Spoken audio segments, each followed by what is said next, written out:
We all want it. That soft yellow glow of a subdued sun in your hands.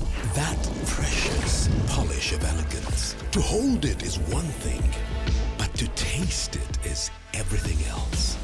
Relish the satisfying taste of a beer, unmatched in quality, unmatched in consistency, and with 23 Global Gold Awards. A beer unmatched in gold.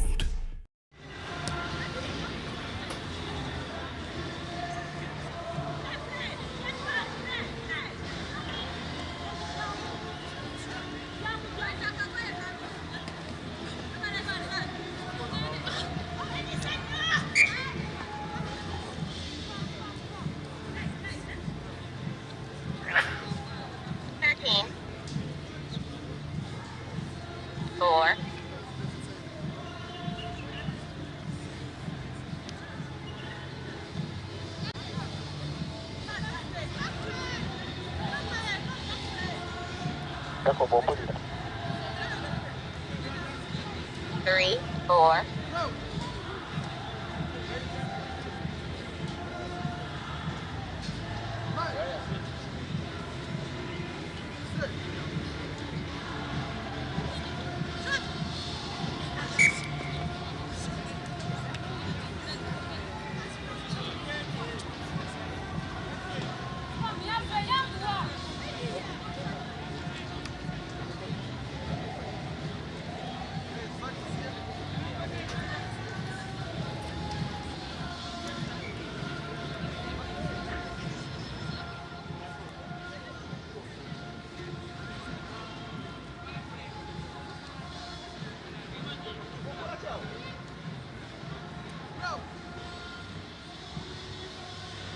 Está no meio.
Went back, eh? Went back.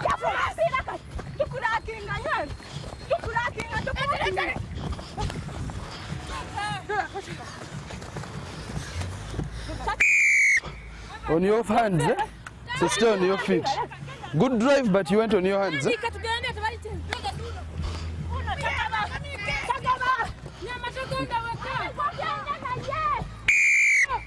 Let's get 10, eh? No, wait. Let's get 10. Okay, play.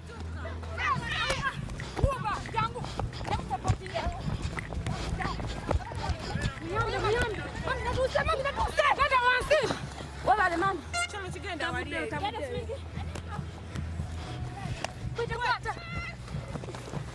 Aitako advantage. Contact above the shoulders. Get back. Get back, get back, get back.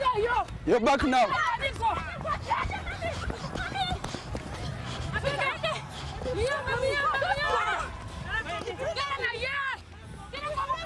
Went back, eh? No corner advantage. Advantage over.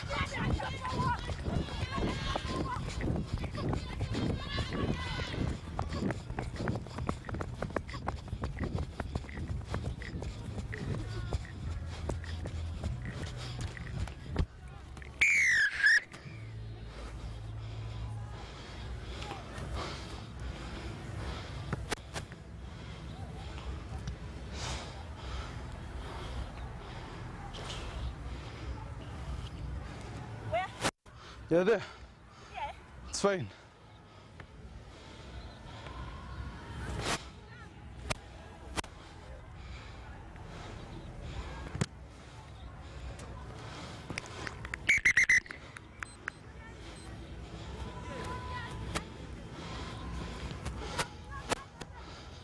Talk to your side. Taco height, eh? Taco height. Kale.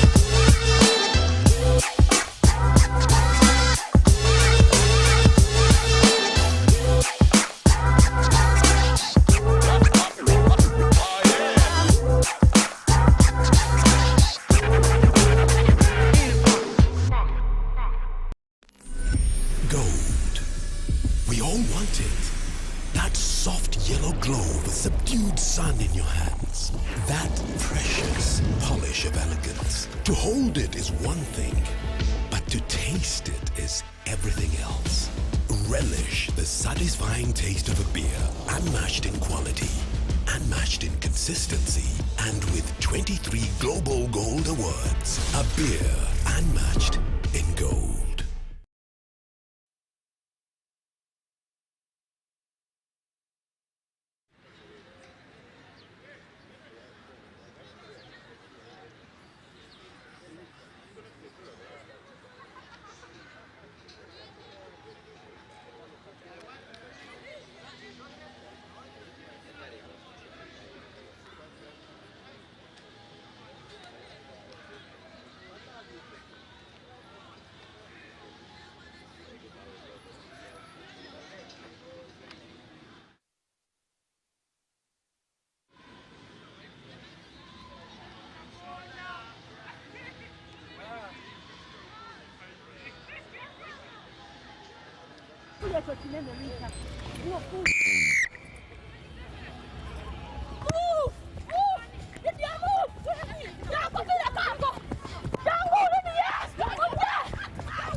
So,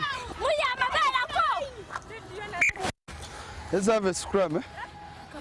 Obstruction, eh? Okay. Scrum. Obstruction from me. Let's have a scrum. Left side, guys.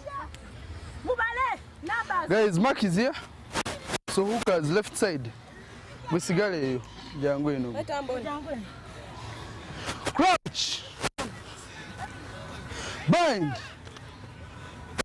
Set. Feet out.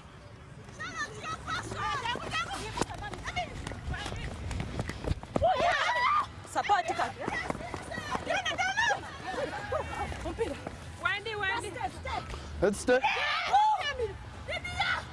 No corner advantage.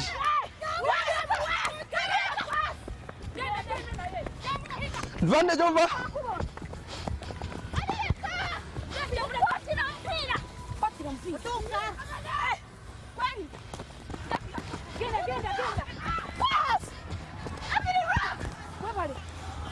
Advantage. Falling in, eh? Get back, get back, get back. Get back, get back.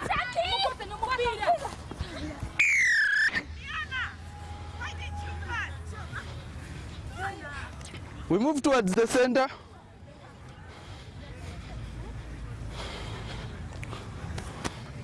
Tuveyo wanange.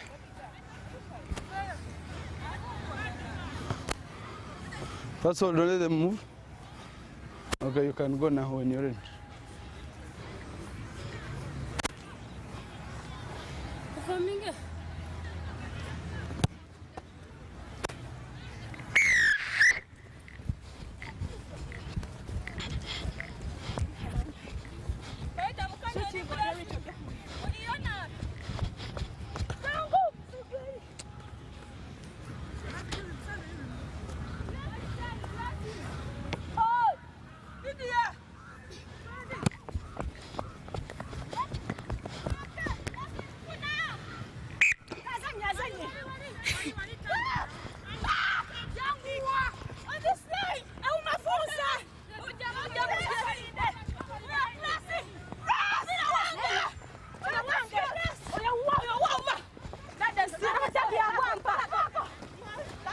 Get back, get back.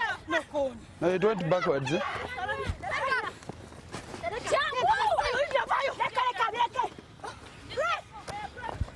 Sorry. Nice one. Holding on, Mark is there. Yes. Get back, get back, get back, get back, get back.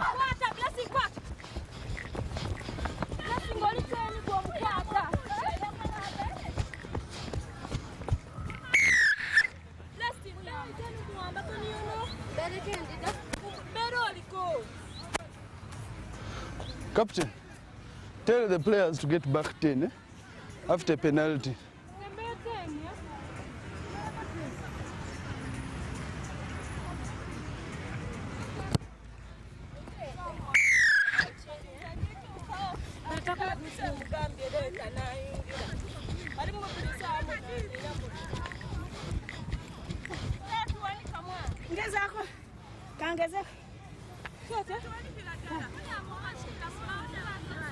They're still making the sub, right? It's complete, we go.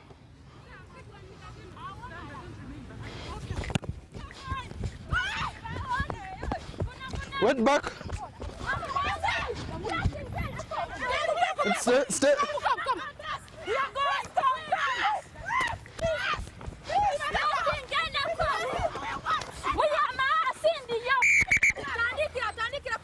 Wait. We've talked about the tackle height. Eh? Height tackle's weight. Eh? Yeah. Go.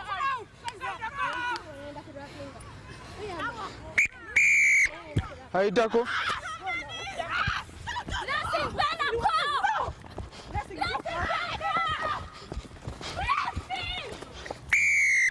Tackle assist release. Eh? Tackle assist. Mark anyone, no?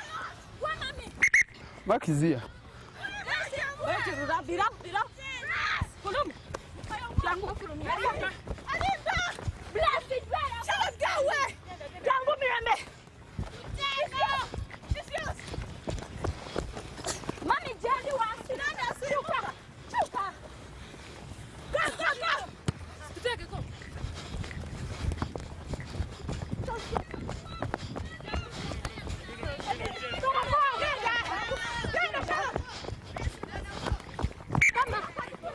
Forward pass, eh? Scrum.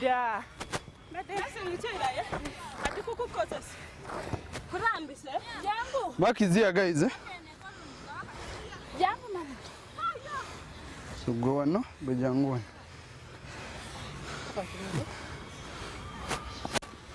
Crouch. Bind. Blood. What? Yagaba kusimu. Kagenda bakukoleko. Blood sub, eh?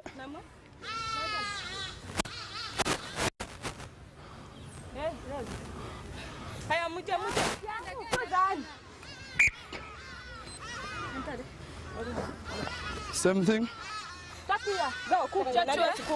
Crouch. Bind. Set. Stable. No pushing for the ball is in. Take her. No.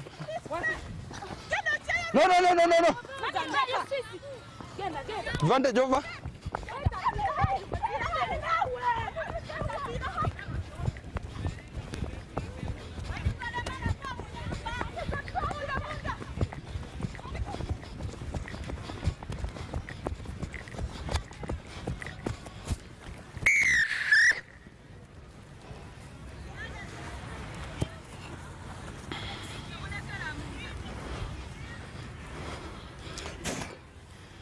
Here.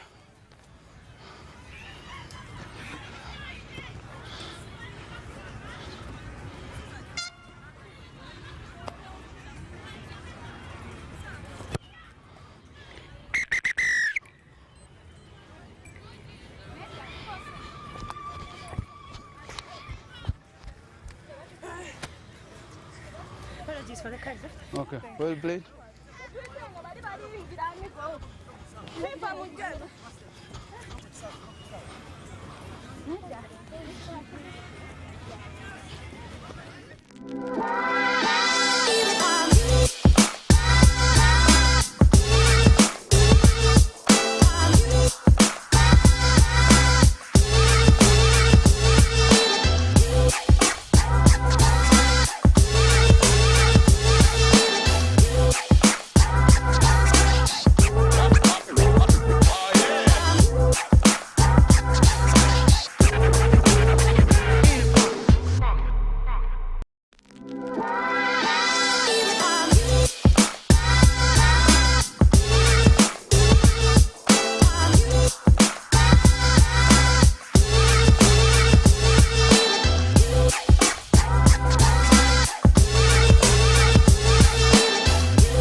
check, 1, 2, check, 2, check, 2, check, 1, 2, lock,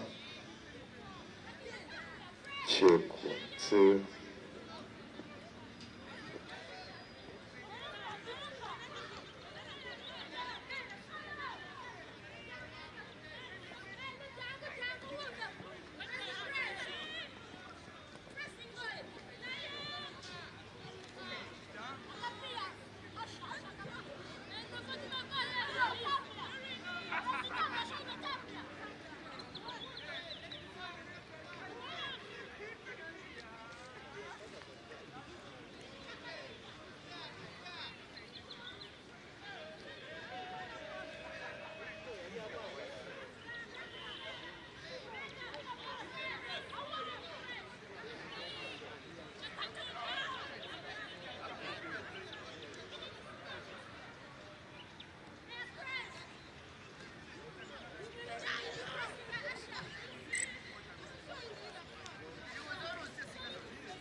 Left, check, 2. Yep.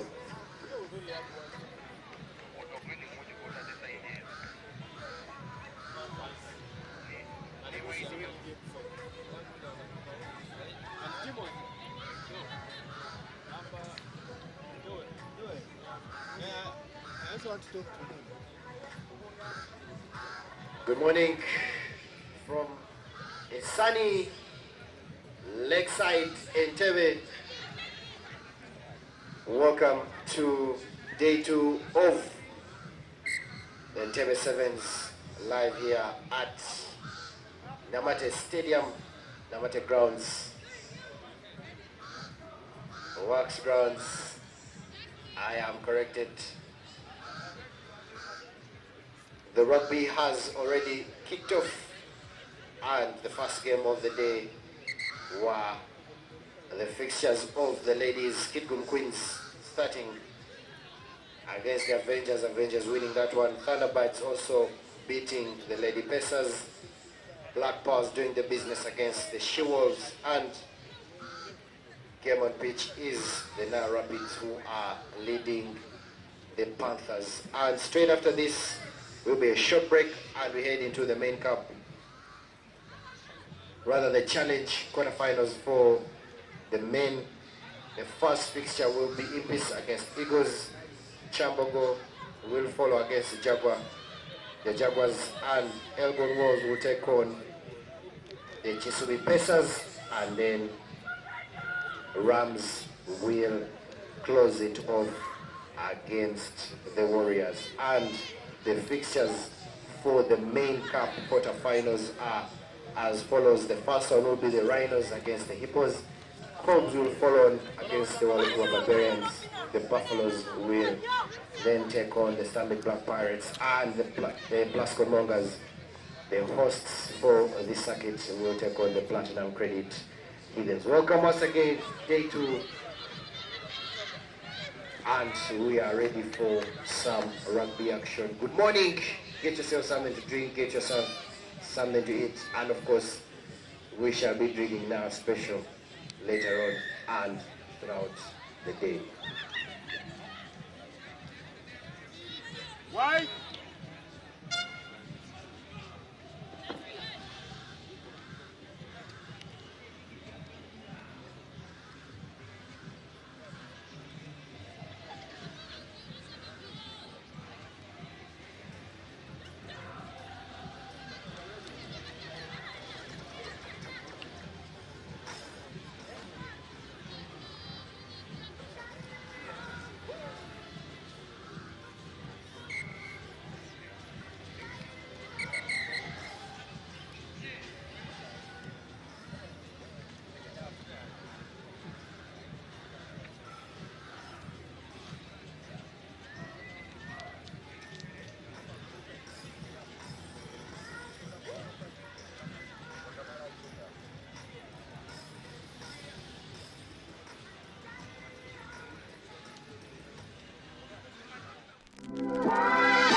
Gold.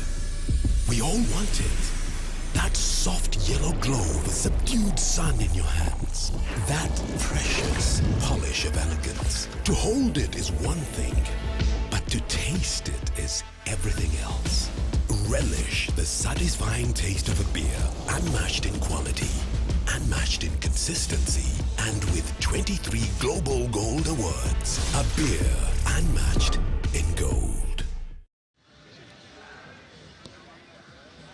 Challenge quarterfinal 1. The Jaguars taking on Impis. The Eagles taking on Impis. Hey, Checho, everybody. Water. Everybody. All right, here. One red. Out of the 5, you're in the 5. Okay, there. Black 10. 10, red. Back. All right, let's go.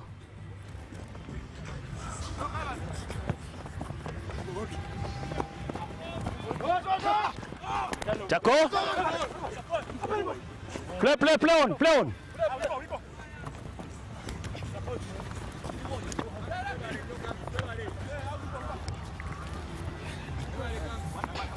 We're walking. Okay, one there. You here? Who's in front? 10. Go 10. 10. 10, 10. Back, back, back. Right, let's go. Skew ball, not straight. What do you want? Scrum, line out. Okay, let's have a scrum here. Mark here, mark here. Scrum, red ball. That's the mark here. That's the mark. Crouch. 5 meters. 5 meters. Bind. Set. It's out.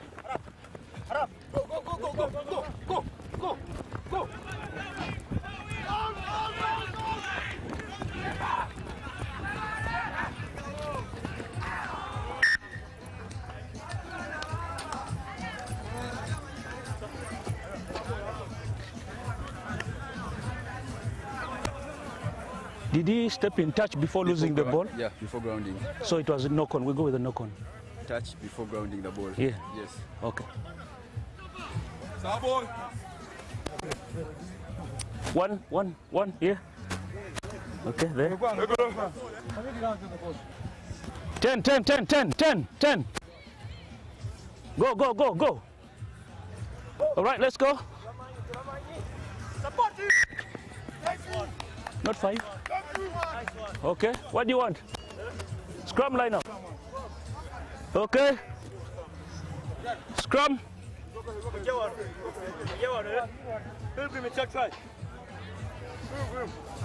But if you commit, give him. Okay. That's the back there. Crouch. Bind. Set. Okay, hold. Hold in.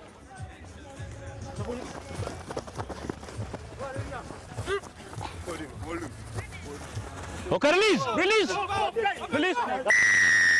Okay, you're not releasing, guys. You're not releasing. Mark is there. That's the mark.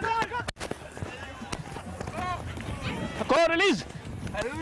No, Chirac, no. Okay, you're falling over. Mark is here. Mark is there.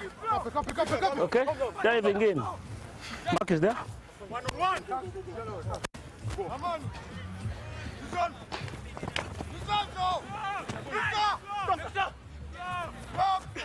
No, your hands on. Okay, release. Rock.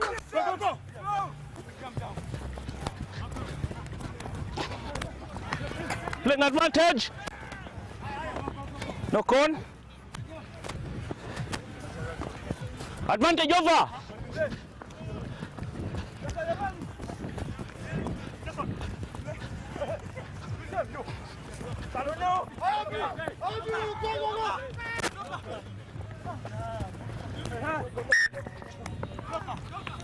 No con. Scrum. Red ball. Yeah. Mark is here. Here's the mark. That's the mark there. Let's get in. Crouch. Bind. Set.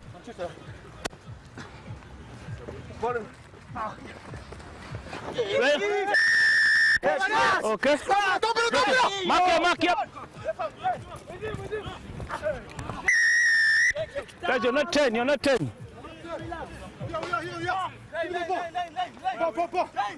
10.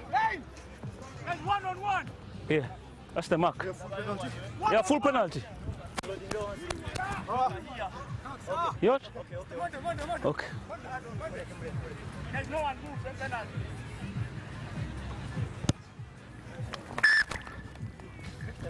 Come on, lucky. Come on, lucky.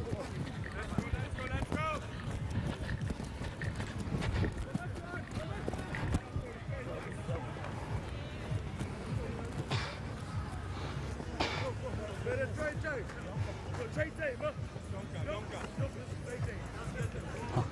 Let's go, let's go.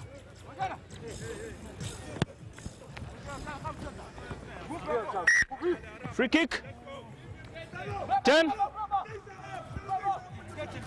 On the 10, on the 10.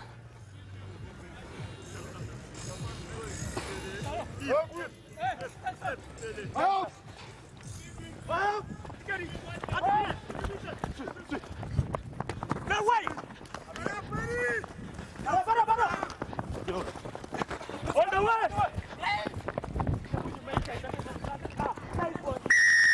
Thank you. Look our fire. My line, my line, my line. We go, we go, we go, we go. Out, out.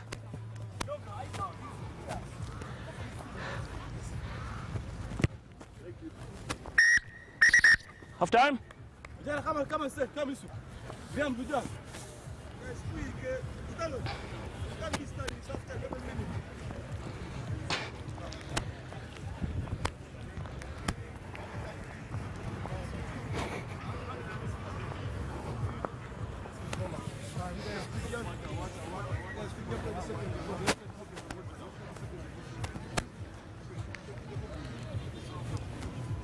Bano babiteekamu muzanyo bajja bacapula.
Behind them.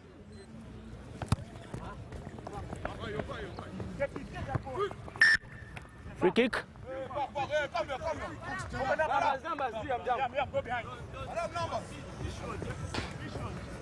We go, we go.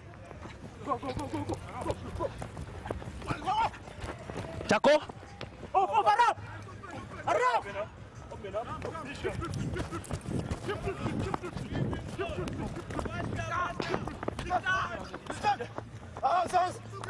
Big. Liam, Liam. Come here. Go.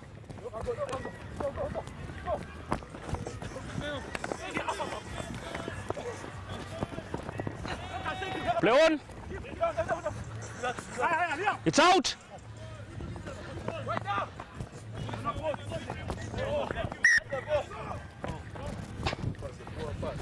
No code. Scrum. Red ball. Here. Mark is here. Here's the mark. My mark. Come. Watch. That's the mark there.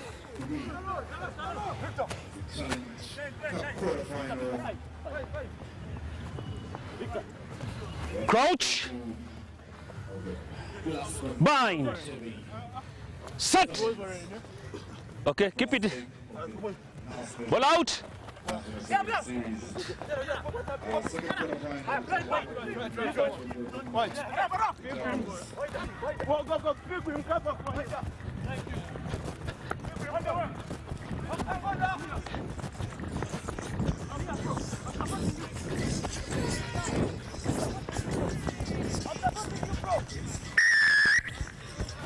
Another try for the Kampani Eagles. Pere.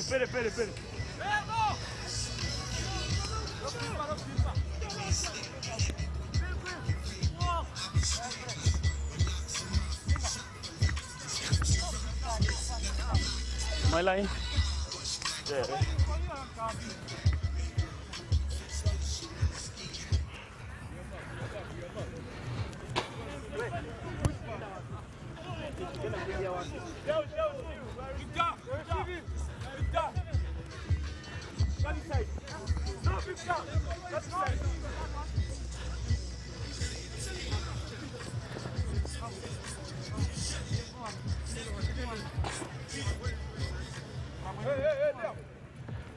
Scores Kampani Eagles 12 apiece.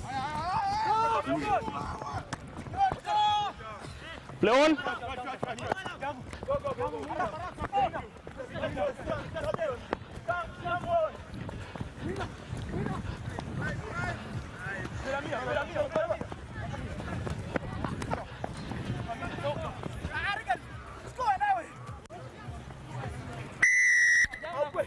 Never give you my ball if you do that. Never. Score, why waste now? Anything can happen. Leave the captain, relax. My line.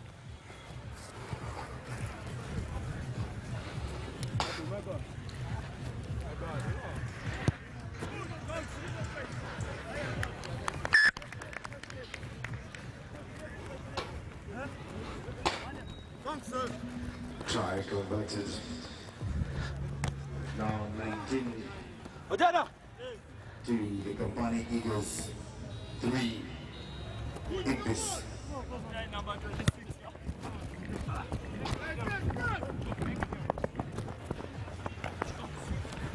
Bravo!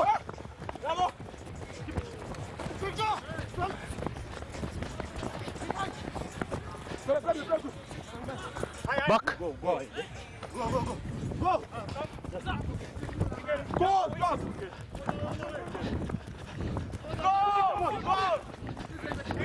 Taco.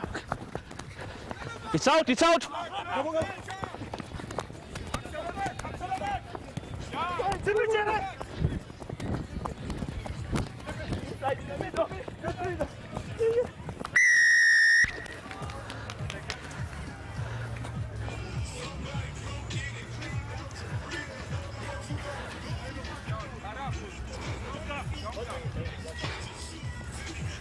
My line. Out. Hey. Red out. Come. Clear.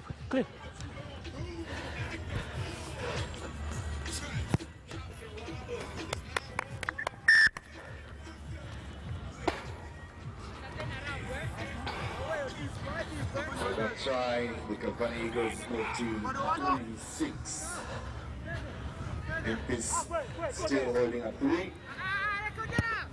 After this game, Champion takes on Jaguars to the finals.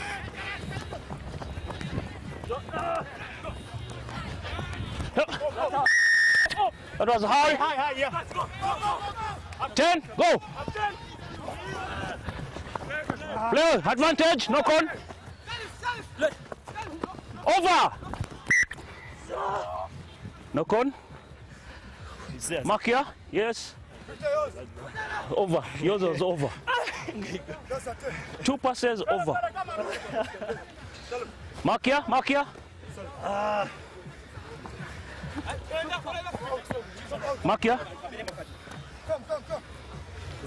Crouch. Come out. Bind. Set. And hold it there. Hold it. Okay. Now. Ball out. Go.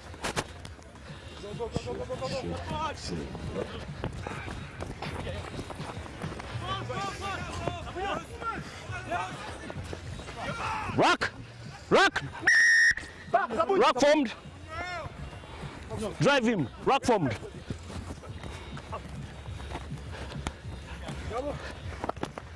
Chaco! Let it go, let it go! Holding on. No, no, leave it. No, no. Not yours, theirs. Holding on. 10, 10. Go. That's your man. That's your man.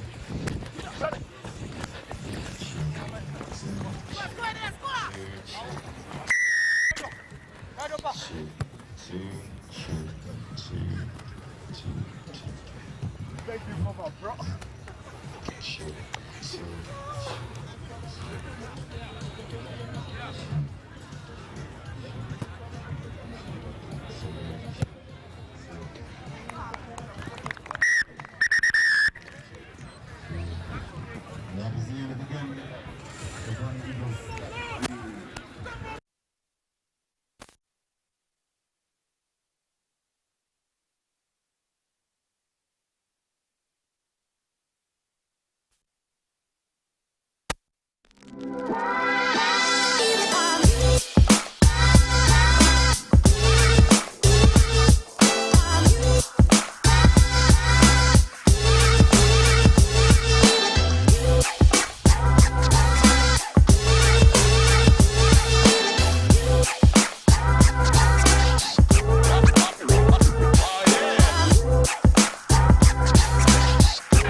Gold.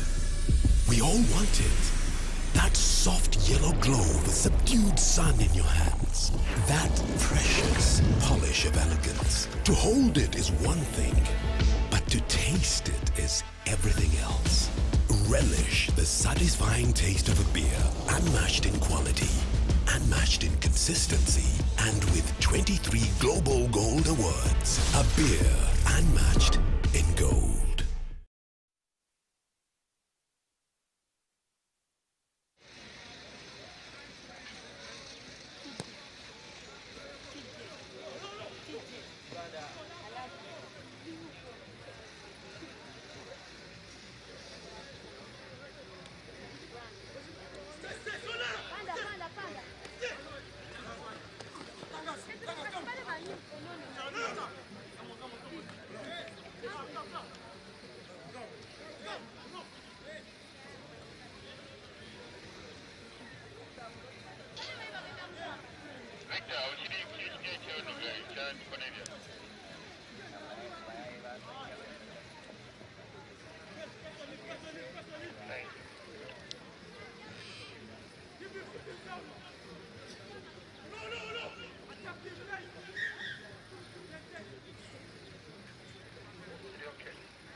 All right, ambulance guys, we need a stretch on the pitch.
Gold. We all want it. That soft yellow glow with subdued sun in your hands. That precious polish of elegance. To hold it is one thing, but to taste it is everything else. Relish the satisfying taste of a beer, unmatched in quality, unmatched in consistency, and with 23 Global Gold Awards. A beer unmatched in gold.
Wish the injured player a quick and steady recovery, and appreciate the medics for the urgent response. Back to the game. It is the Jaguars taking on Chambogo. If I'm not mistaken, we're still looking for the first goal of that game.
Chambogo breaks the deadlock with a 7-pointer.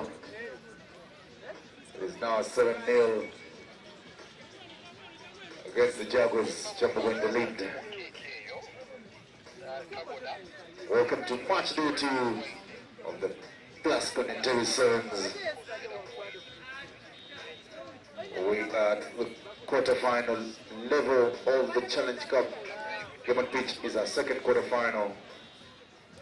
We'll be having Elgon Wills taking on Kisumu Pacers next.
Second half, and Chambogo still in the lead with a score of 7. Jaguars yet to score.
Sit up!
Score still 7-0 in favor of Chambogo.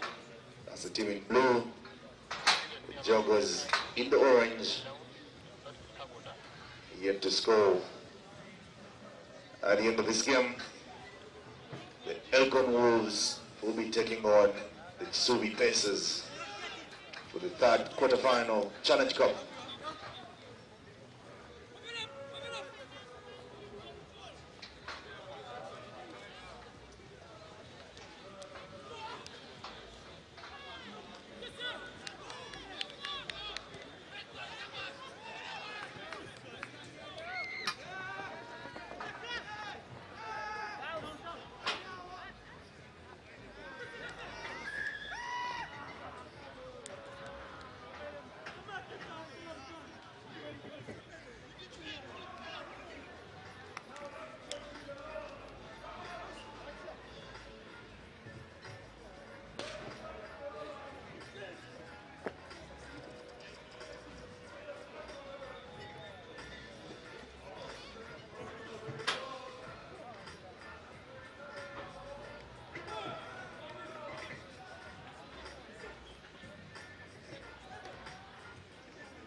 Another try to Chambogo.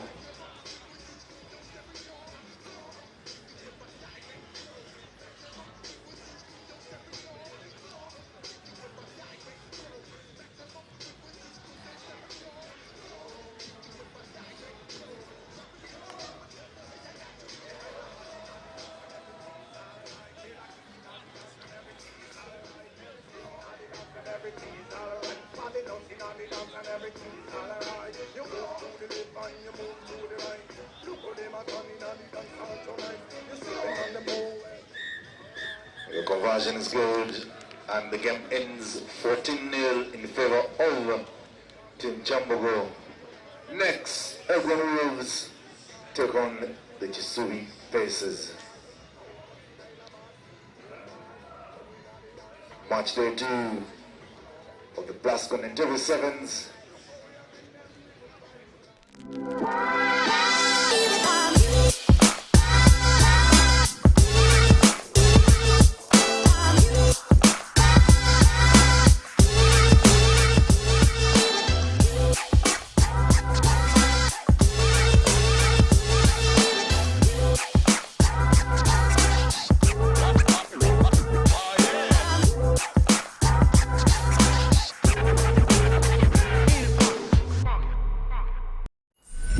Gold. We all want it. That soft yellow glow with subdued sun in your hands. That precious polish of elegance. To hold it is one thing, but to taste it is everything else. Relish the satisfying taste of a beer, unmatched in quality, unmatched in consistency, and with 23 Global Gold Awards. A beer unmatched in gold.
And the first try goes to the Elgon Wolves. Cooling converted. It is now 7 to the Elgon Wolves. City Pacers 0.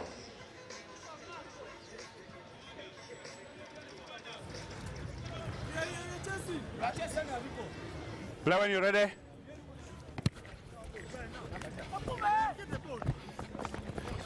No corner advantage. Advantage over.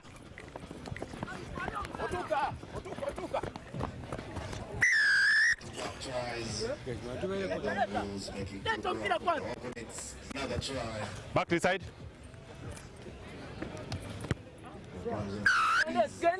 Was beat. It is 14 in a match of the 14-0.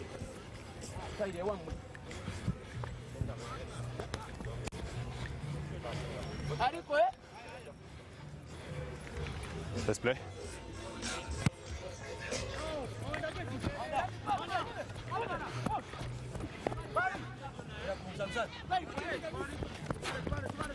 No corner advantage. No, advantage wasn't gained. Let's have a scrum here. Is it my bad?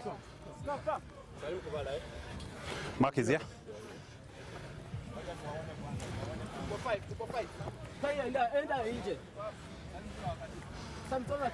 Crouch. Bye. Sit. Break, guys. Break. Communicate. Communicate. All of you are inside, one of you out. The head is out. Okay? Right? Coach! Bye! Sit! Hold it. Thank you.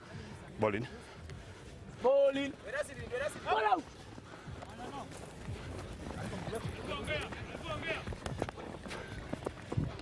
Stako.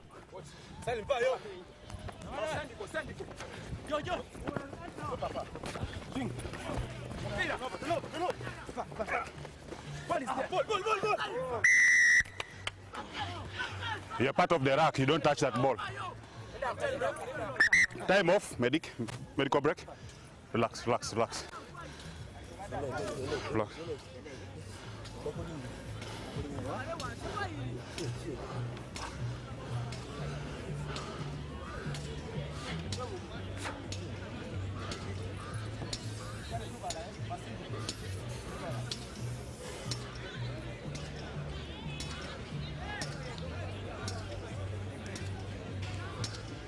Is it good to continue?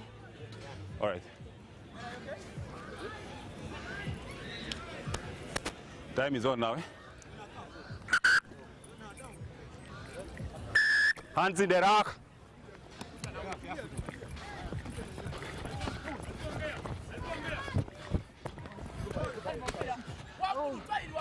Release now. Salim toka.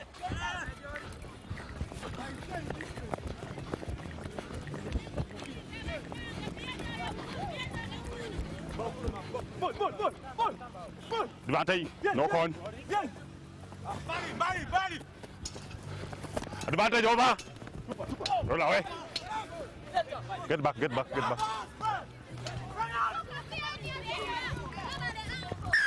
Try to the Elgon Wolves. Pushing the score to 19. Pending the conversion. It is 19-0. Get back to your 10. Let's get back to your 10. Gentlemen, get back to your 10.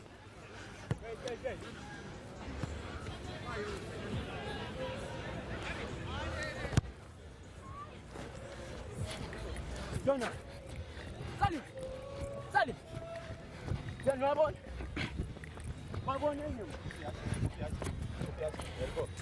Play. Ball in cross the 10. Free kick here. Get in.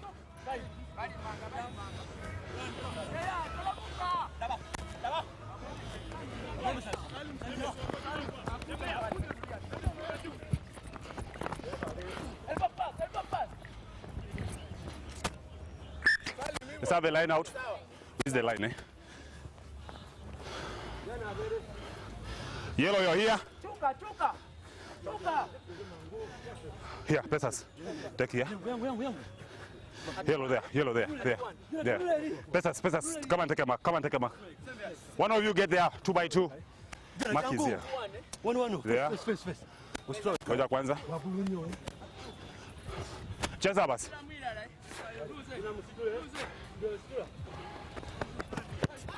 No corner advantage.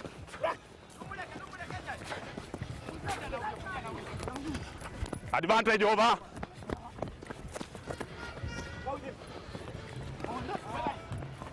No corner advantage. Play. Recabine. Get back. Get in.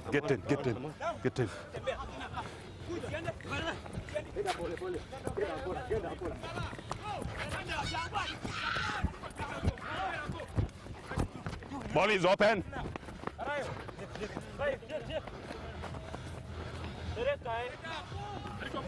Roll away. Get back.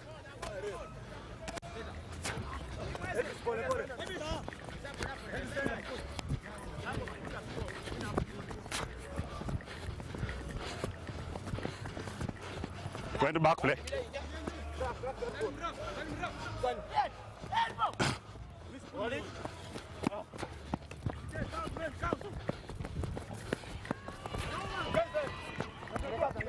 Advantage. The second knock on. Advantage is not gainable. We're here. Let's have a scrum here, gentlemen. Take them back. This is watching a nice guy. Send me there.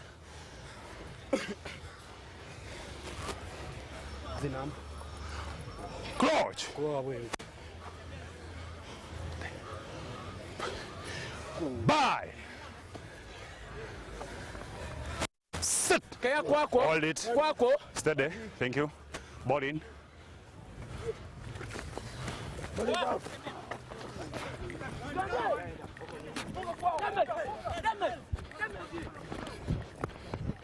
Roll out, eh? Get back.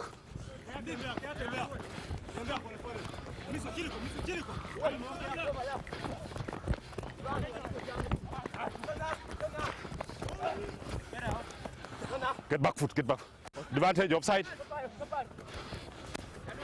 27. Advantage over.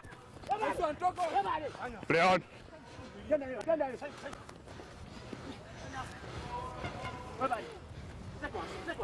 Play on. Hands in the rack. Usishike hiyo mpira kama uko kwa rack. Get back 10.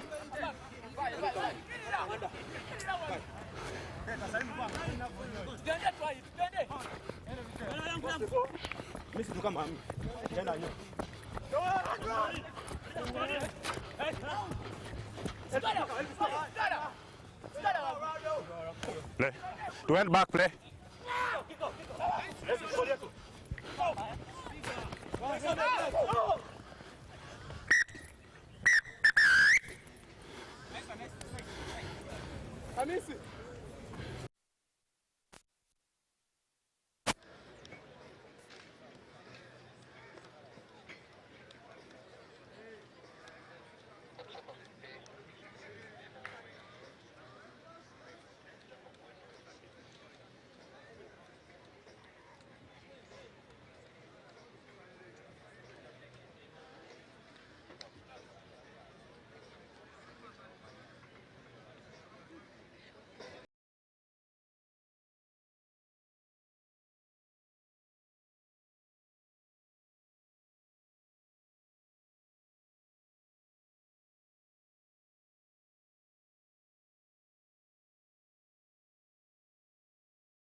The ball.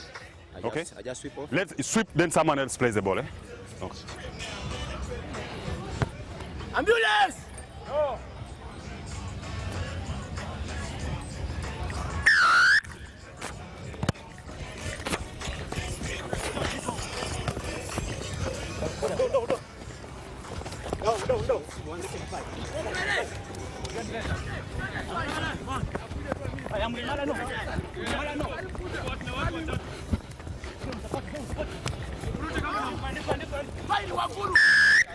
Haitako. Get in. Play.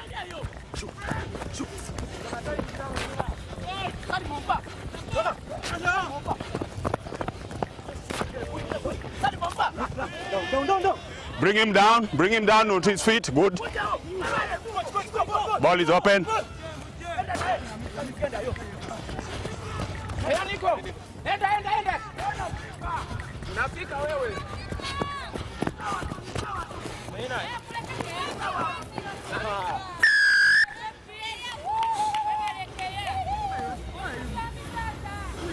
Get back there. Time off. Medical. Overalls added a try and converted 36-0 against the Chisui Pacers. Nora.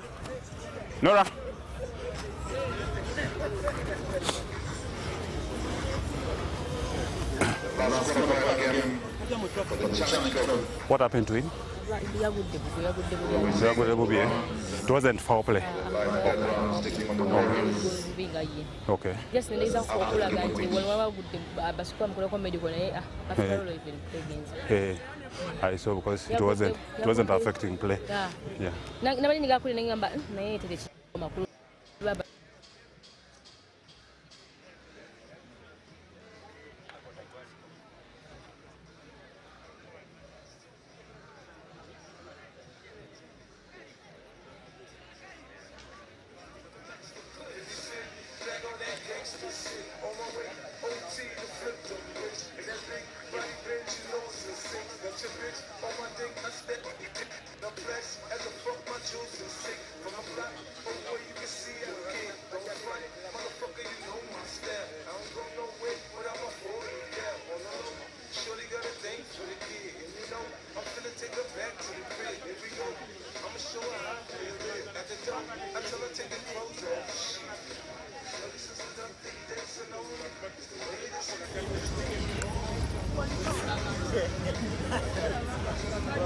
Oh, you need help? Okay.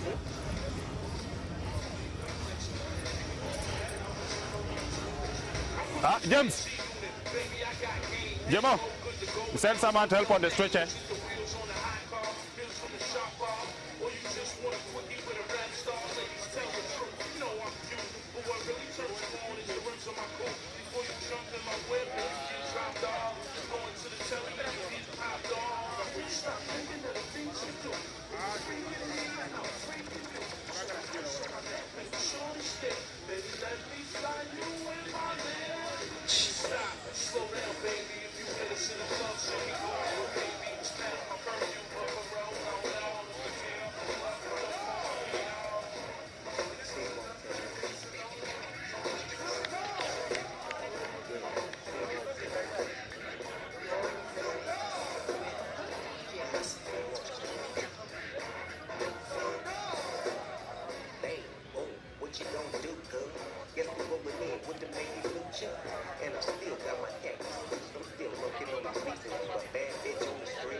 About the injured player and wish him a quick and steady recovery.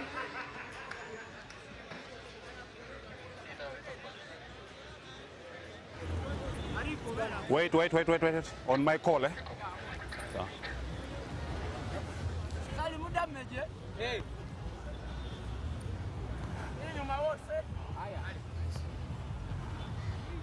Tell them first exit the playing area.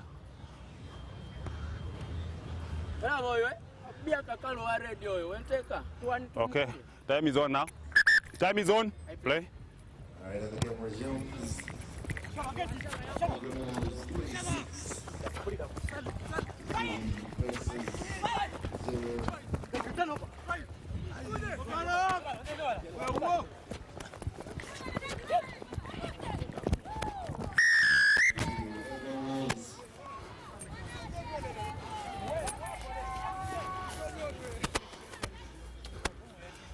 Clear the area, Gek.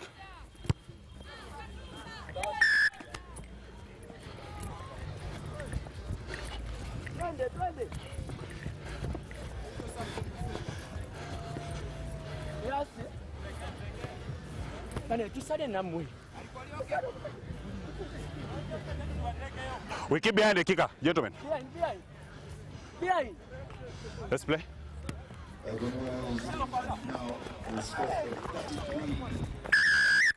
We don't use the legs, eh?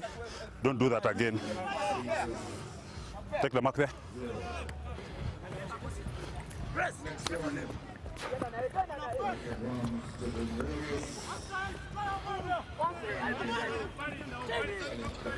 Release!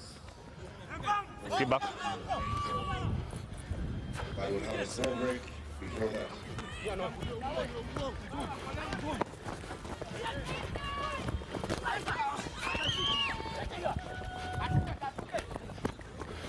Nice one.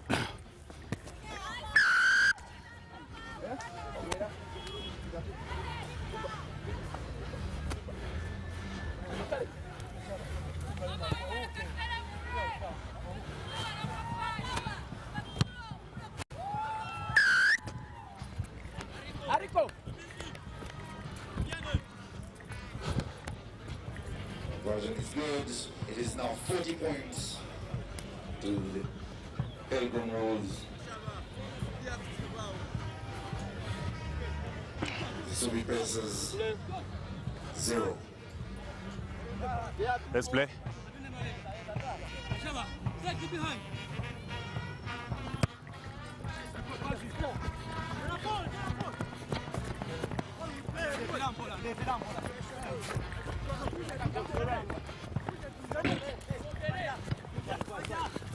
Play on.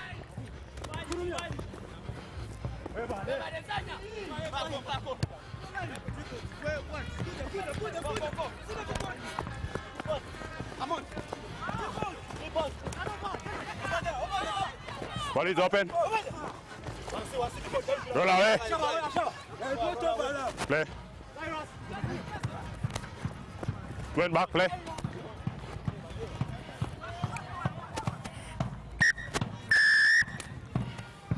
You don't intentional, eh? Which has the number? Eh? That's the number. So him. Man is down. Time off. Man is down, medic. Did you see the jersey number? Eh? The very one who is injured. Eh? Captain. Eh? The one who played the ball out, right? No. Who played the ball out? Eh? You're the one who played it out.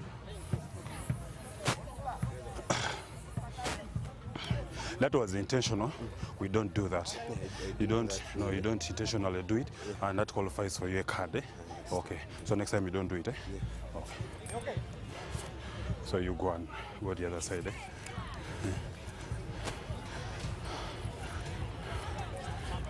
Medic, is it okay to continue? Okay. That was.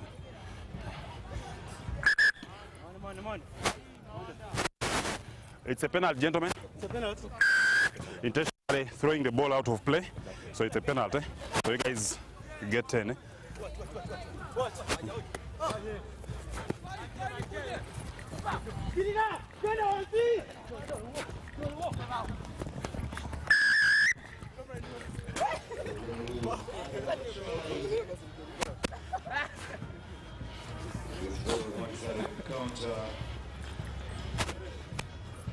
Yes? Mark is here, gentlemen.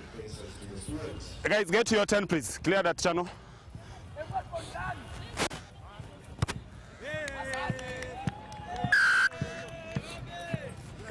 Points. Guys.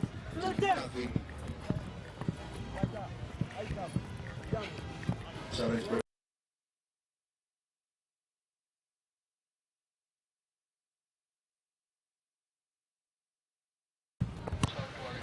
Will be between the Warriors.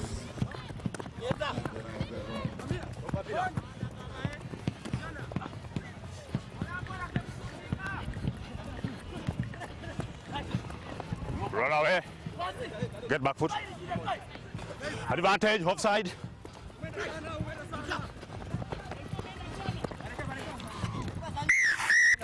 Offside.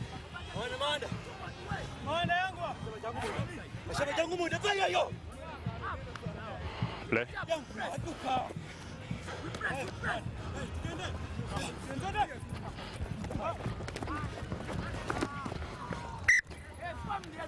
Knock on. Nice one.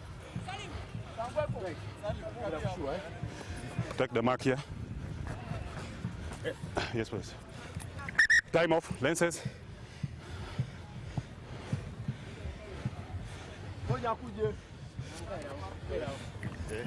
Time on. Open a bit. Nice. All right. Crouch. Papi.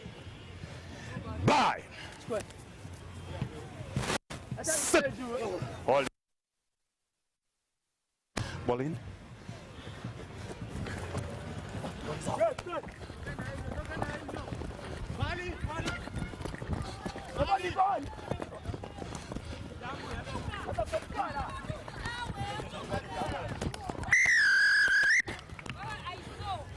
Another try. The Eagles.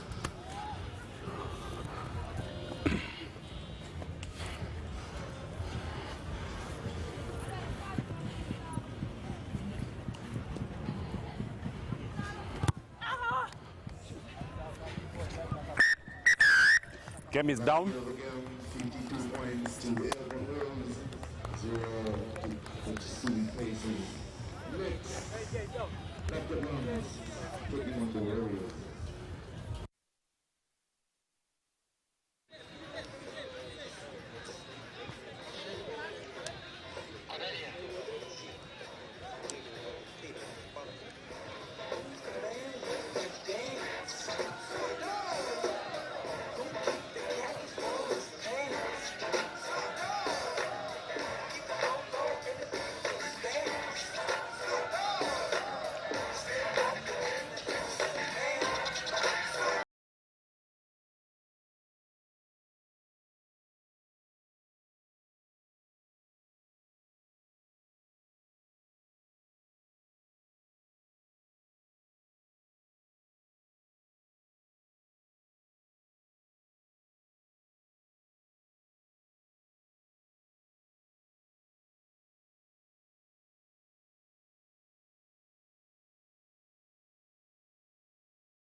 That scores Lifeguard Ram 7, Warriors 0. Last game for the Challenge Cup quarters.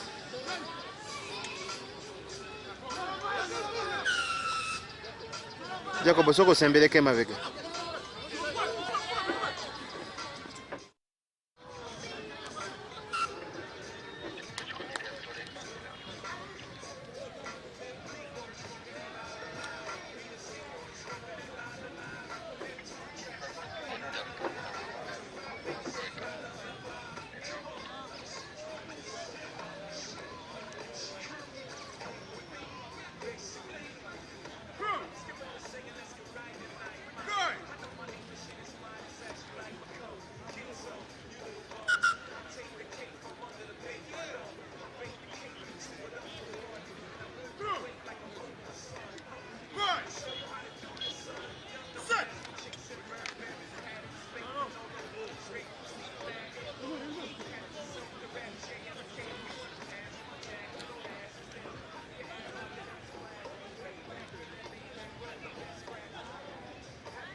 Lifeguard Rams 14, Warriors 0, and that is the end of the first half. The name, whoa, in the field of rap, I'm superb, I'm fly, I should be in the sky with birds. I ride 20-inch rims when I lean, yo. Yo, them tins, I know I keep them clean, though. Come through, storm the block like El Nino. Scoop up an Arabic chick before she close. She goes, those my people. Yeah, them broads from Puerto Rico. Them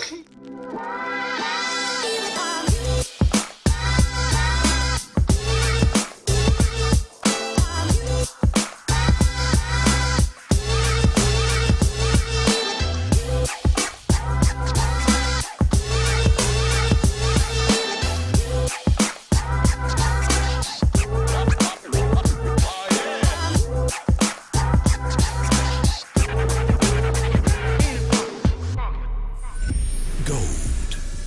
We all want it. That soft yellow glow with subdued sun in your hands. That precious polish of elegance. To hold it is one thing, but to taste it is everything else. Relish the satisfying taste of a beer, unmatched in quality, unmatched in consistency, and with 23 Global Gold Awards. A beer unmatched in gold.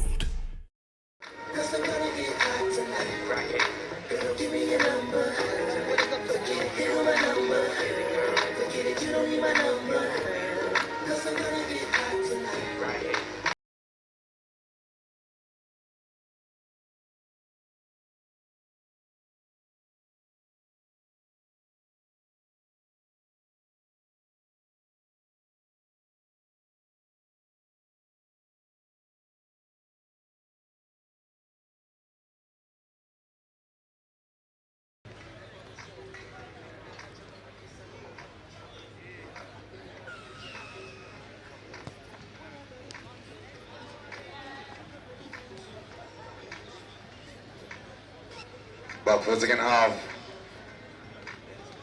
The Lifeguard Rams still lead this game 14-0 against the Warriors.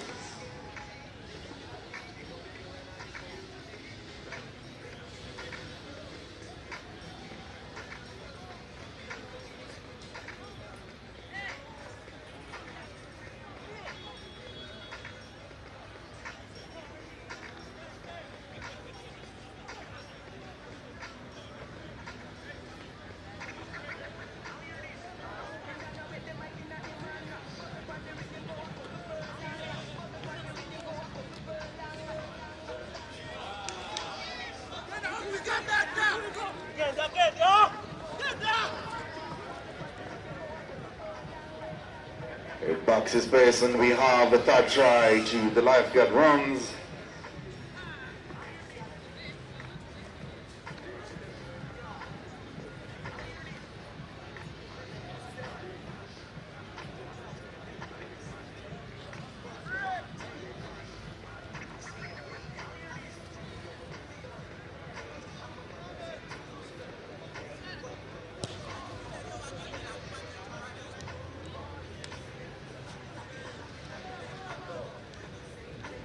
The conversion is missed.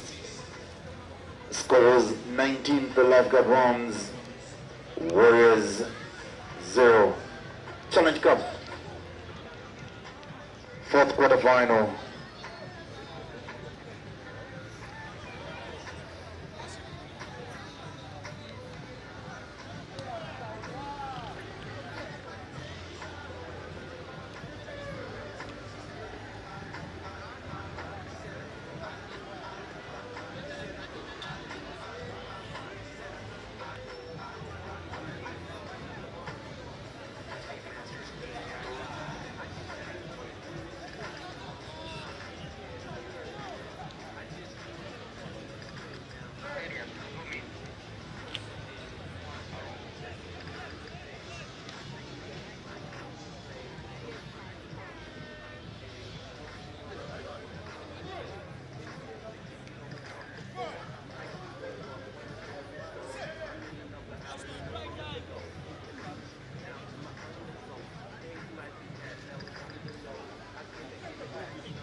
Another try to the lifeguard Rams.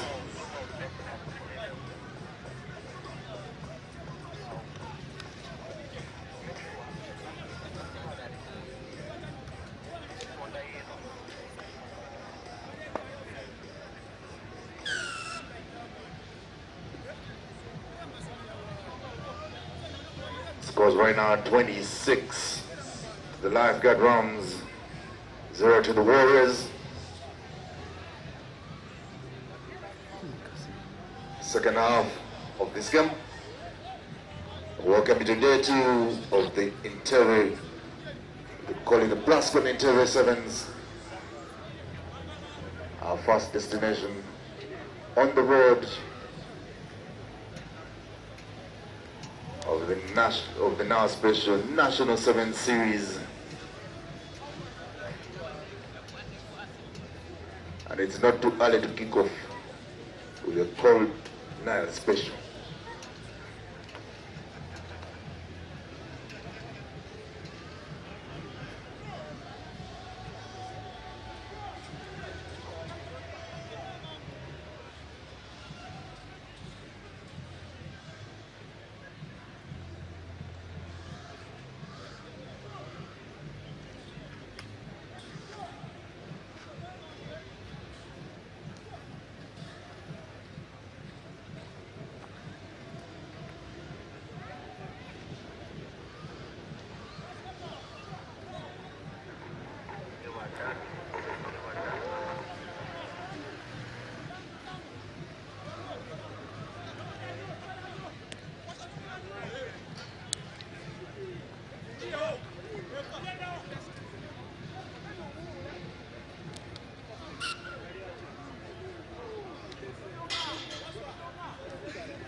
The Rams add another try.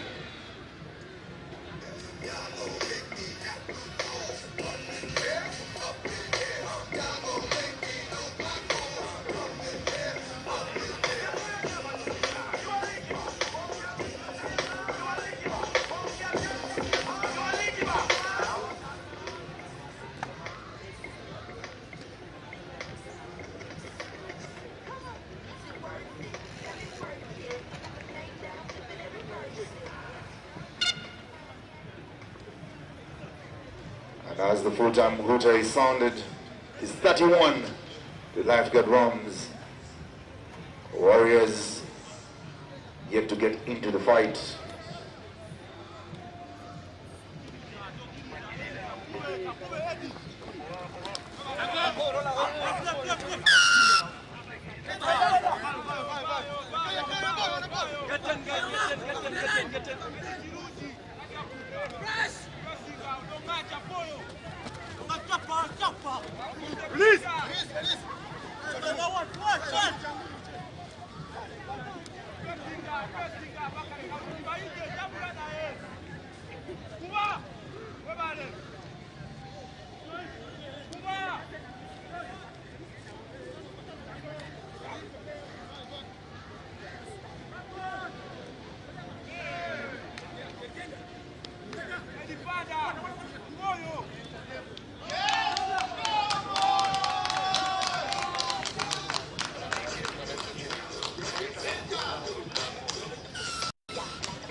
players finally get themselves onto the scoreboard.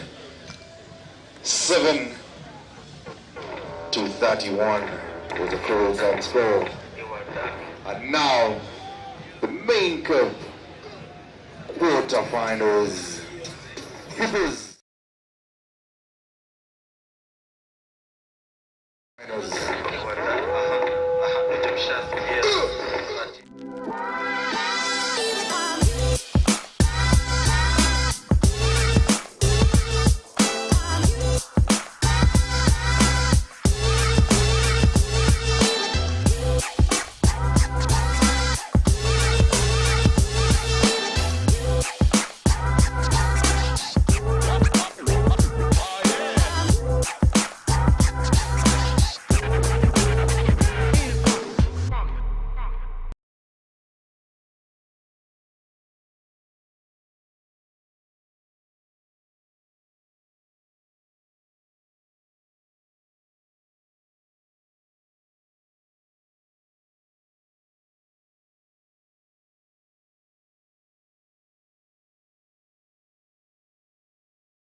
The business ends. Gavin Mutara will get us underway for the first main cup quarterfinal. Rhinos against Hippos. Backwards, play on.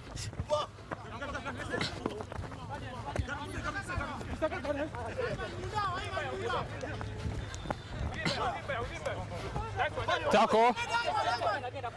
Shifting. Blue. Green it. Green. Knock on. Lost forward. Knock on. Scrum. Set for me, eh? Set for me. Yeah, Mark is here. Yeah. Okay. Go down. 22. Aya. 22. Wow. Mark it. Crouch. Bind. Left. Set.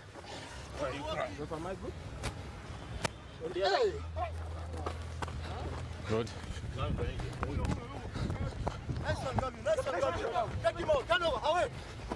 Okay, ball is open. Play on. Hey. Come. No, we play.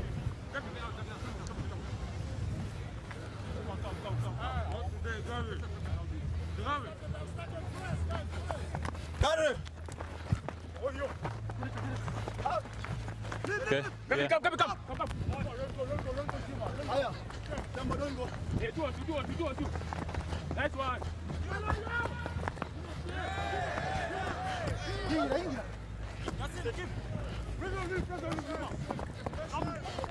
Back.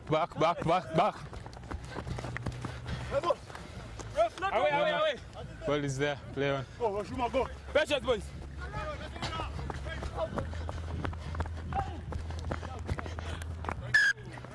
Touch.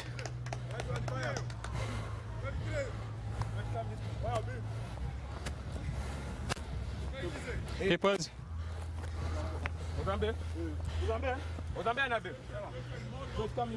Rhinos. Come. Hippos this side. In. Cross. Go.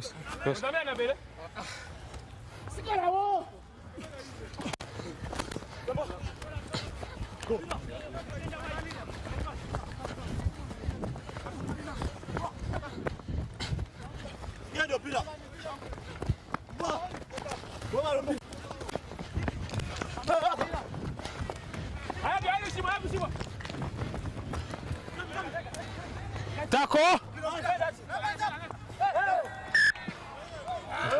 It's okay.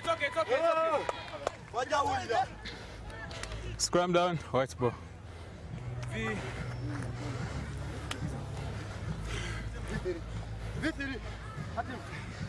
Patience. Okay, on the mark. Yeah. Crouch. Bind. Set. Hey.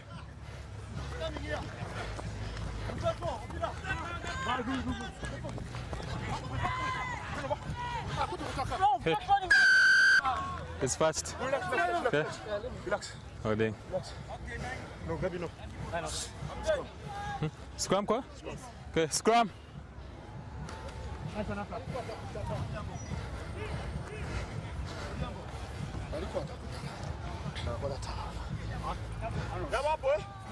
Okay, mark is here. Here is the mark. 5. Crouch. Bind. Set. Nice one. Hold it. Buddy! Balance! Coming back, please! Play on. It's backwards. No. Have you?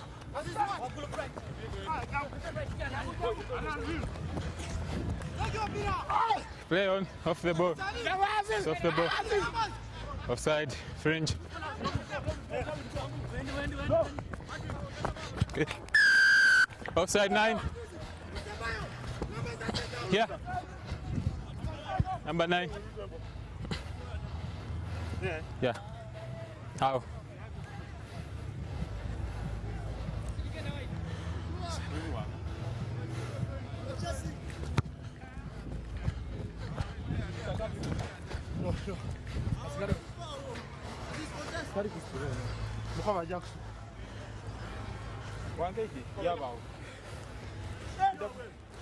Okay, just step off. Line is the mark.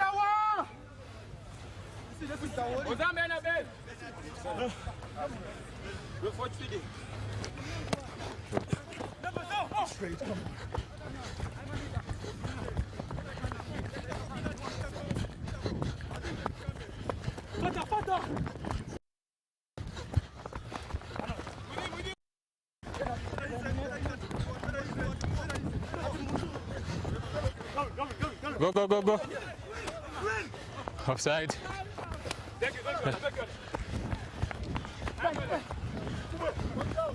Advantage over. Advantage is over. Play on, play. It's not a tackle. Away. Okay.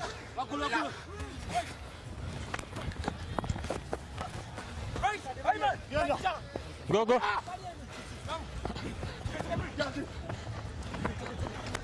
Roll away.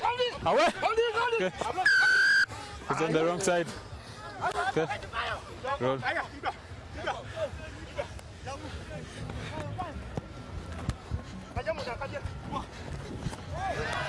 Roll away fast. Roll away. Advantage. Okay. Number 8. Red zone. You have to roll. Okay. Off. Yeah. You have to roll away. Scrum. Okay. Scrum call.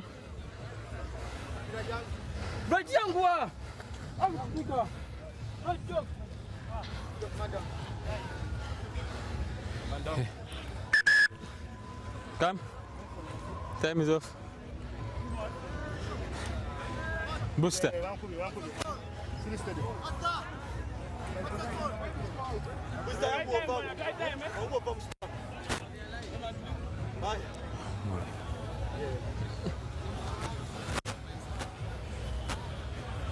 Join ako mas.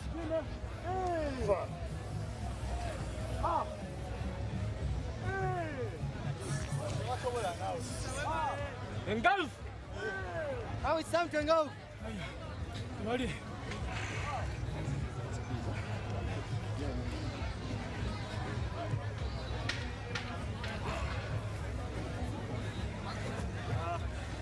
Okay. Time is back on. Okay. Now, boys, you go. Scrum. Last play. Right and low, eh? Okay. Okay. Crouch. Here. Bind. That's the one. Set. Sorry.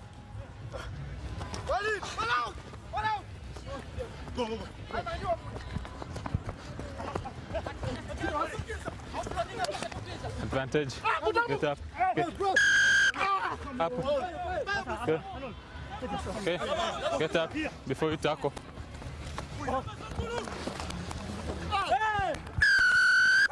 That's good. Okay. No worries. My name is Justin.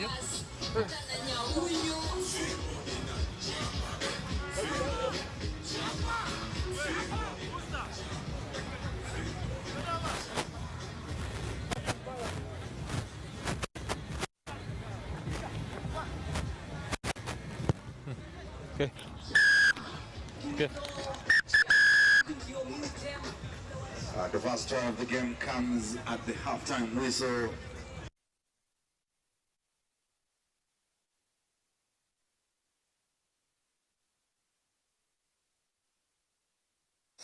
Main Cup quarterfinal.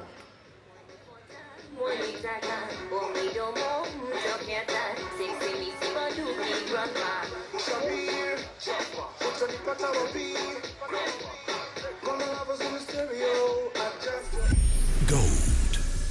We all want it. That soft yellow glow with subdued sun in your hands. That precious polish of elegance. To hold it is one thing, but to taste it is everything else.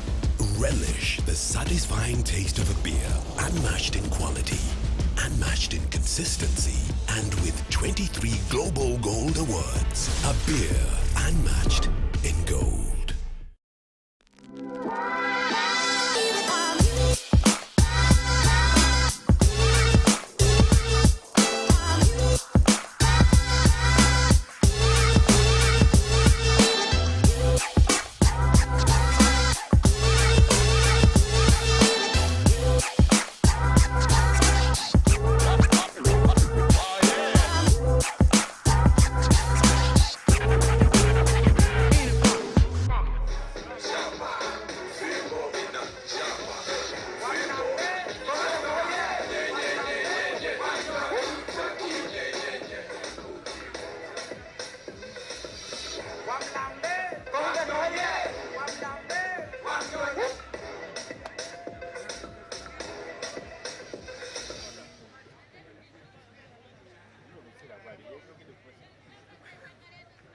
Second half is quickly upon us in this game, where the Rhinos are leading the six-man Hippos by a converted try. This first fixture of the main cup quarterfinals.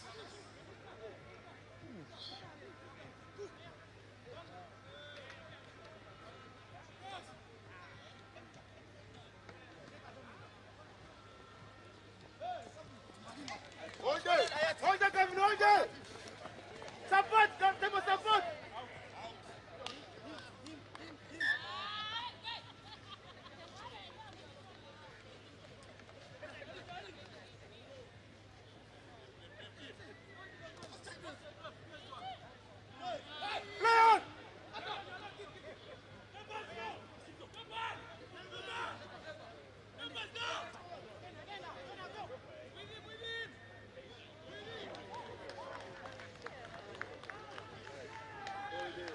Damisold and Shakul Chigo.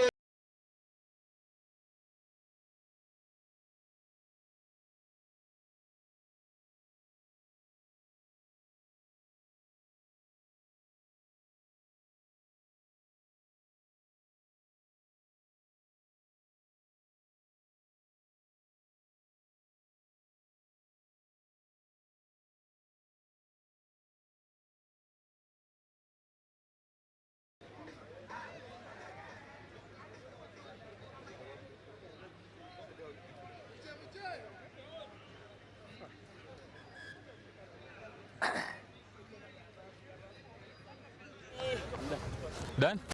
Okay. Okay, behind. Okay.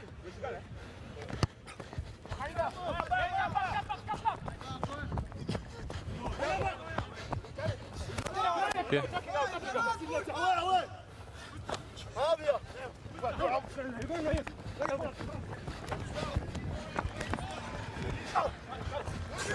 Taco. No hands now.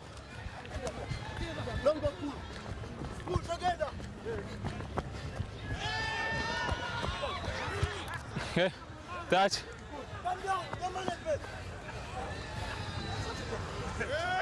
Okay.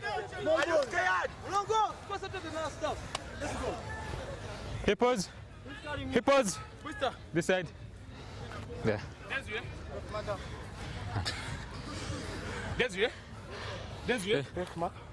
Yes, time off.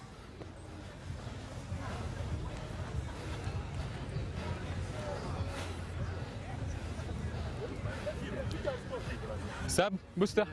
Okay, sub.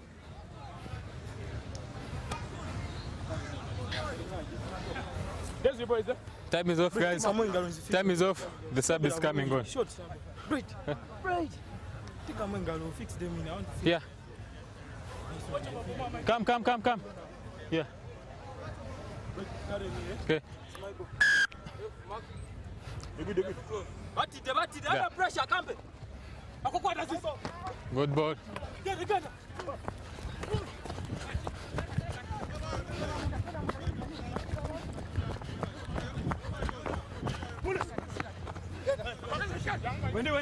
Wendy.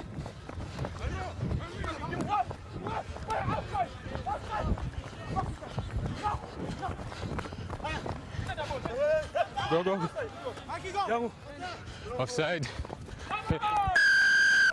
Offside. Okay. Back foot. Line out, What's your play? Hey. Scrum.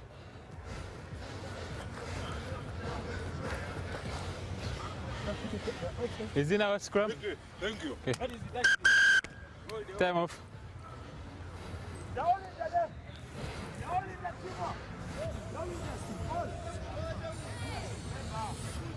Sub?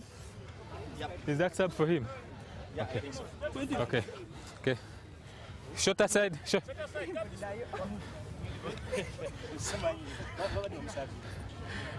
I don't think that card will be taken back. Good? Good. Okay. Time is on. Crouch. Bind. Set. Ah, don't. Okay, don't.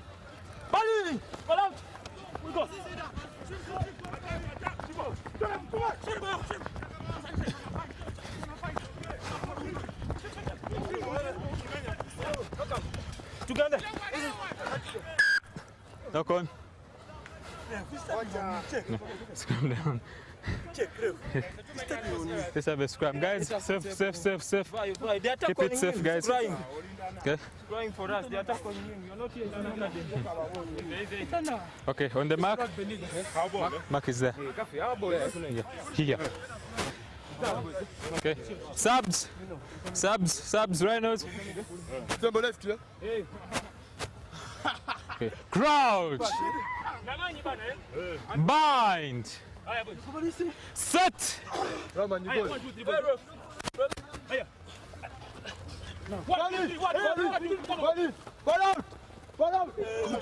Granted. Nice pressure, boys. Right there. Scrum. Come. Thank you, bro. Solid ban, eh? Okay. Crouch. Bind. Set. Are you sure, eh? Stone side. Good.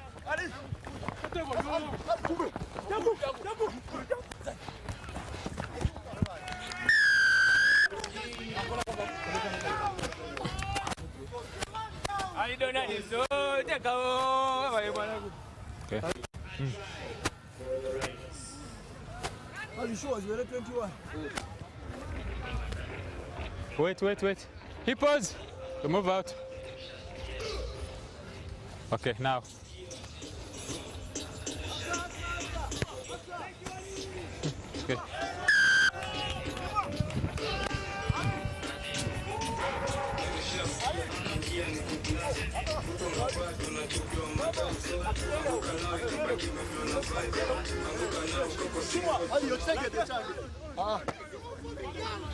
Okay, when you're ready. Scores are now 21 for the Rhinos and 0 for the Eagles. Moses Ali restarts.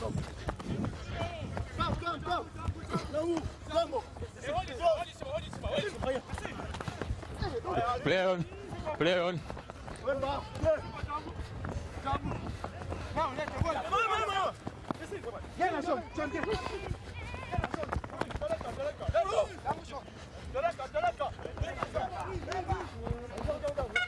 Good. Okay. Knock on. Hands game down. Okay. That's the end of the game. The Rhinos doing the business. 21-0. Yeah, sorry.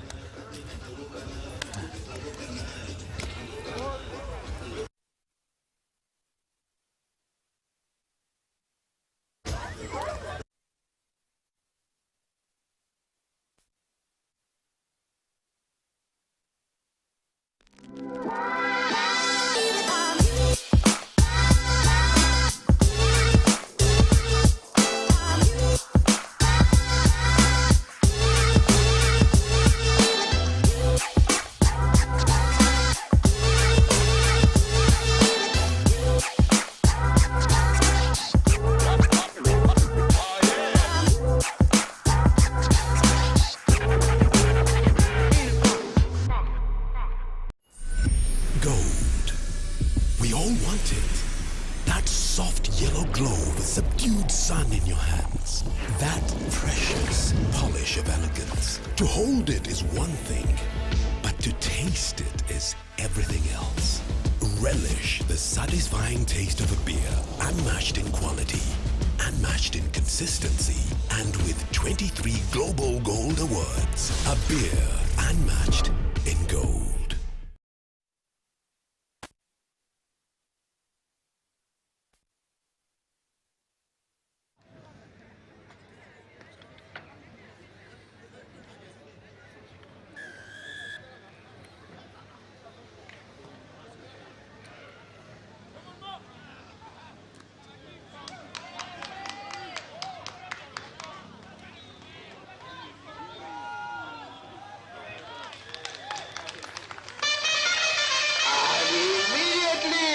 Must have been like 5 or 6 seconds.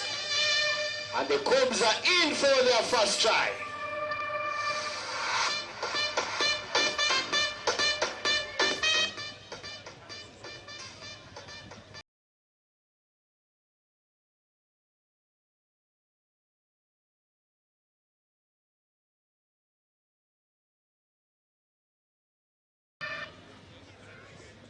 The try is converted by Rasul Abidiga. That try was by Karim. 7-0 to the Cubs.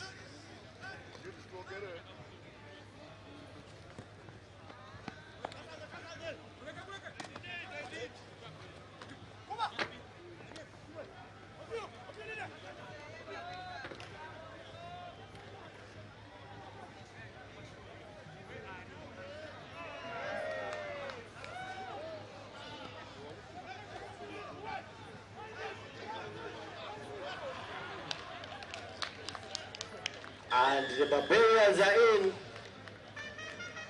for a try of their own.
Second try for the kissing.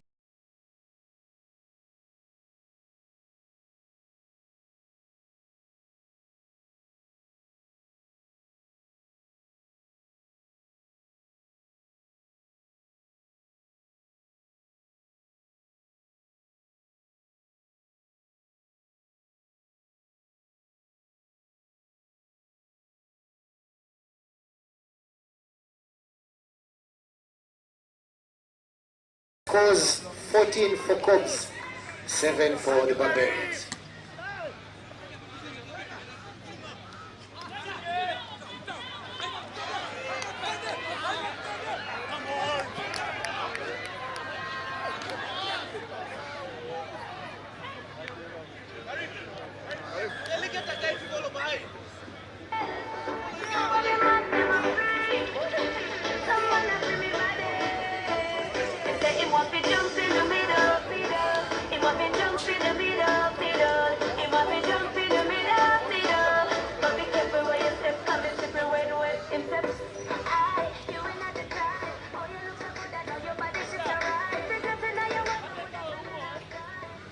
And in the middle is where Ivan Bolimar passed, bringing this game back to a draw. 14 points all.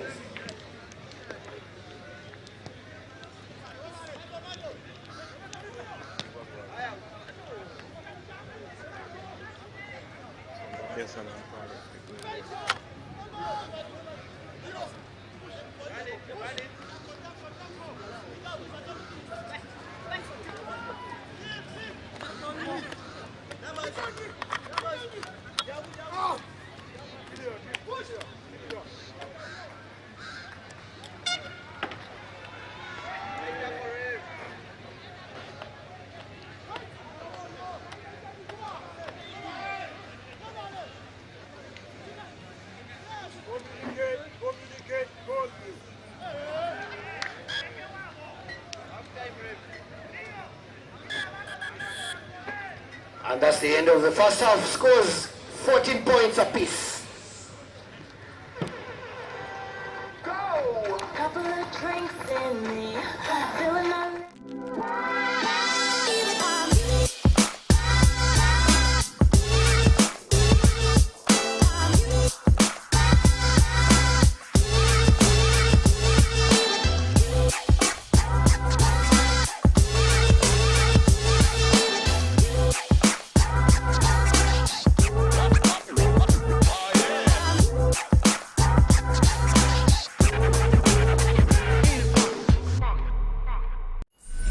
Gold. We all want it. That soft yellow glow with subdued sun in your hands. That precious polish of elegance. To hold it is one thing, but to taste it is everything else. Relish the satisfying taste of a beer, unmatched in quality, unmatched in consistency, and with 23 Global Gold Awards. A beer unmatched in gold. Better than most, me song make you tell them wine and tear them blow some. Better than most, tell them say me fine and them wine from the rhyme some. Better than most, me song make you tell them wine and tear them blow some. Better than most, tell them say me fine and them wine from the rhyme some. Better than the wall of them, better than the ballers up, better than the wall of them. When them see me slip man I shine than the wall of them. Lots of gangsta not afraid of them. Y'all them love it when them see me perform. Just them mad and them never stay calm. Gangsta loving that the y'all them a want. We give it to them like a raging storm. Make the girl them front for sure.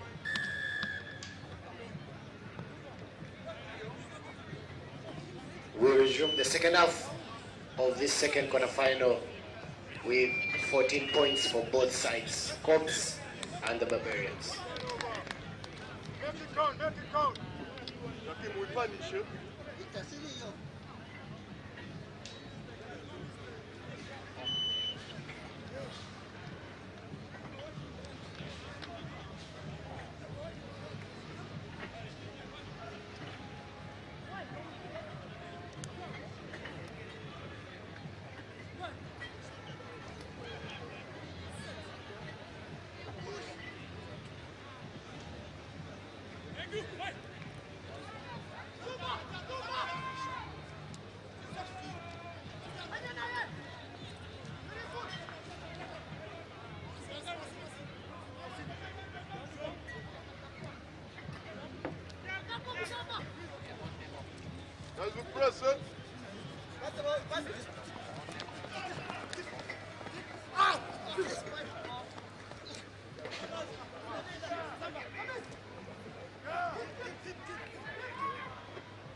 Ball is open! Play!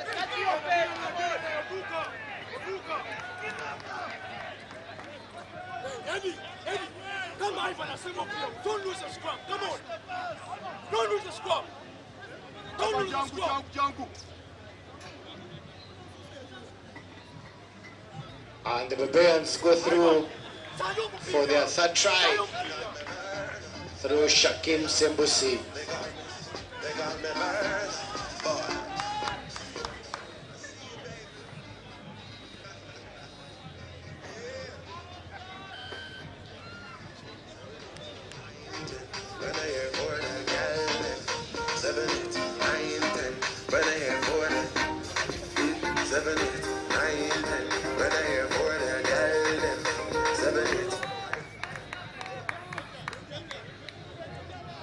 Scores are now 21 for the Barbarians and 14 for the Cubs.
Another try for the Barbarians.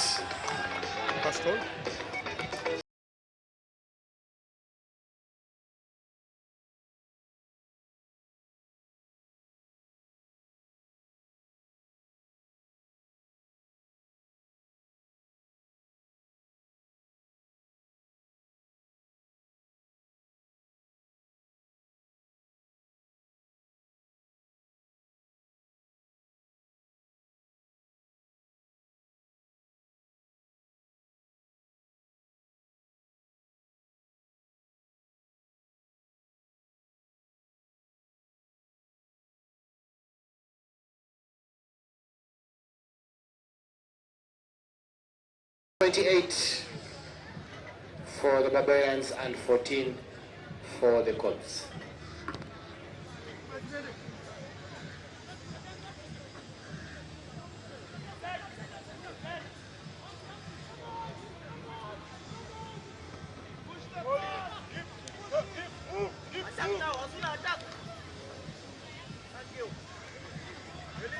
That's okay.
try for the Cubs.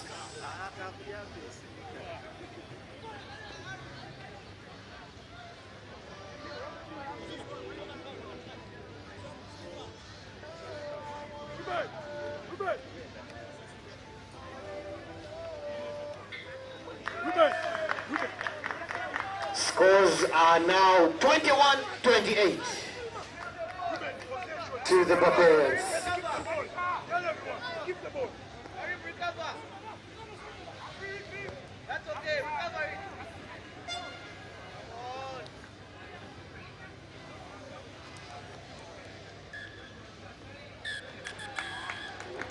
And that's the end of the game. The Barbarians just doing enough. And the scores ending 21 to the Cubs and 28 to the Barbarians. The third quarterfinal, Stanbic Black Pirates, Toyota Buffaloes.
Eddie Kaima. Play on. Release red. You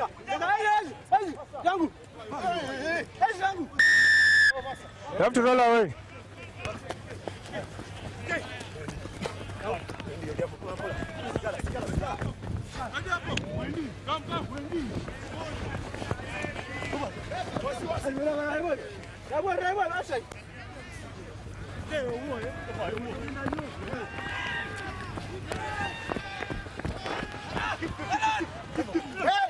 Ball is open. Play on.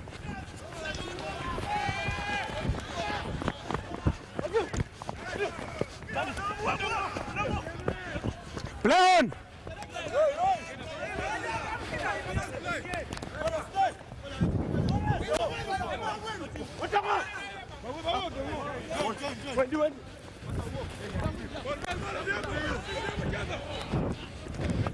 Play on.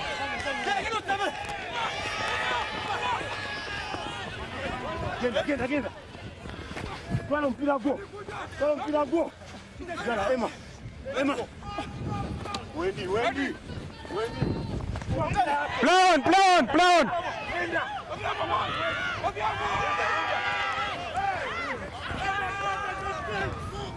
Black, what do you want? There was a no content ball went out. Line out scrum. Scrum, eh? Let's have a scrum. Mark is here. Scrum. No, he said no con. Let's have a scrum. Thank you, ma'am. Thank you, madam. Let's get back 5. Yeah, scrum. Mark is here. Sana, captain. Let's go, crutch. My guys, initial. Bind. Set. Hi, boys. Stay 9. Ball is out. Playing advantage, no con. Advantage over.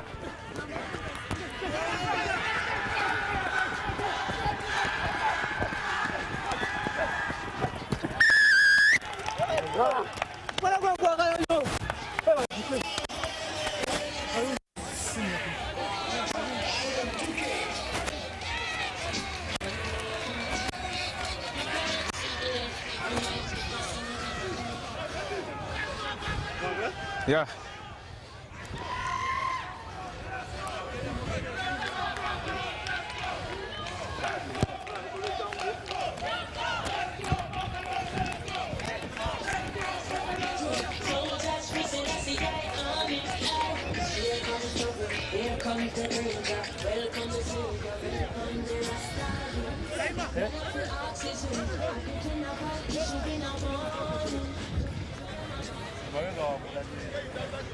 Time your run. Fuck. Fuck.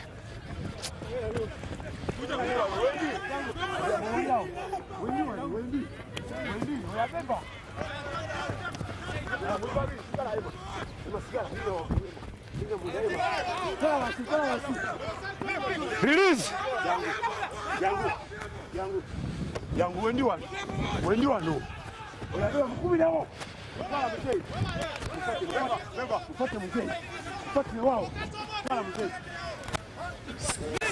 Yangu mukati wendi wano. Aliyeka. Bali babiri.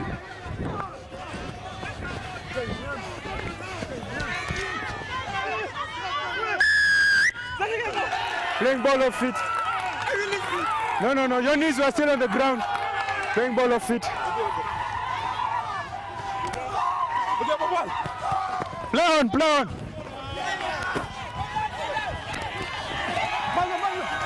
on.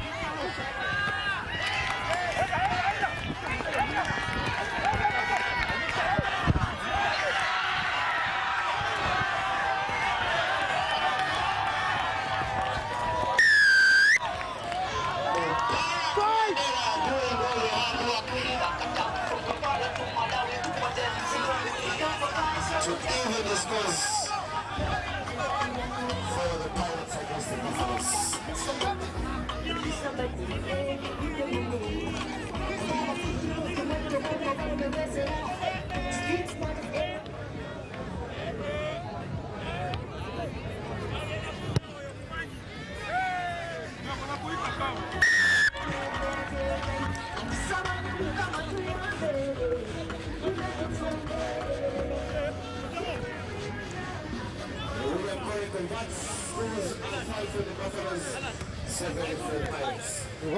Yeah, if you're ready. Yeah, let's it. Time off.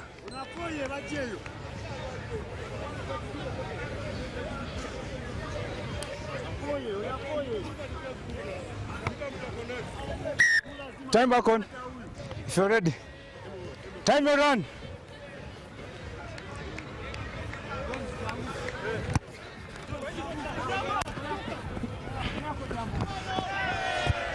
Play advantage, no con. Advantage over.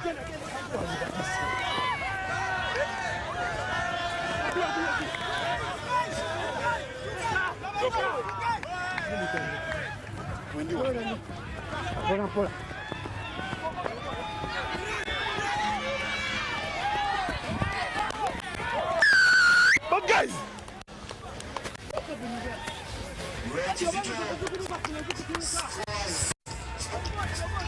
second try for the Pirates.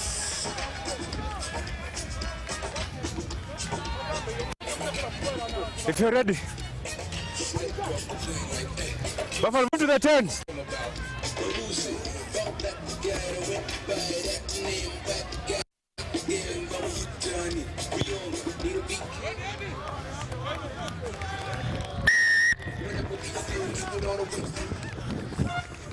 Last play.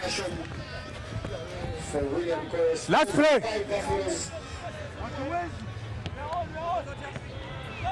14 2 for the Pirates.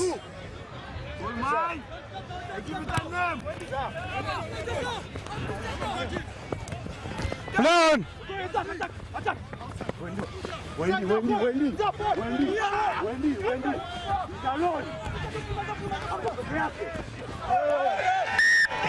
That's accidental contact. Say scrum down your ball, but it's half time. Towards accident to accident. Scrum. Eh?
Don't let them fool you. Don't believe for a minute that they are with you.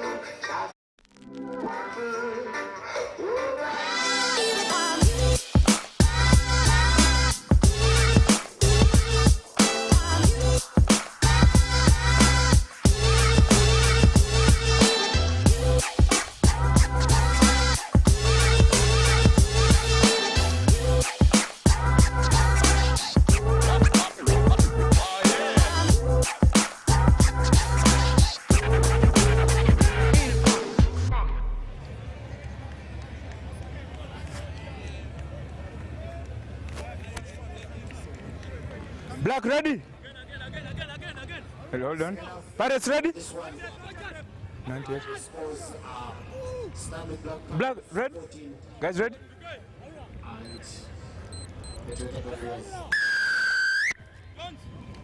Time your run. Play on.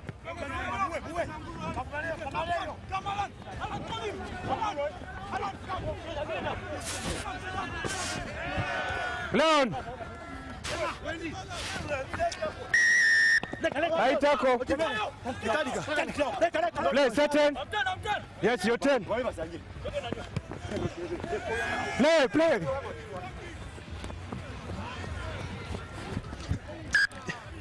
Turn to draw.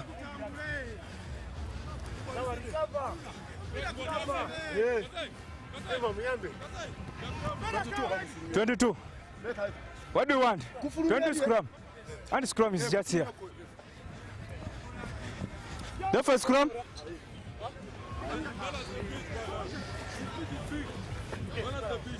Yes. Nice. It's okay.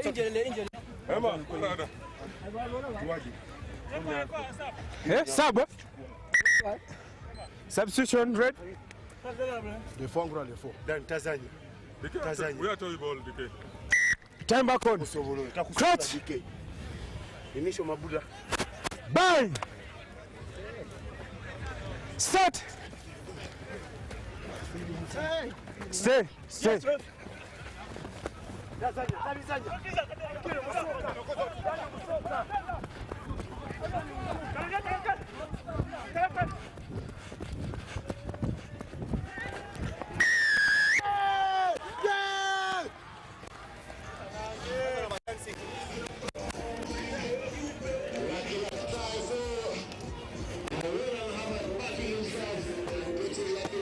Anyway, here. Buffalo, move to the 10. Let's go, ready.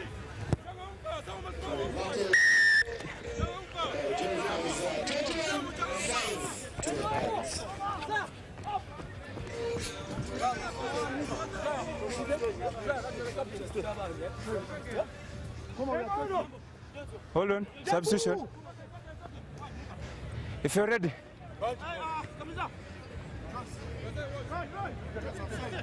If you're ready.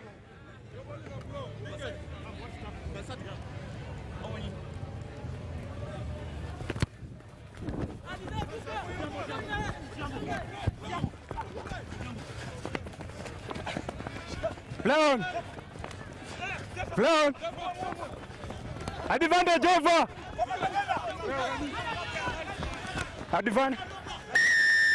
That's a high tackle, a pulling shot, sir. Set in. Serak.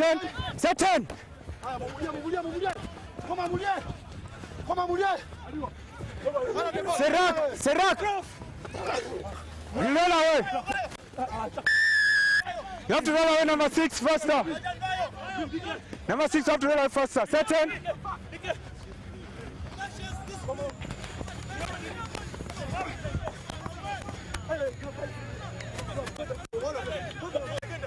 Release now.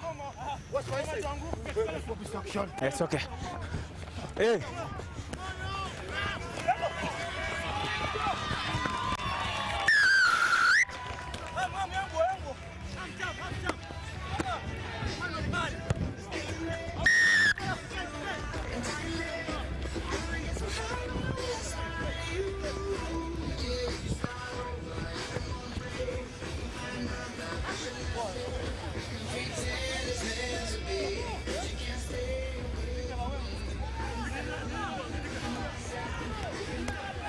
Scores are now 21 for the Buffaloes, for the Pirates. Hey, sorry, I'm sorry. Release, Red!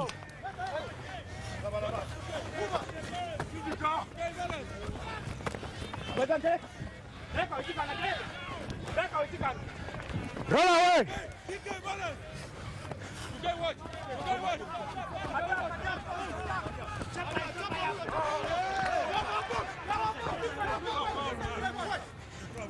What do you want? Scrum line out. There's a knock on first.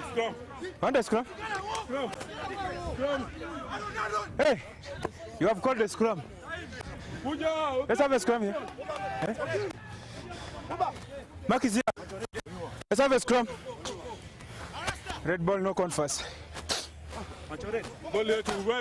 Did I say 5?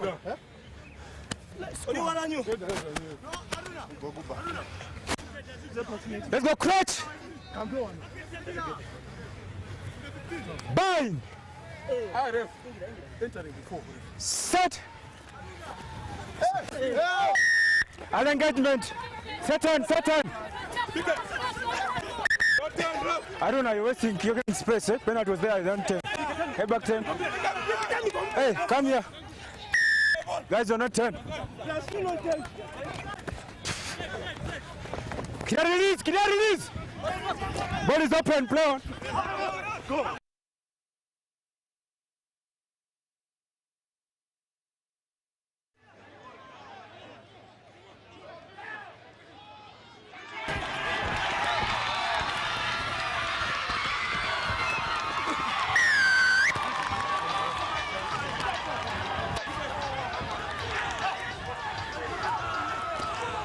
Hey, here, Katarika.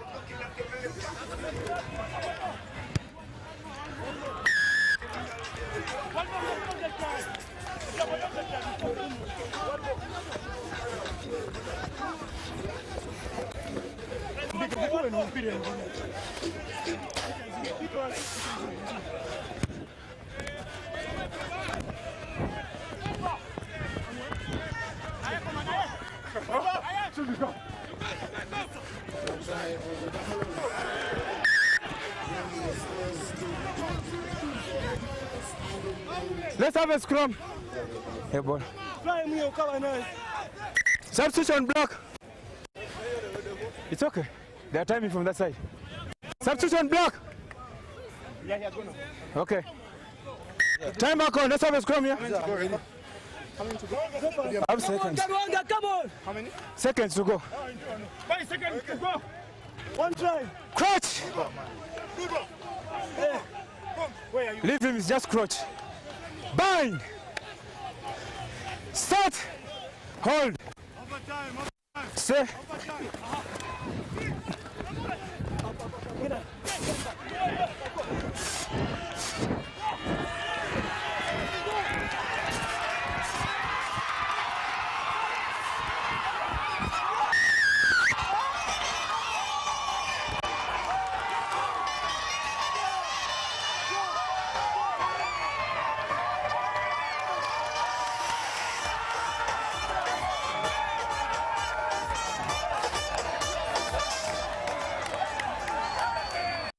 Done.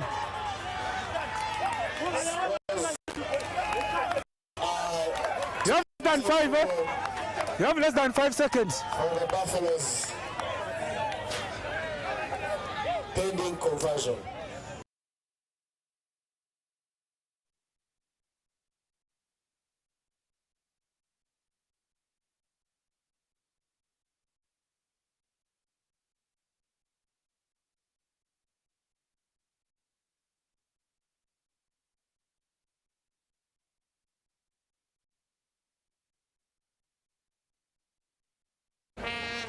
Hello. Good.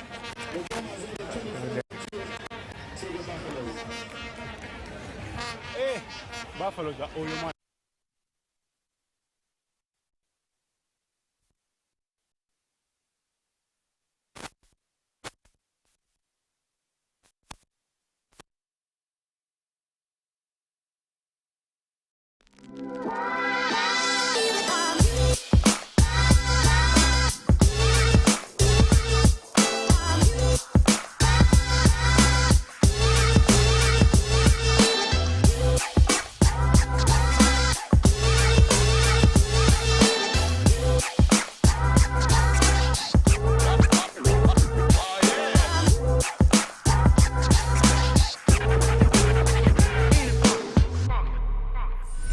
Gold.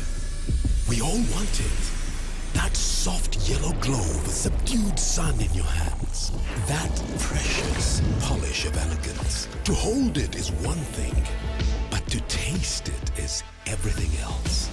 Relish the satisfying taste of a beer, unmatched in quality, unmatched in consistency, and with 23 Global Gold Awards. A beer unmatched in gold.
Mongas 7. Platinum credit wins 0.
This, you can't be fooled about it. The quarterfinals are on fire.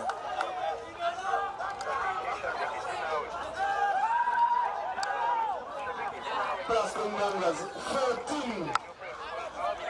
The platinum credit hidden 0. All is brought to you by NILE Special, the #1 fan of Ghana rugby. And yes, the games are living up to the billing. Raising our game.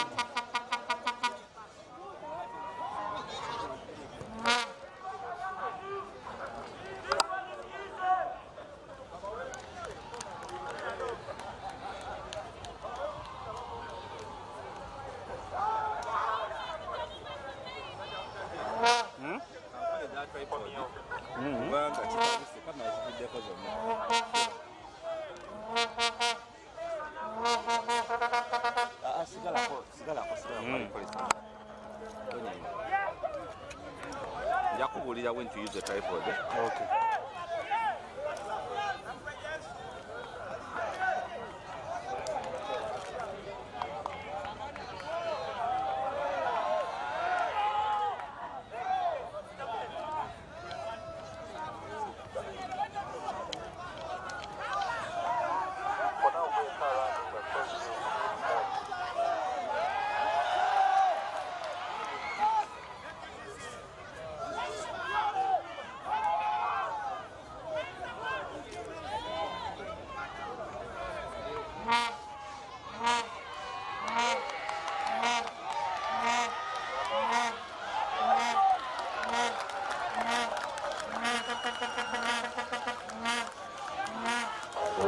For the platinum credit ribbons.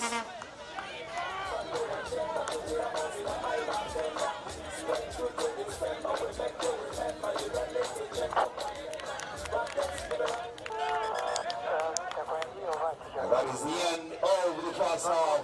13-7. We're going to the break. There's not too early for you to make a NILE special. The malaria here is real.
want it.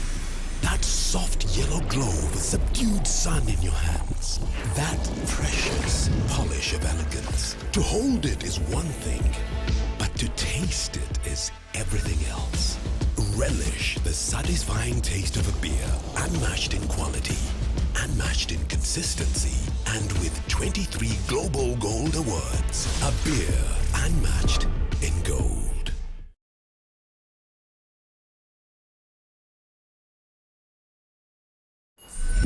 Gold. We all want it. That soft yellow glow with subdued sun in your hands. That precious polish of elegance. To hold it is one thing, but to taste it is everything else.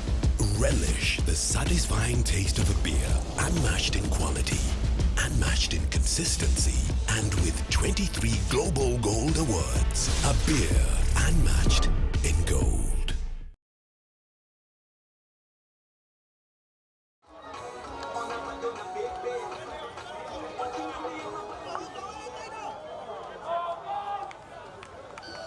And we're back for the second half. Plastic Mongers, 14 platinum credit healings. 7.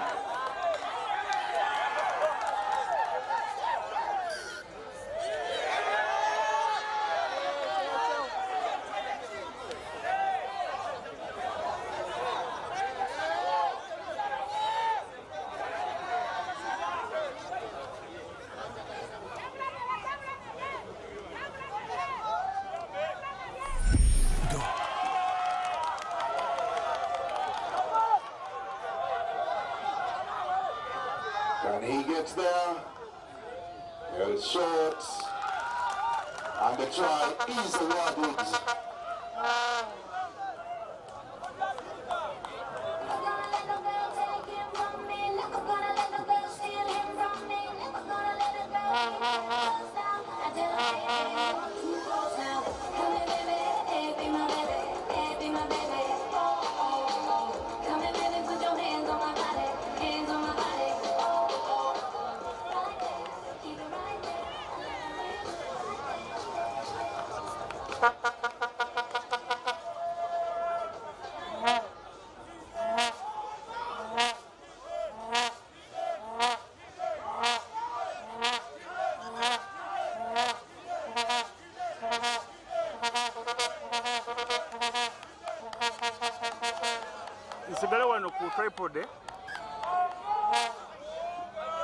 Again continues. 12 platinum credit healings, 14 to the Mongers. Wow, plenty of support here, being the home team.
Both teams making changes.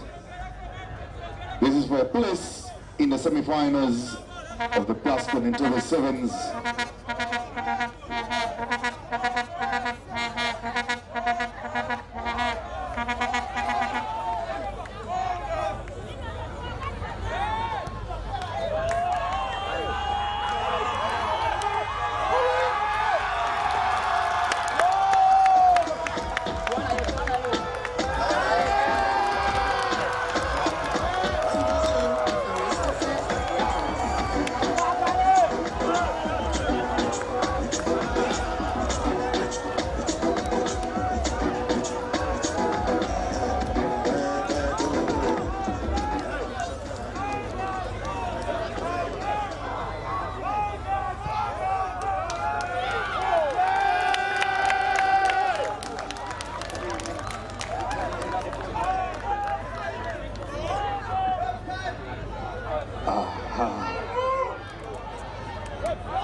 which team you are supporting. But the scores, Plascon Mongers 21, Platinum Credit Hiddens 12.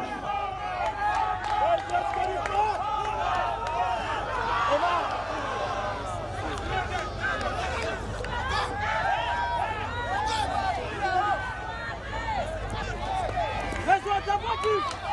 Support him! Nice one!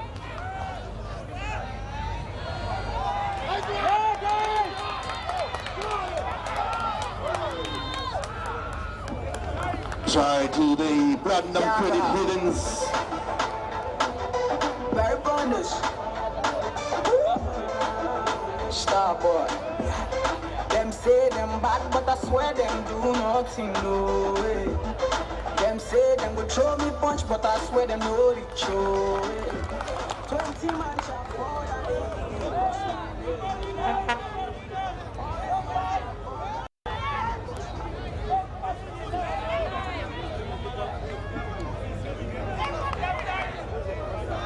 Raise your game. Platinum Credit Hiddens 19, Plascon Mongers 21.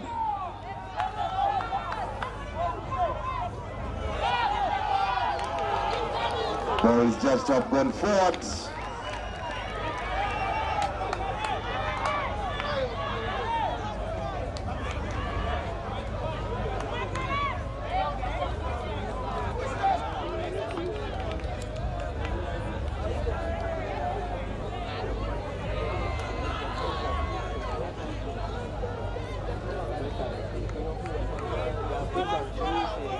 Grab yourself a nice special, only 5,000 Uganda shillings. The game will even be better.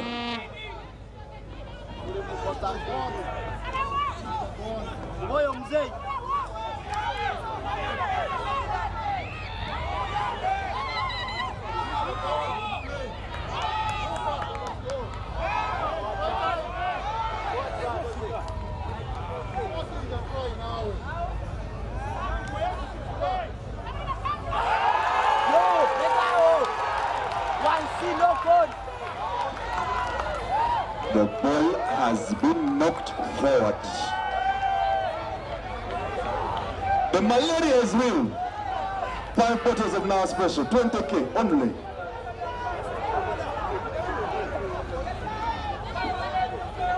Why are you asking for time?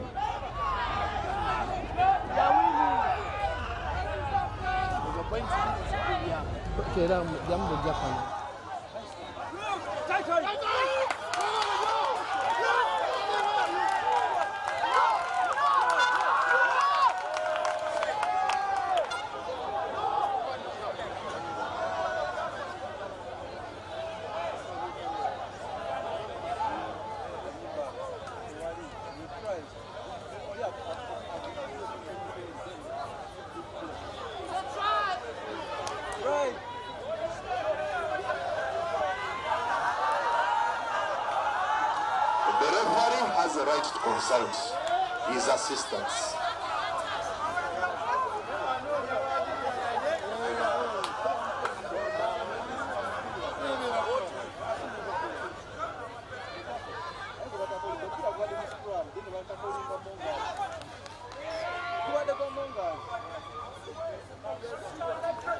The silence is beautiful.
What a moment.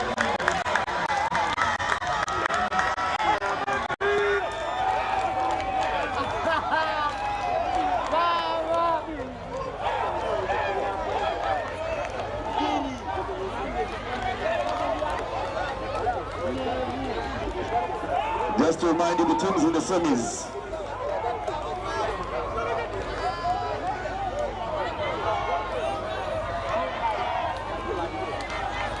Plus Fernandez into the semi-finals of the Plus Cup into the sevens. Placement game.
Jaguars in orange.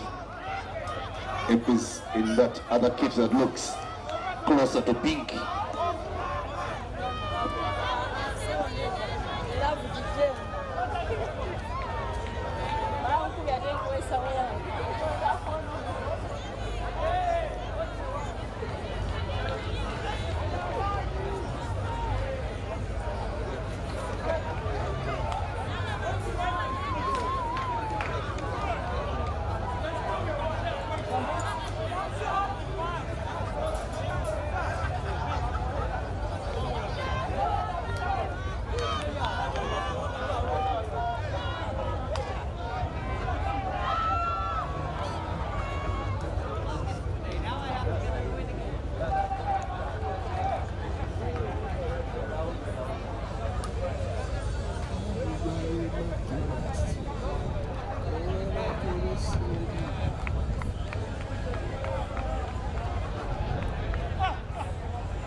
Impis down to 6.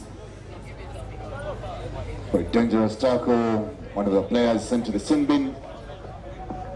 Game is still scoreless. Jaguars against Impis for 13th place. This is their semi-final.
Taking ourselves home, put your trust in me, baby, cause you are ready. And it won't be long now. We're back for the second half. This is for 13th place. And it's semi. Impis taking on Jaguars. And they have not yet given us a score as yet. Welcome to day 2 of the Plascon Entebbe Sevens. And the morning has been thrilling.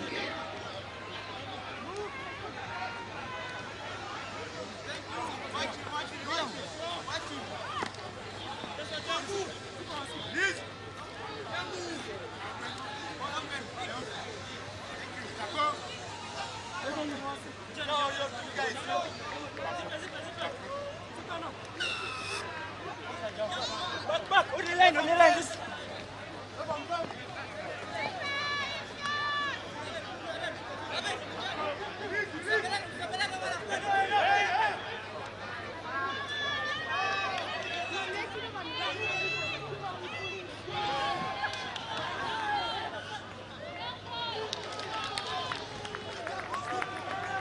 Ball knocked forward, still not trying this game.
Stay on the line. Stay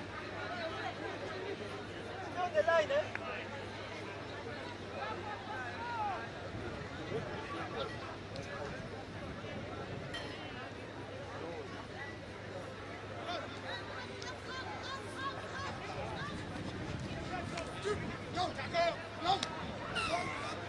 Back!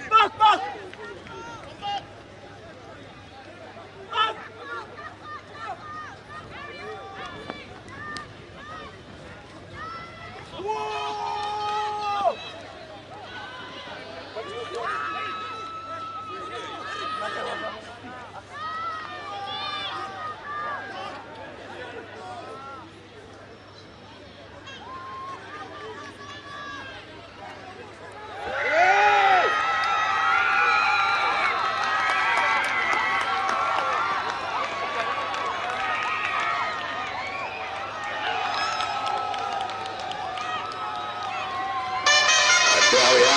first try of the game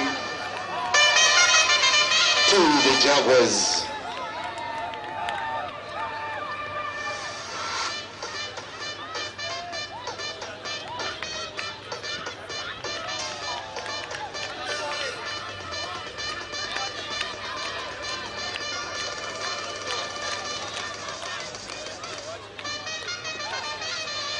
Seven to the Jaguars, Impis 0. As the Subi Pacers will be coming up next against the Warriors. Placement game. It will be another semi for 13th place.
Respond with a try of their own. It is now 7-5.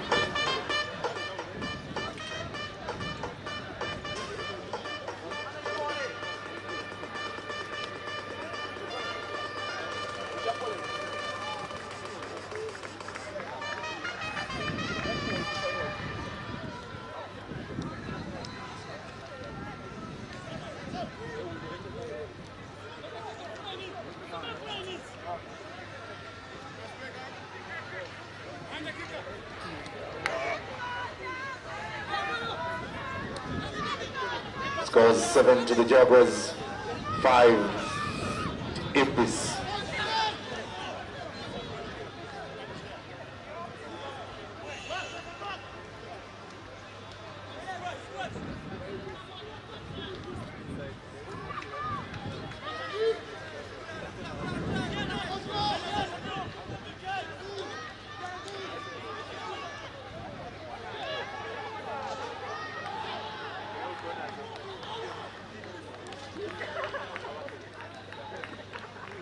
Another try to Impis, and they take the lead in this game.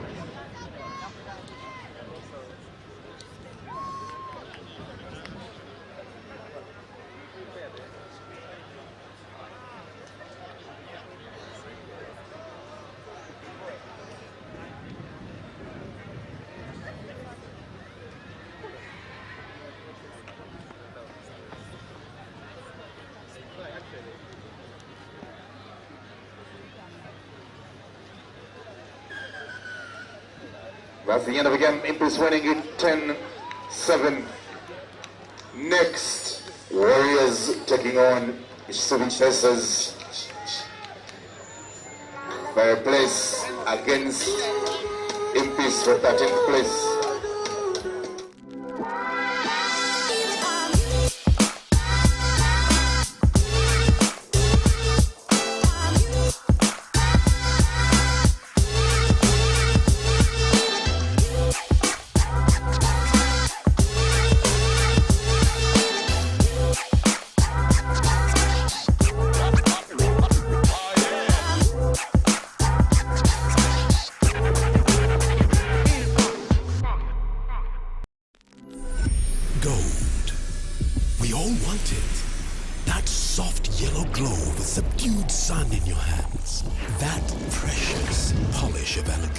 To hold it is one thing, but to taste it is everything else. Relish the satisfying taste of a beer, unmatched in quality, unmatched in consistency, and with 23 Global Gold Awards. A beer unmatched in gold.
We have the first star of the game scored by the Warriors.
Warriors 5, Pacific Pacers 0.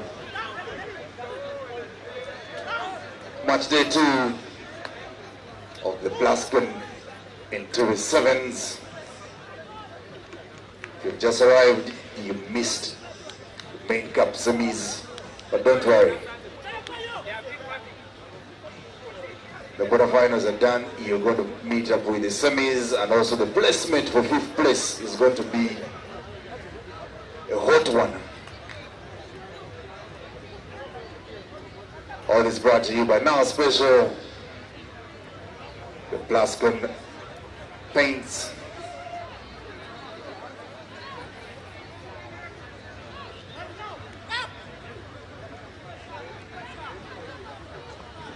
Monga's our host. You're gonna rock the Union.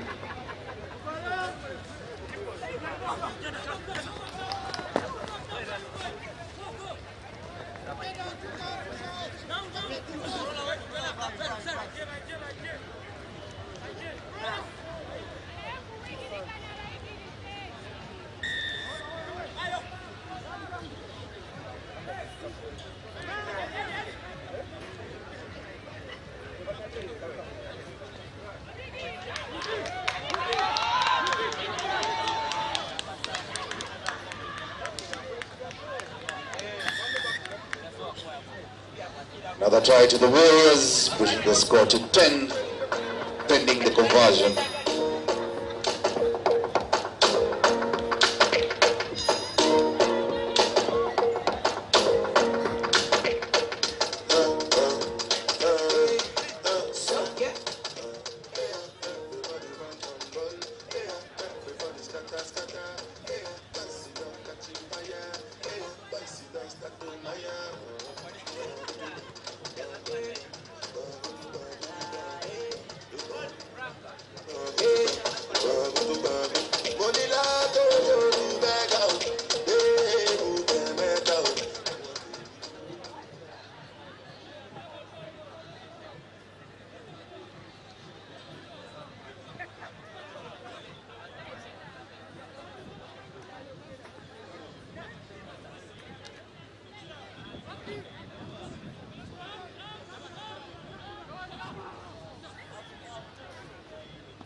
scatter, scatter. Skills, I'm Mr. Dong, dong, dong. Yes, them do the Maya, Maya. Then they call me Obio, like my name is Davido. Cause they see me for TV and I they for radio. I don't pay my dues, yo. You can keep the change, yo. Then the people when they owe me, make them pay my money, yo.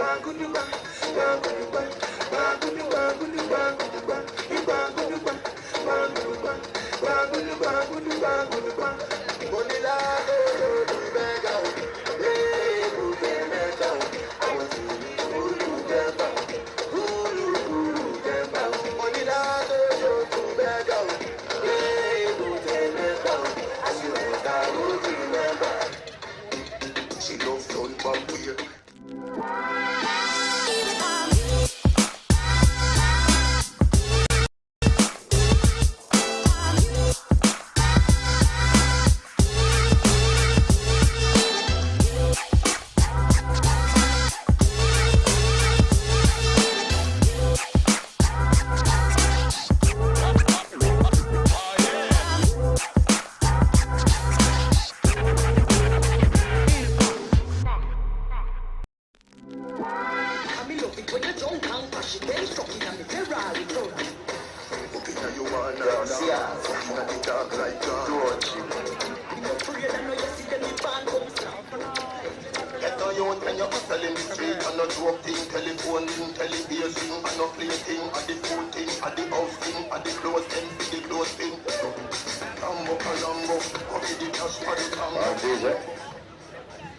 Back from the break, Warriors 15, the Pacers 0.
Chi.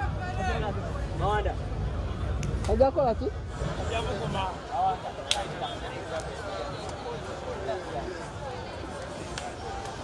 As both teams make changes, scores remain 15 to the Warriors, 0-2.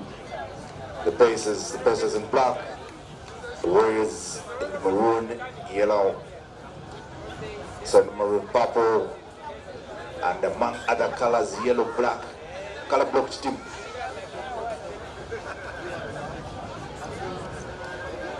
Next, Company Eagles takes on Chambogo Challenge Cup semi-finals, after which we'll have Elgon Wolves taking on the Lifeguard Rams. Then 5th place playoff, Hippos will take on KCB Corps. The Stanbic Black Pirates will take on the Platinum Credit Heathens. That's for 5th place semis.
them for the money make. Watch out, then in the bank, it's a one say. Listen up, be careful if you well and you say. Just so have the well up, run away, three bar up. Hey, you don't have no way. Keep on the right, that we can't die. Get the money can't back ball and see the day. Rambo, Rambo, come to the church for the Rambo. No go, look at your feet in a one go. And banana, you can't see no mango. Mango, and also the bingo. You don't go to over to bingo. You don't know what it is, you see a bingo. And banana, you can't see no mango.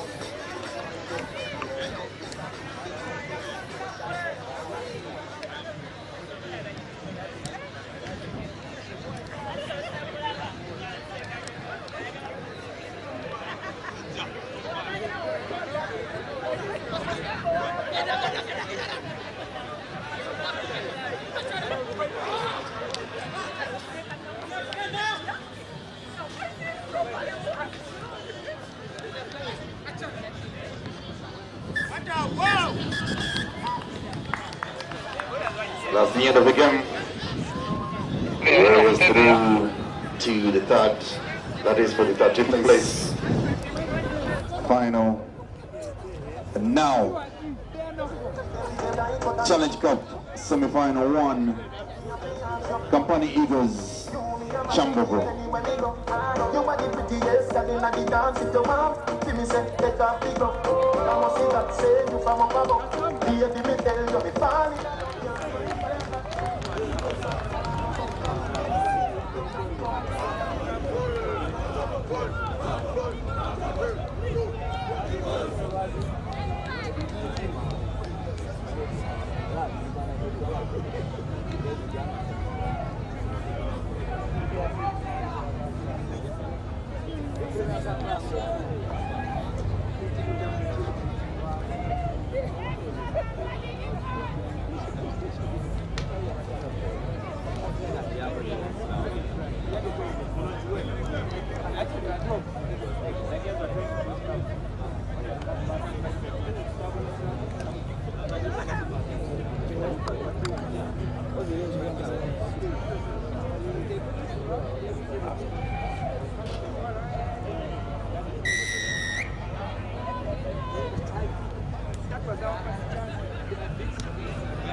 balance it over.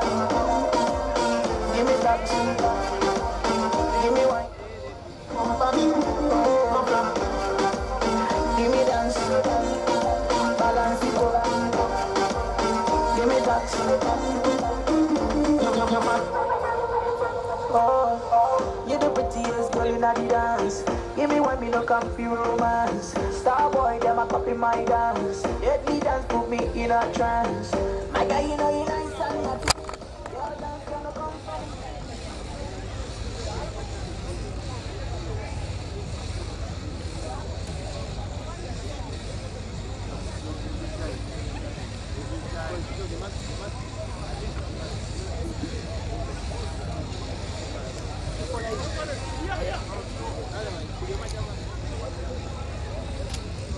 Company Eagles 7,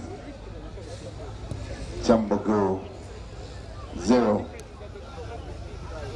Challenge Cup semi-final 1.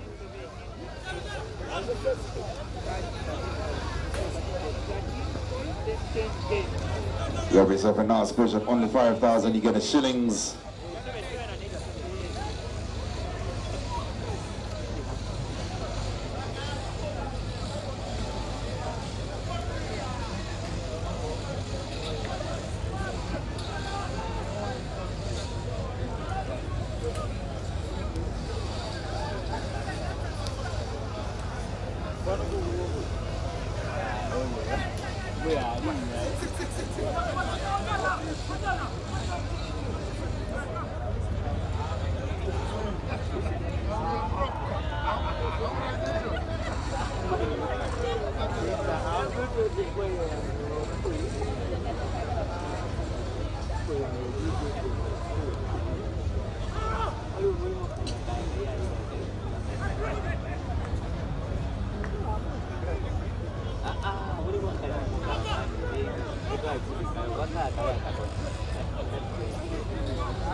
We have our second try to the Company Eagles, extending their scores to 12 pending the conversion.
Back to the second half. The Kampani Eagles, that's the team in the orange and black. 14. Chambogo in the blue. 0.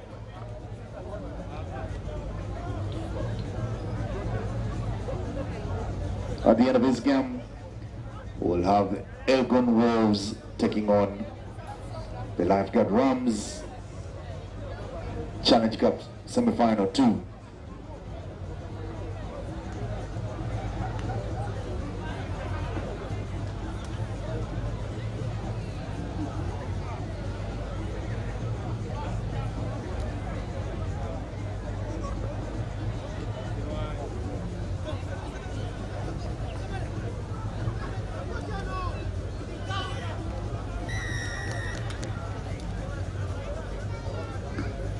Tie number 3 for the Kampani Eagles.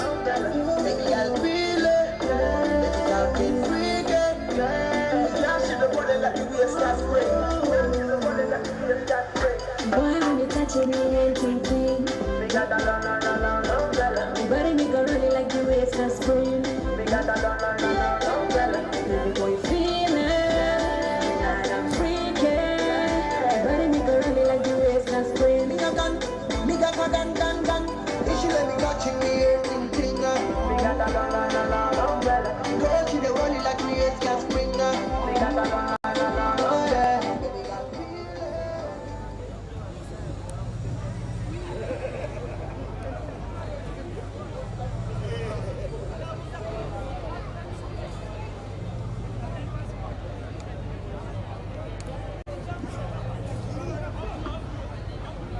So that is 19 to men in orange and black, 0 to team in blue, that is Jambogo. What a dummy.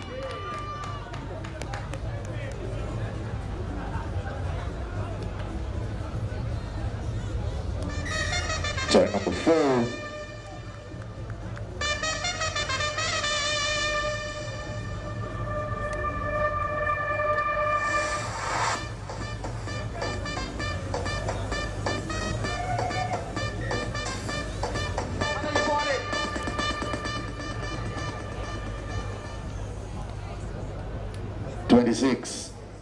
To the Kampani Eagles. Chambogo yet to score.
A drive to the line, another try.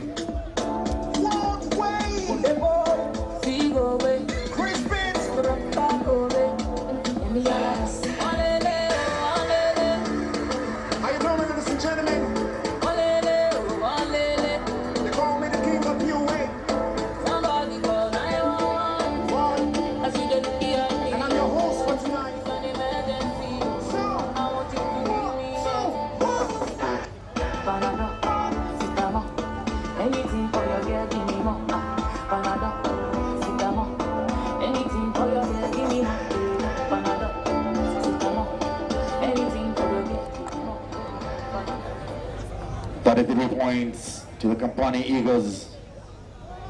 Chambogo yet to come up with a response. The sun is out, high in the sky, as we are going to be seeing another try from the Eagles. That is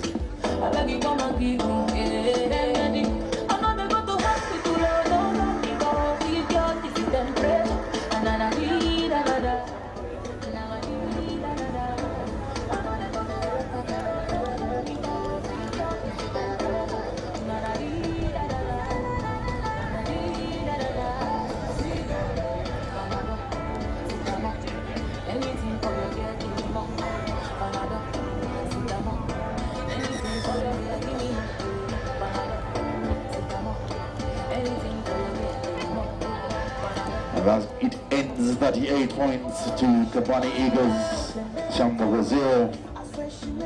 It's now Challenge Cup, semi-final 1.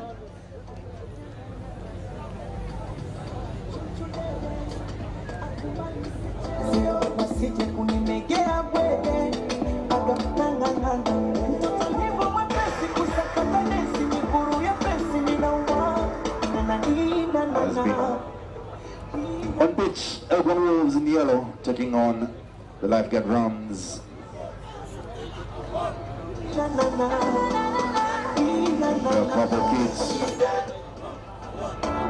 It's for place in the final with the Kampani Eagles for 5th place. 5th.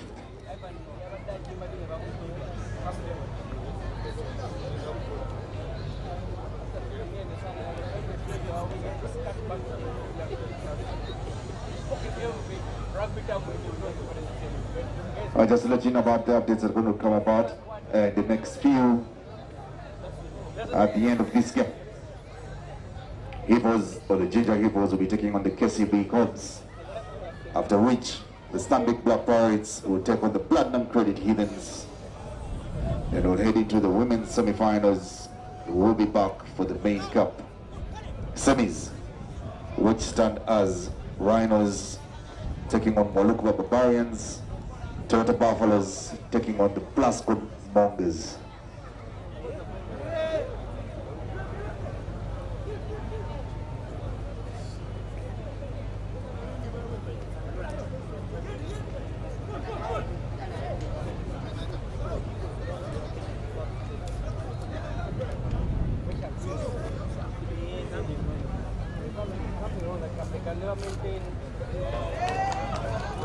Intercept.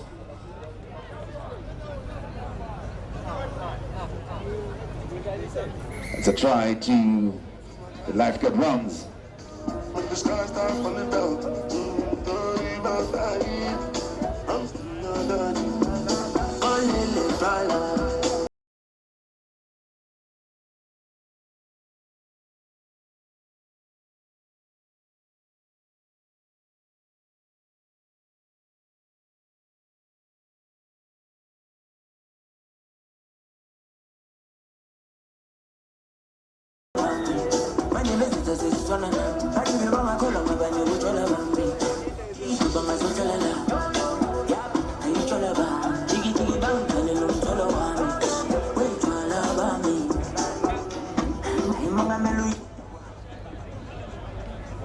Lifeguard Rams 7, the Elgon Wolves 0.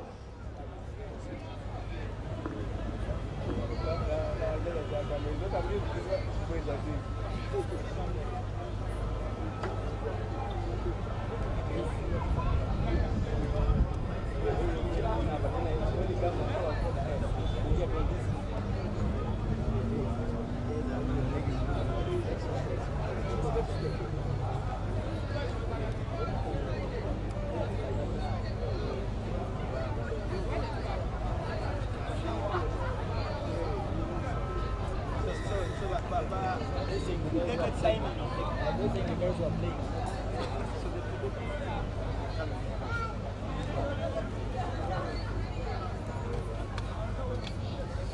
are ladies walking around in black and gold, ready to serve you an all special, well chilled, and they are at your service. Call them when you're ready to place your orders. They're waiting to serve you. You're now special. The born fan of Ugandan rugby. Hashtag raise our game.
Thank you.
Time off. Sub.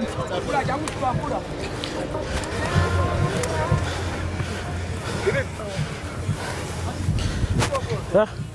Okay, yellow. Stone your mark. There. Line out. Red. Please start 10. 10. When ready.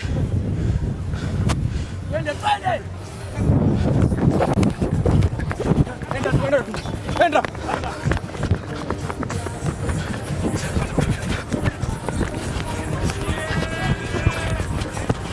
Taco! It's a rock. Neck roll. Neck roll. Here. Here. Neck roll.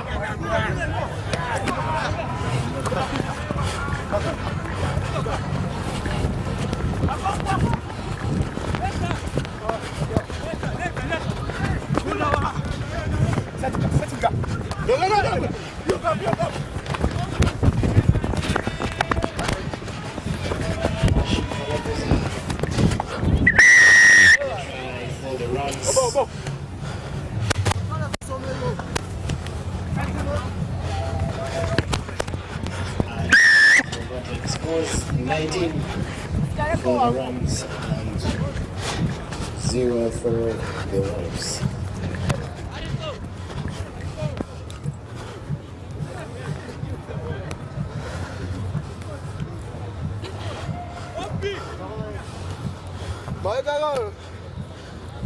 Behind kicker.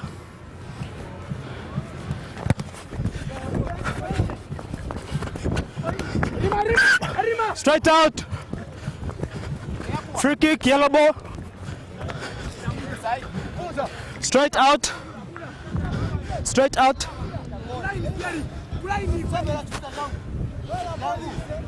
At the mark 11. The mark. Yeah, good.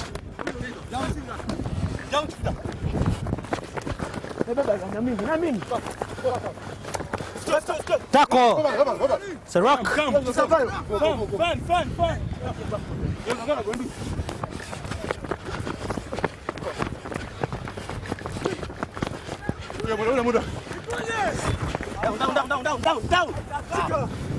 Tackle, release. Tackle complete. You have to release. Get 10 fast. 10, 10, 10. Good now. Not yet, not yet. Not yet, not yet.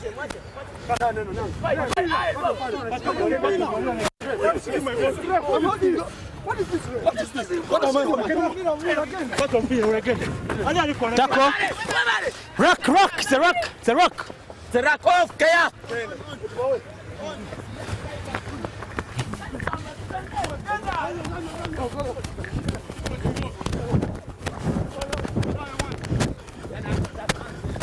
Tackle. Rock. Tackle.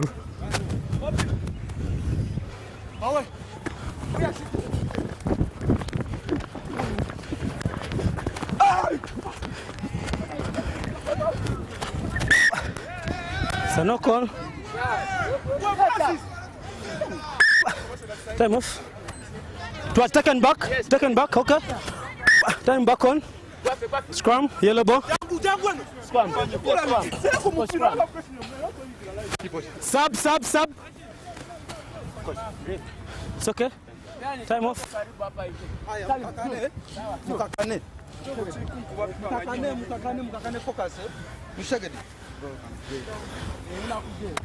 Time back on. Crutch. Bind. Is he there? Sit. Stable. Hold.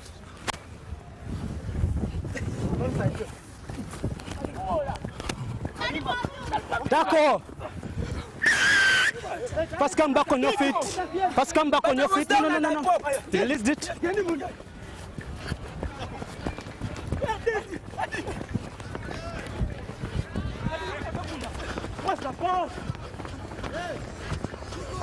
It's a rock. Leave it.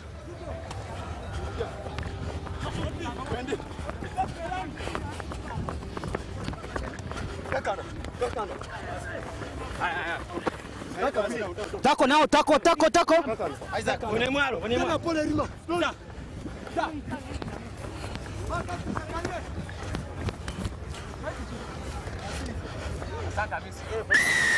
Holding.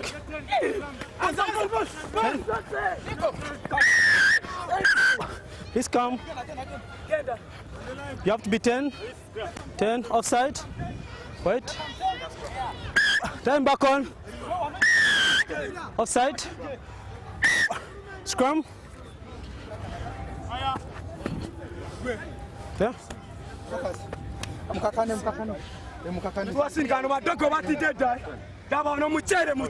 Last play. Crutch. Bind. Set. Stable. Hold it. Hold. Now 9, use it. Stay. Here. Angling. Time off. Please come. It's a penalty. You have to be 10. Here. Offside. Offside. Wait. Faster. There. Stay on your mark. Stay on your mark.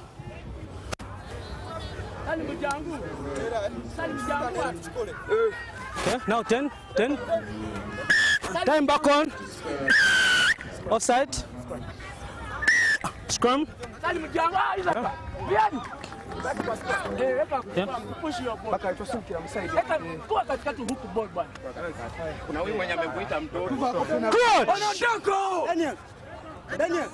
Bind.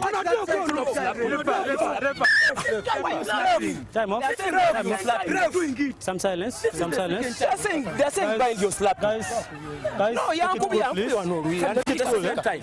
Yeah? This is the second time he's doing Reset.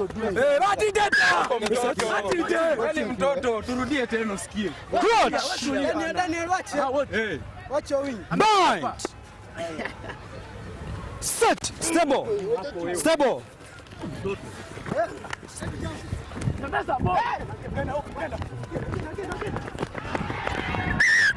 Sanokon.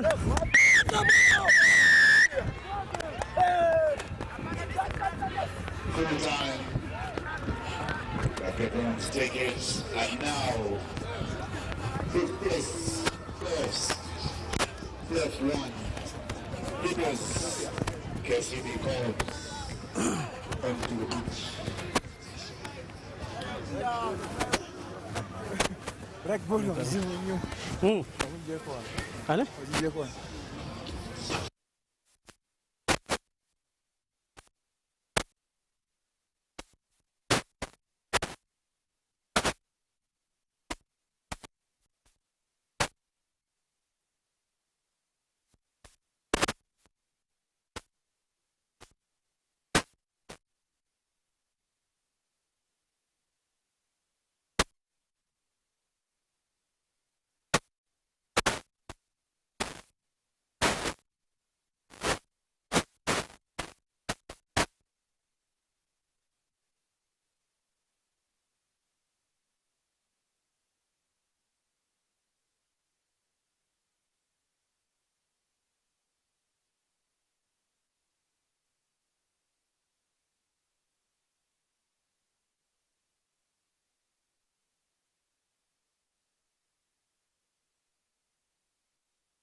Another try to the KCB Cubs.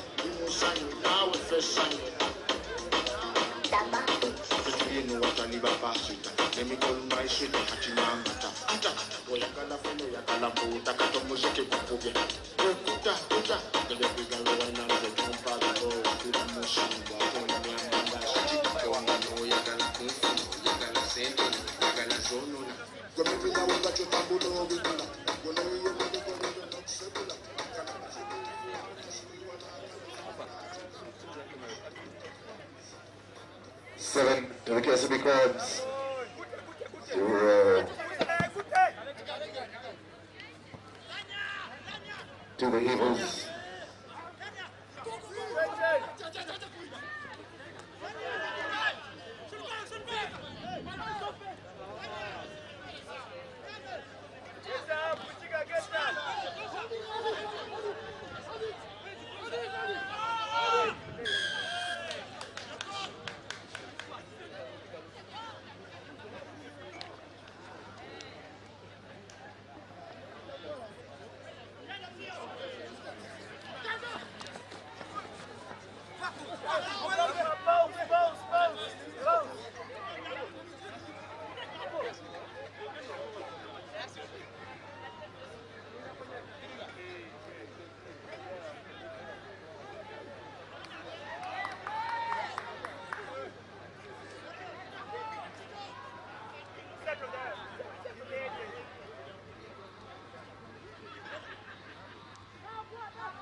Another try to the KCB Cubs.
Try to the KCB Cubs.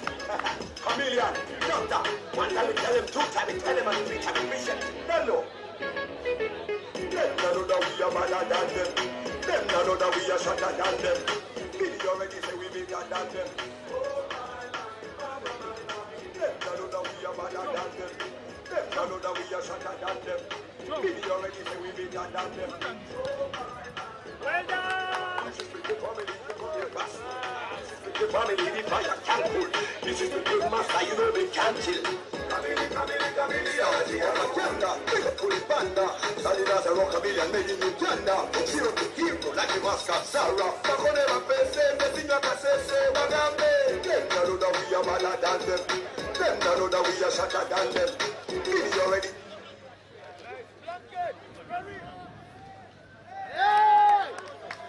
KCB comes with all the pressure and all the points in the game. 17-0 against the Hebrews.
Try number 4.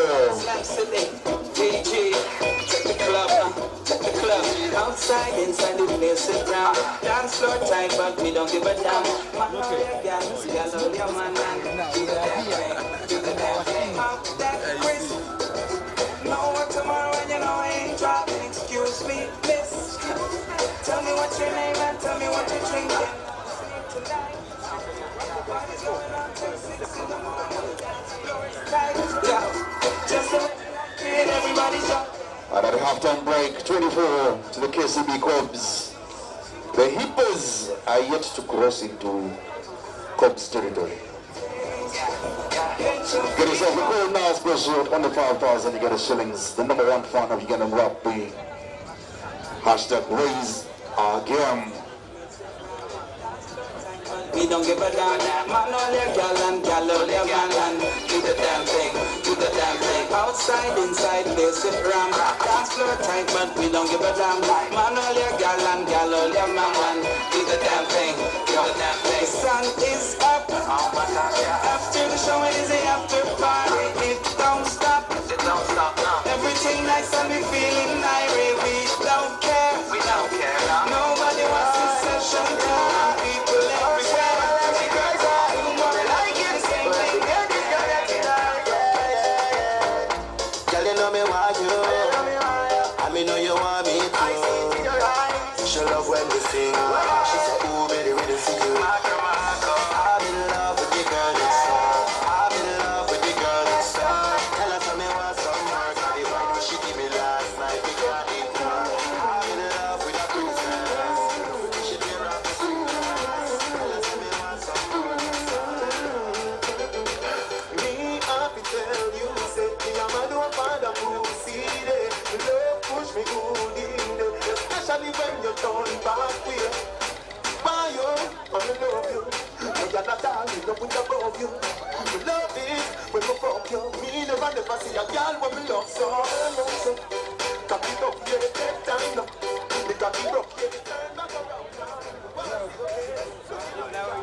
We're back for the second half.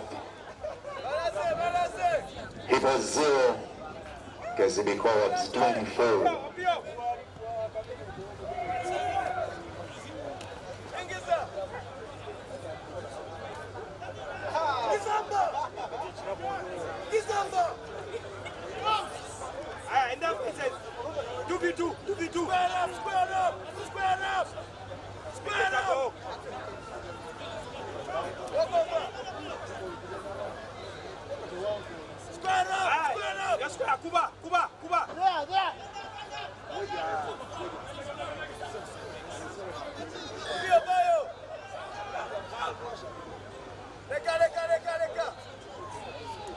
Now we have a try to the Hippos.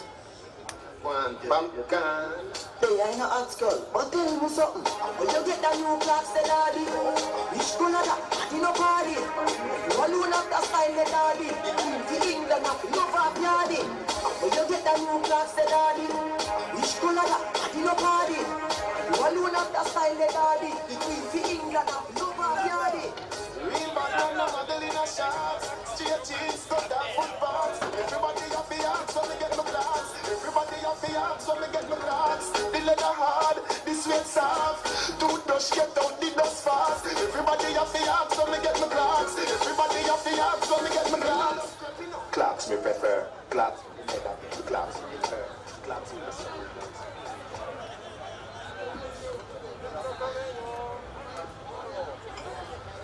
To the KCB Cubs, 5 to the Ginger Hippos. At the end of this fixture, we'll have the Stanbic Black Pirates taking on the Platinum Credit Heathens. Set up.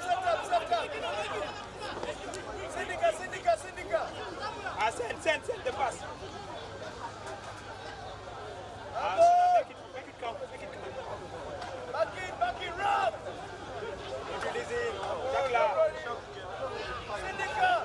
Syndica! Strike it!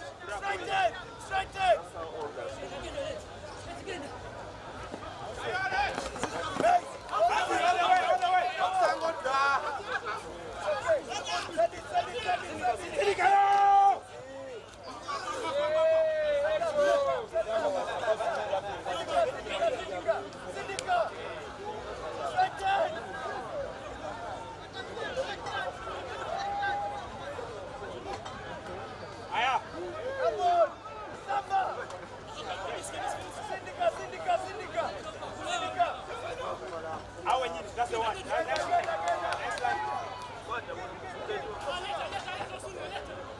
What is that? Tell them to stop chucking the ball. But I just feel float. Shut up!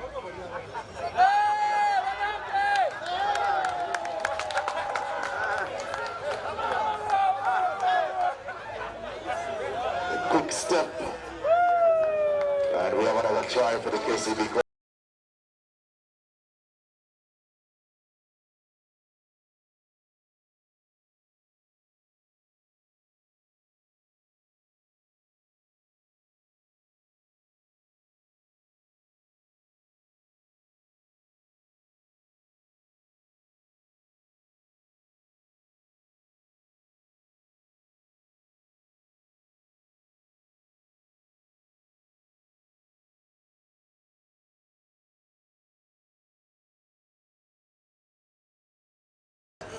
It is now 31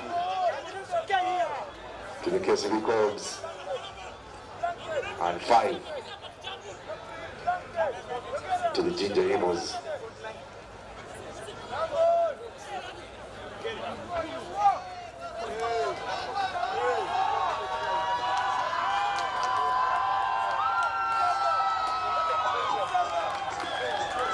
Another try for the Ginger Hippos.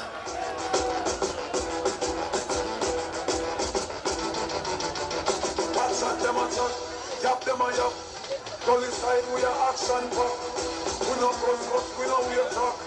Go inside we are action pack. Tell them anything, anything.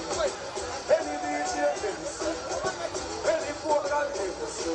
For rise against that is a heavy sin. So you never fall in and you not come back. Happy your family, so you can't do that. When I listen to the people on the street, them love chat. When they miss a man, violate me, don't chat. Mama tell me, son, may you please keep your calm. I'm getting more and me can't take the charm. Mama bow yourself. Lemon ball, look alive. Get the ball, get the ball. No pressure, no pressure.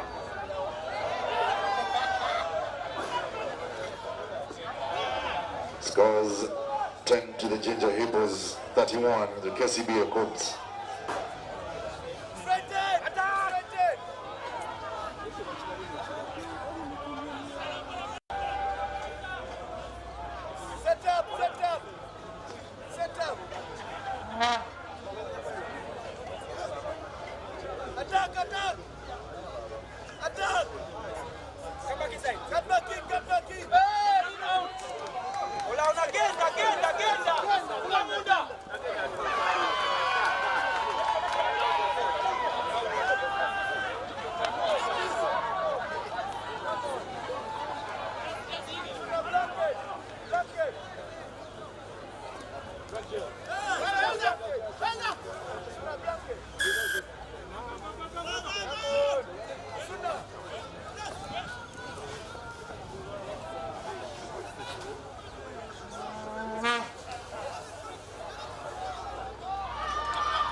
He was with another try, trying to crawl back into.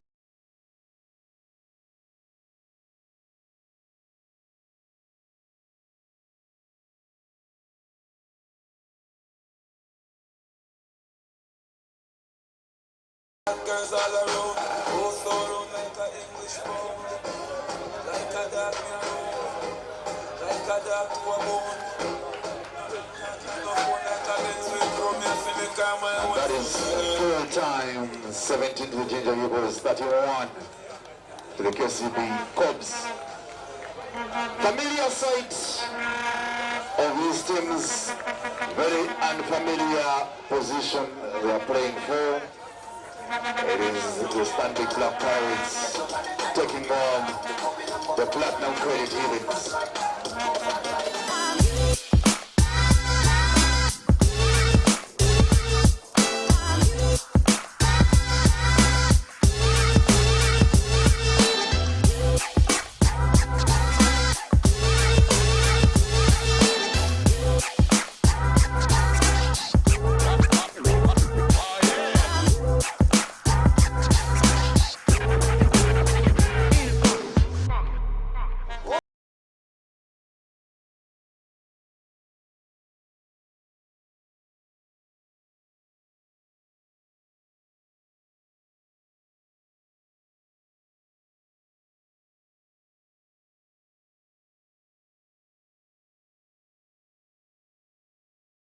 The fans and DJs doing their best to motivate both teams and their supporters as they clash. Fifth place playoff. And we have kickoff.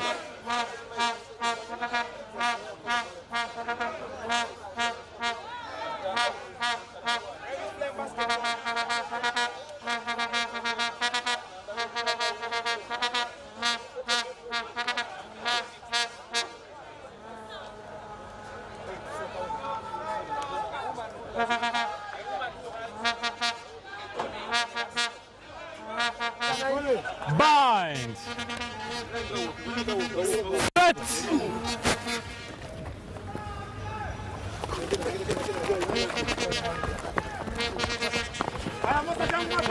Okay. It's fast there. Go, go, go, go, go, go. No 10. Okay. Keep the 10. Okay.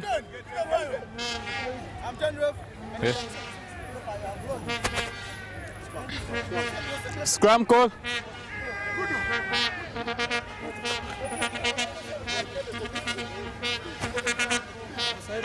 Oh, yeah. Oh. Yeah, where you are. Wait, okay. Crouch. Bind. Set.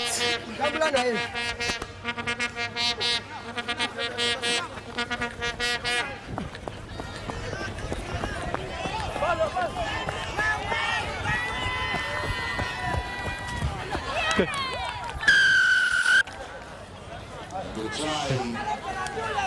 Okay.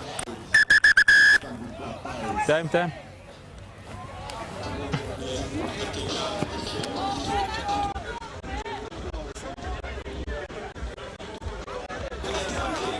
Yeah.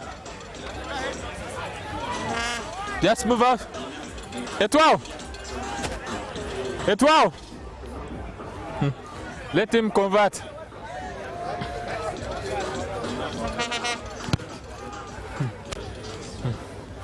Okay.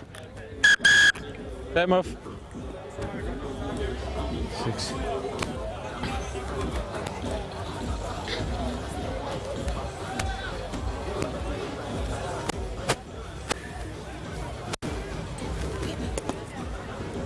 Like they're going to say, best way you're going to play on. Yeah?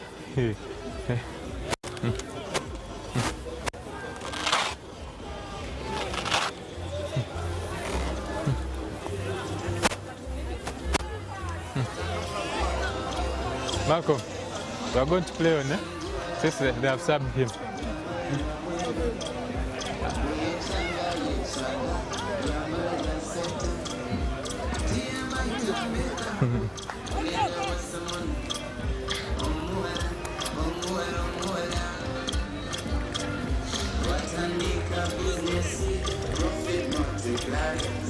When she speaks, I start to see favor come alive.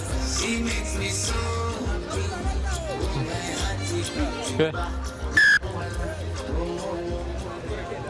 Okay. Time the run. Timothy Mugisha there in his attempt to save a try.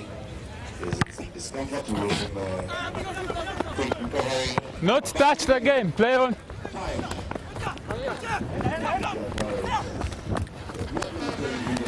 Play on. Okay. It's fast on the ball. Straight on the ball. Play on. Off the leg.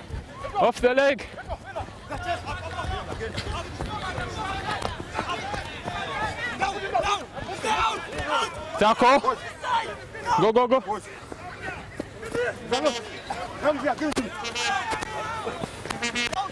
Roll away. Roll.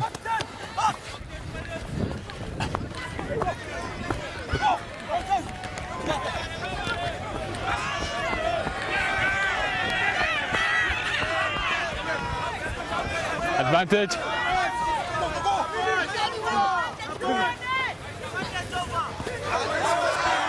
Okay. Hi.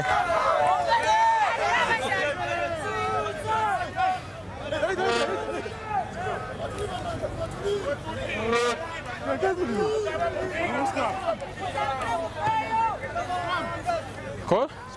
Scrum.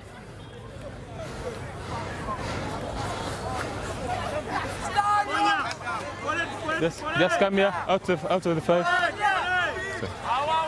yeah.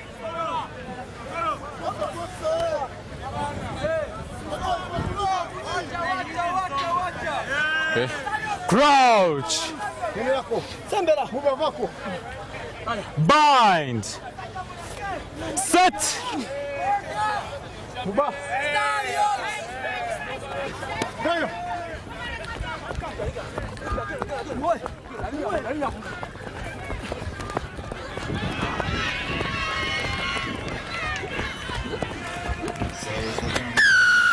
Let's try.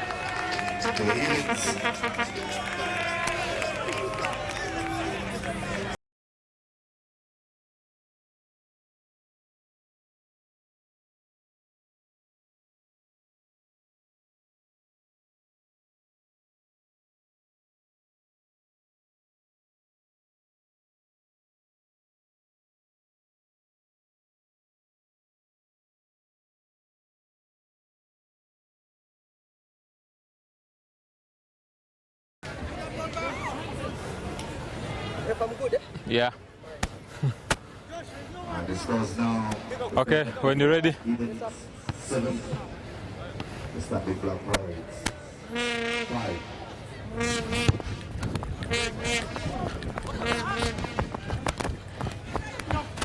Taco.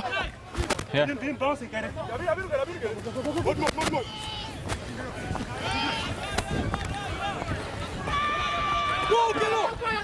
Play on, backward, backward.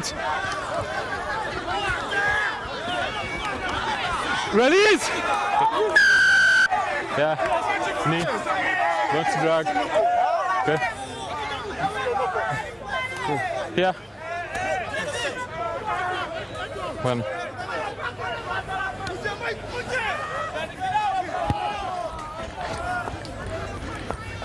Timing is good.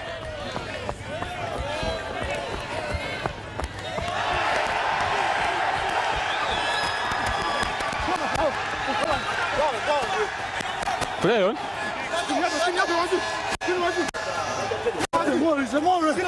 Tackle now. Okay. It was never stationary, guys.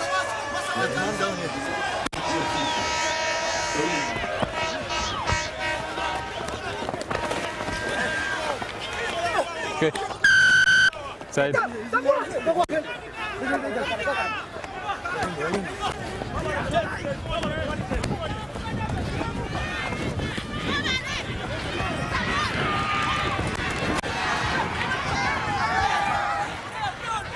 Okay, play on. Knock on. Scrum. Okay. Okay. Time is off.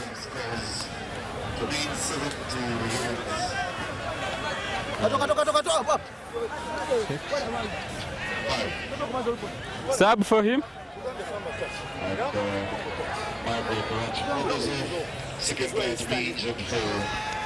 Okay, water off now. Yes, you are Coco. You are Coco. What's the cow? Yeah, it's not oozing, so we can play. Okay, yeah. Scrum. Okay. Okay, knock on. Five. Here. Just back. Step back. Back. Yeah. There. Okay. Crouch. Bind. Set. Stay on side. Stay on side. Over the ball. Okay. You enter yourself behind the ball. Yeah. Last play.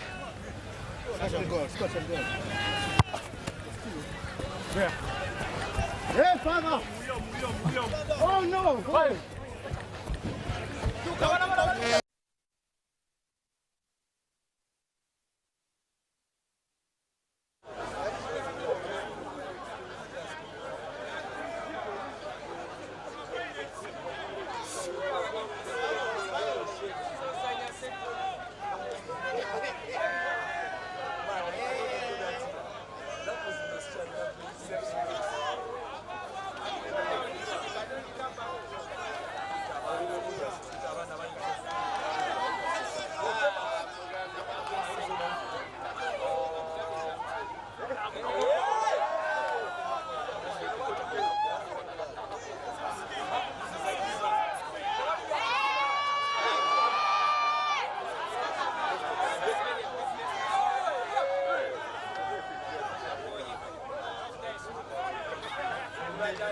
And that is halftime.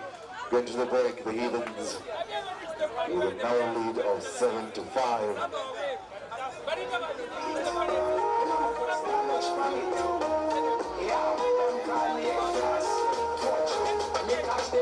Some of them are sleep on the slumber, but we chop on my child, them a wonder. Mine, big, down, random, the deep in a jungle, class, and is a hand, never know your source of my income. Never know your source of my wisdom. We band up with the paper, in my hand, that's on the feed them with a big spoon. Hey, let that chupa, put chupa, Toby, gonna be Cuba. Mr. Bato, Fuka, Yuda, Chagala, Kunyumira, Wansi, Wenchuba. Wenzi, Kunya, Wenzi, Yanzi.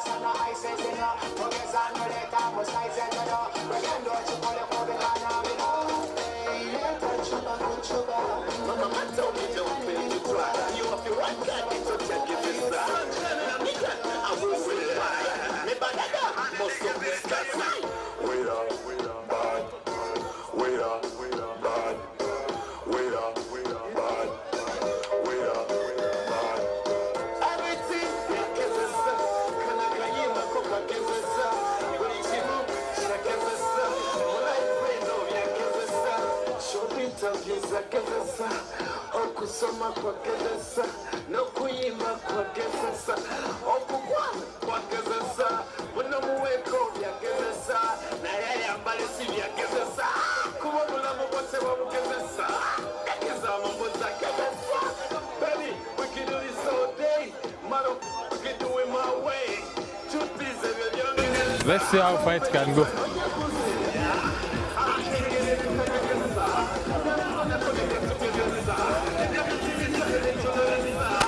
Ready? Ready? Okay.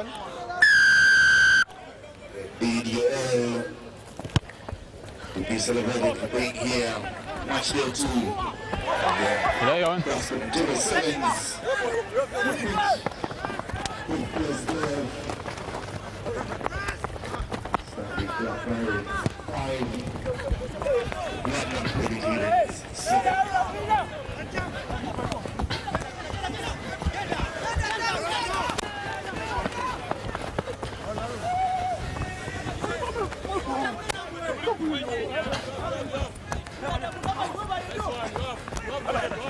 Roll away.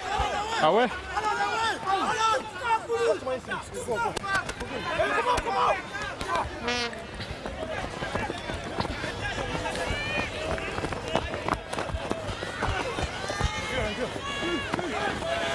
Okay.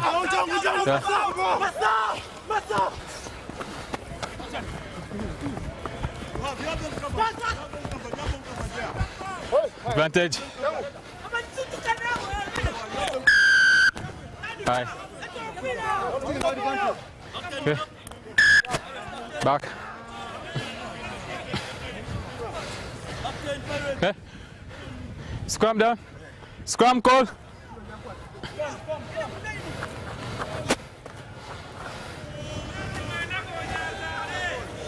Okay. Mark is here. Overtime.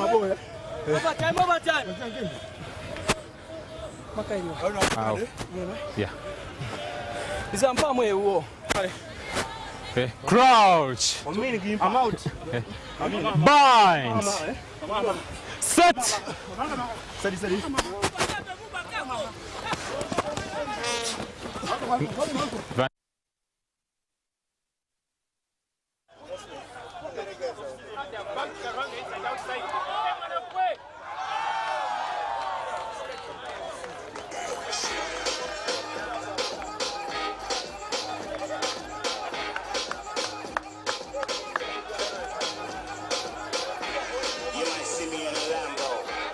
Snapback, Rambo, 500 horses, Django, 2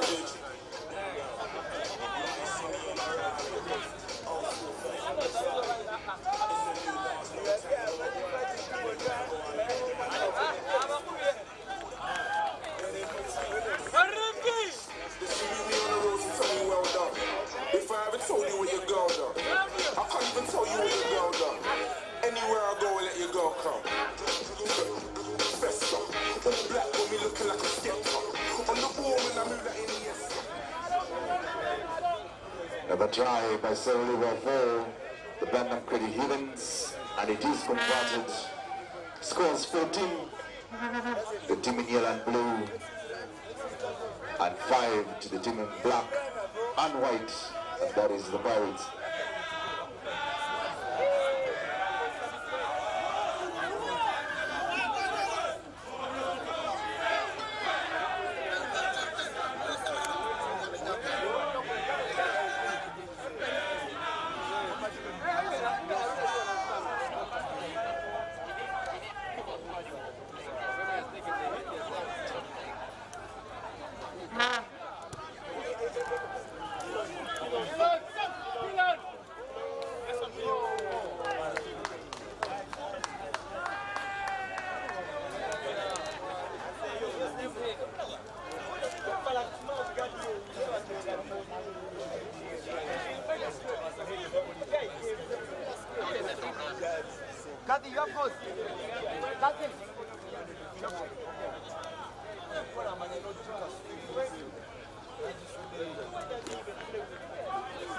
The Heathens forced into another change as a player was unable to continue with the game. The score 14-5 in favor of the Heathens.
Unacheka na nani? This time hatucheki na nyinyi. Unakuta kuwachapa hata na slippers, hata na nyaunyo. Fimbo ina chapa. Fimbo chapa. Fimbo ina chapa. Fimbo chapa. Nye nye nye nye nye. Hatutaki nye nye nye. Ukileta nye nye nye. Fimbo chapa. Chapa, hivi ndio mjema. Kabla wanishike watakuwa washahema. Tuliza boss, hata nye nye nye nye nye nye nye.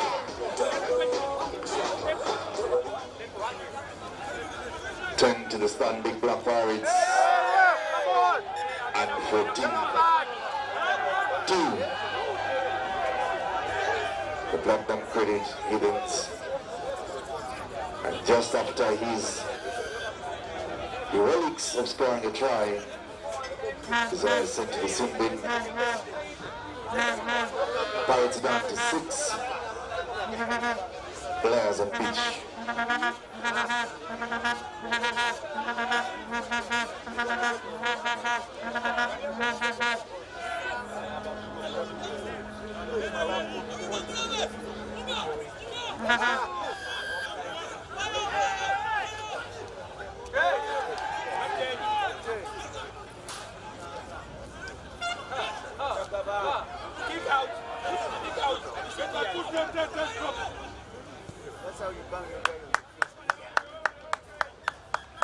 Malcolm was seen enough towards the end of the game. Heathens take it 14-10 against the Pirates. And that was a play for 5th place. We're going to head into the ladies semi-finals. Semi-final 1. Black Pirates taking on the Thunderbirds.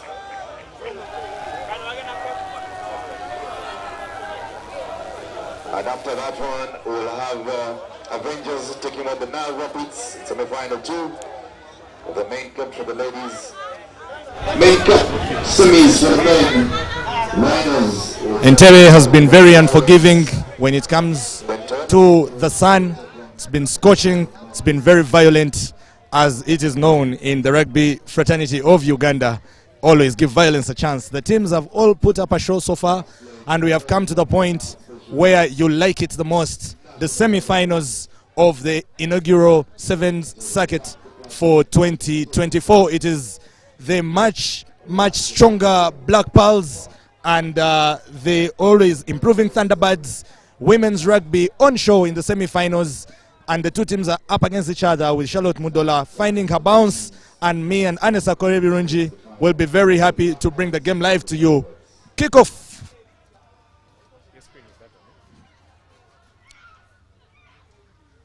Possession goes the way of the Thunderbirds. They're doing the recycling here. It will be very interesting to look out for Charlotte Mudola. She is having the choke on her boot, while her opposite number on the Thunderbirds team, that is Janet Nandudu. She's also very, very fine when it comes to the kicking duties. So it will be an interesting exchange for the teams for whenever they manage to dot down, if their kickers will continue the form they've managed to bring into the beginning of this day. Ernest, I don't know how you're feeling. Big day of very many upsets. But at the end of the day, feeling good and looking forward to an exciting Cup semi-finals, beginning of course with this one between the top two and I think most successful teams in the sevens competition in Uganda. Can't say it any better, and the first breakdown of the game is a scrum down for the Black Pearls, and that gives us a chance to have a run through the squads of the day. The Black Pearls are lined up with Charlotte Mudola, the captain, Emily Lekuru, the lady with the wheels. We have Grace Auma, another national team Cup Sevens player, and Immaculate Mufua, Leona Achen, Lilian Namudu, Peace Mirembe, Rebecca Kabangu, Rita Nadunga, Sandra Masiacheng, Susan Adong, and the final player is Helen Botime, 13th player. We are back into the action, and the Pearls, I would have said, finding their way through this wall of the Thunderbirds, and they are now edging closer towards the Thunderbirds 22 penalty after penalty. It is Charlotte Mudola swinging it right in. The phases are patient. The possession is good. The ball is now in the hands of Juliet Nandala, who brings it out to the wheels. And we see a first sight of the action.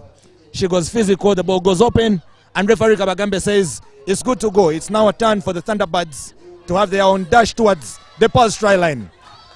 It is a moment of pace here, but the resilient defense of the Black Pearls follows through, completes the tackle, and Grace Auma now collects the ball. It seems like everybody doesn't know what's happening, but referee Kabagambe is happy with proceedings, and now Grace Auma is on the far end. She looks like she's jogging, but you can't believe how many meters she's covered so far. And finally she's put down into touch, giving the Black Pearls, or giving the Thunderbirds a chance at the line out. The Thunderbirds team is with Mary Ayot, Phyllis Apio, and her twin sister Tamara Achen, Angela Nanyonjo, Patricia Anek, Yvonne Najuma, Sarah Nakafero, Comfort Angaika, who is really the star lady on that team for the day. She has 4 tries to her name.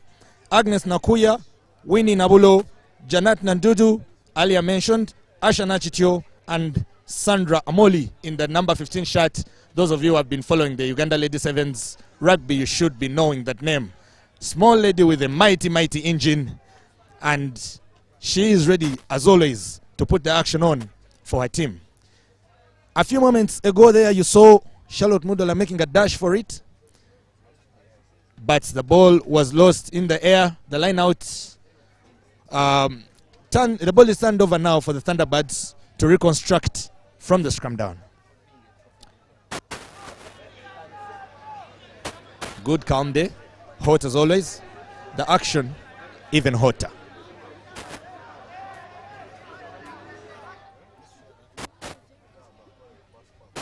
Feed is nice now. Thunderbirds being pressed really, really tight. Oh, beautiful fit. This is a dance floor, ladies and gentlemen, and the ladies are bringing the moves. Thunderbirds looking for a chance to fly. They have to come from farther from downtown, and it is the powerhouse Yvonne Najuma who is brought down, still enjoying the possession, making the phases and covering the meters. Can't blame them for that, really. It's working. You don't fix it when it's working. That's another phase now from the Thunderbirds, the ladies in blue. Action coming in thick and fast. Ball still in Thunderbirds' possession. Referee calls them for a penalty.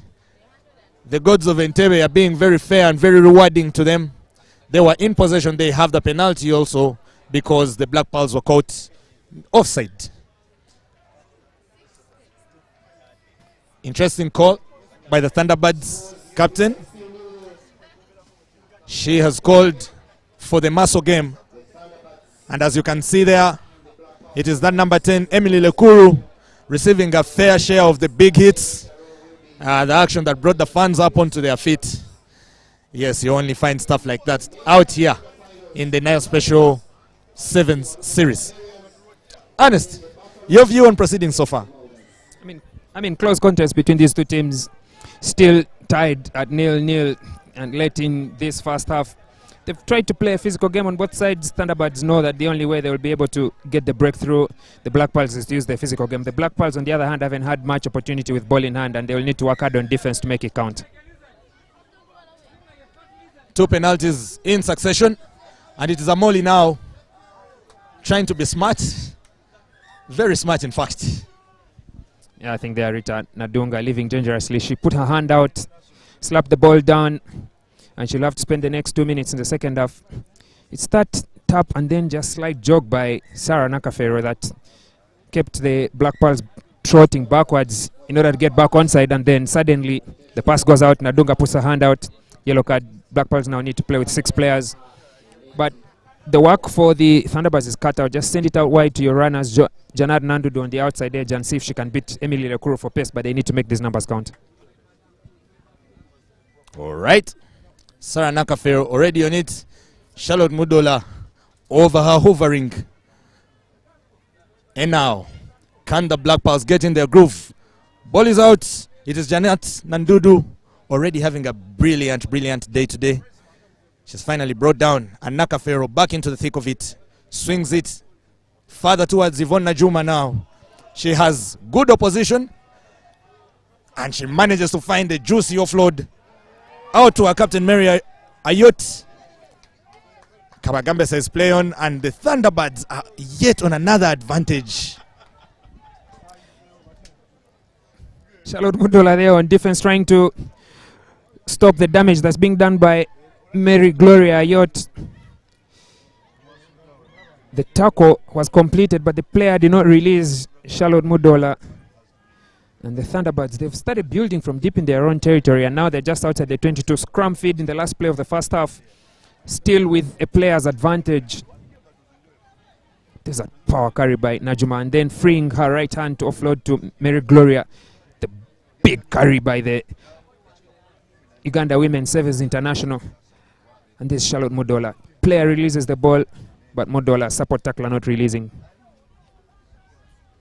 Patience really does pay, and the Thunderbirds are being very much testimony to that at the moment, coming all the way from their 5 and now putting Janet Nandudu to test her wheels against Emily Lekuru. That's pace for pace over there, and Lekuru stands her ground. Nandudu looks like she's hurt, but the referee allows for play, and it is yet another penalty. The Black Pearls need to find a remedy to this. They need to get their discipline books back on, because as of now, the Thunderbirds are looking very threatening, looking like they are pushing closer and closer towards the Black Pearls line.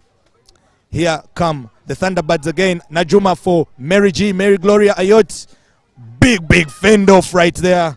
It is very well met by the Pearls, although the possession still looks like it is for the Thunderbirds. However, it's well turned over now. It's Grace Auma's turn to put on a show. How far can she go? Grace Auma. Oh, it looks like nobody will be stopping her today. She goes towards the corner, very gracefully and very elegant in her.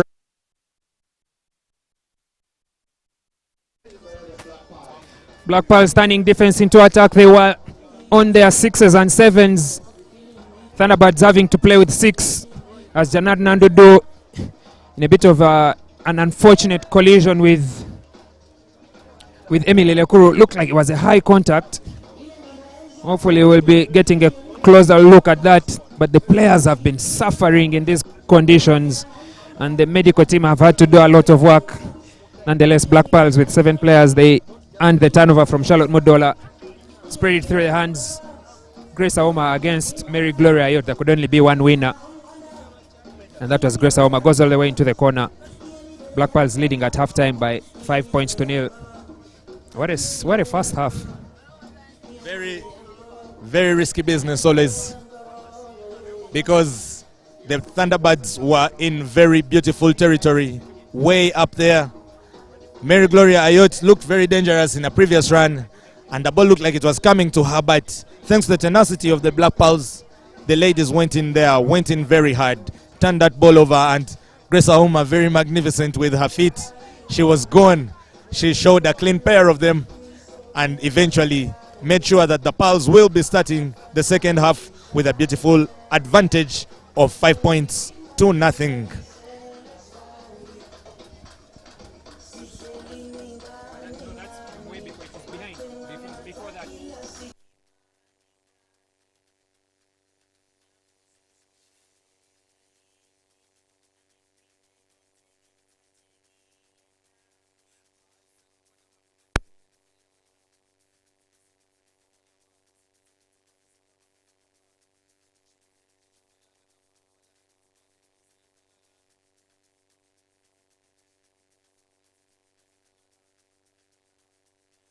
Let me know.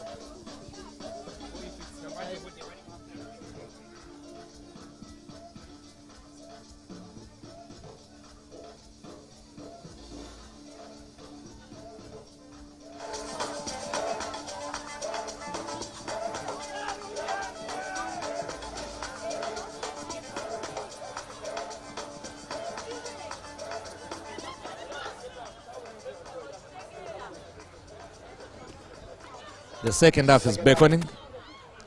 He's going to start between the Thunderbirds And Yvonne Najuma, and the Black Pearls. the powerhouse, international player for Uganda both in 7s and 15s.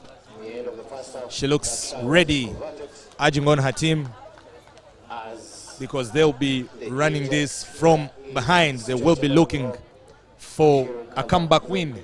Charlotte Mudola lets that ball bounce, swings it out to the try scorer Grace Aoma. She has a lot of support on the outside, including Emily.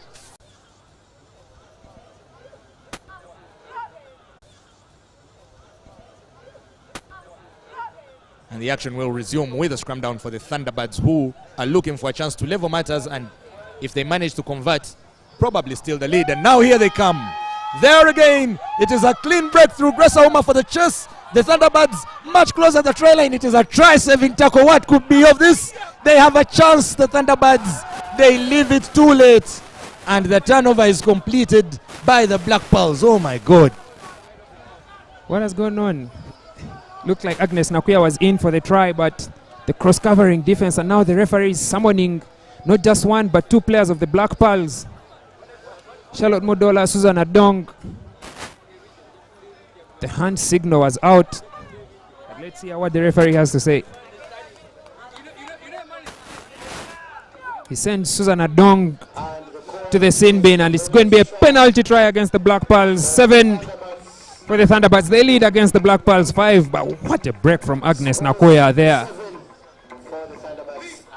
She went straight through the middle. Against the speedster Emily Lekuru, Grace Aoma was no match for her pace. And then Grace makes the cross-covering tackle just about 3 meters short.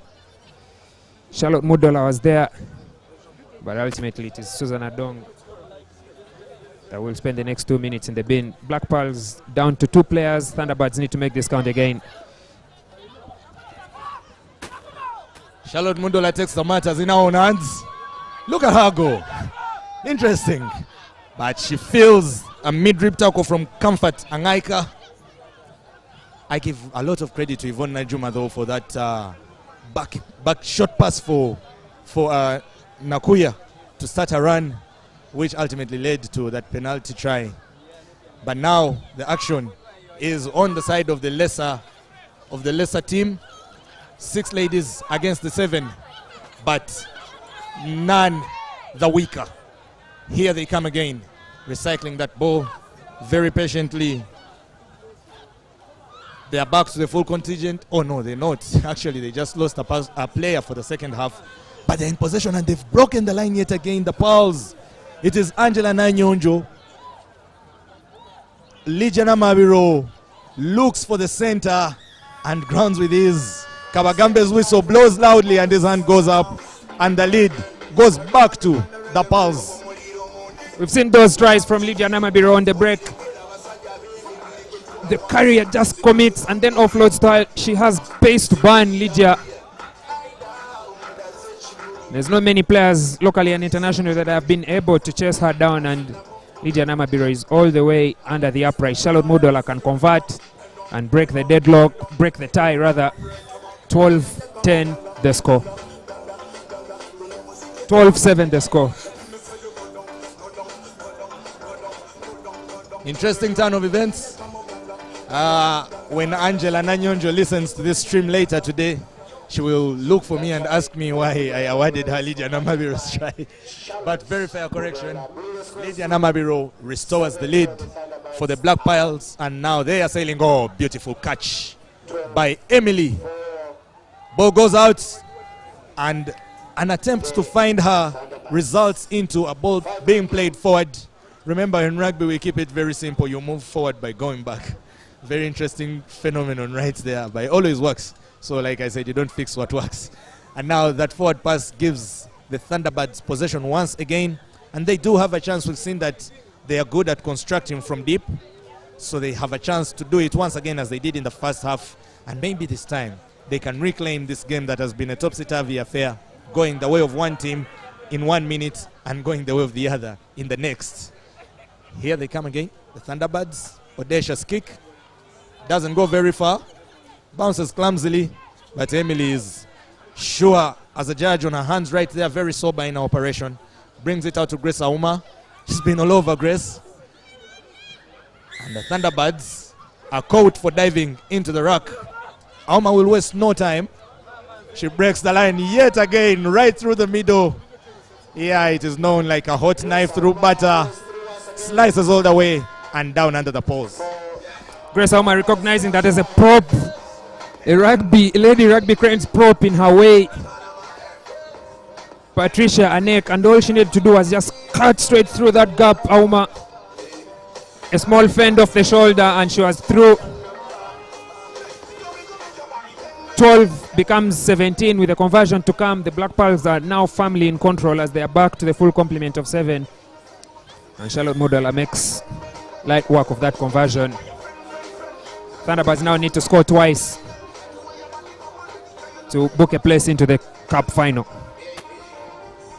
It hasn't been impossible though. We've seen it a number of times already today. Teams coming from behind scoring twice or even thrice when they needed to. But the question is Thunderbirds one of those for this afternoon? Look at that break again from Grace Auma. Small fend on Anek's midsection, and she was straight through. That quick restart, catching many offside, but then also giving her the advantage on the quick break. It's that natural gift of the long legs for Grace Auma. What a wide stride she makes when she runs. I think that makes it look like she's not putting a lot of energy in her runs, yet she's covering a lot of distance. The hooter has sounded, and if those that can know what that means, this is the last play. Should the ball be lost, the ref will definitely be calling for the end to the game, except if it's a penalty. But as we speak, the Thunderbirds are making a run to die with honor, should I say. It looked like there's some obstruction there, but the referee allows play to go on. And the neck trying to make up for her earlier gap on Grace Auma. However, the ball is pushed way back, and the little distance territory gained by the Thunderbirds looks like it's lost again. They're working very hard, the ladies, both in attack and defense, and I think plaudits to Uganda women's rugby. Much growth can be seen now. You can see the flare, you can see the ball moving. The ball is knocked forward by the Thunderbirds, and Kabagambe's ever diligent and obedient whistle calls this game to a final conclusion. And the Black Pearls will advance to the finals of the 7th series in Entebbe, while the Thunderbirds will have to rework for the 3rd place playoff. As we speak right now, the two teams are walking off, while the two other teams in the semi-finals are running on. It is Avengers versus the Uganda Cup defending champion, the Nile Rapids, who are setting up another mouth-watering semi-final fixture. Ernest, how do you feel about this one? Gold. We all want it. That soft yellow glow with subdued sun in your hands. That precious polish of elegance. To hold it is one thing, but to taste it is everything else. Relish the satisfying taste of a beer, unmatched in quality, unmatched in consistency, and with 23 Global Gold Awards. A beer unmatched in gold.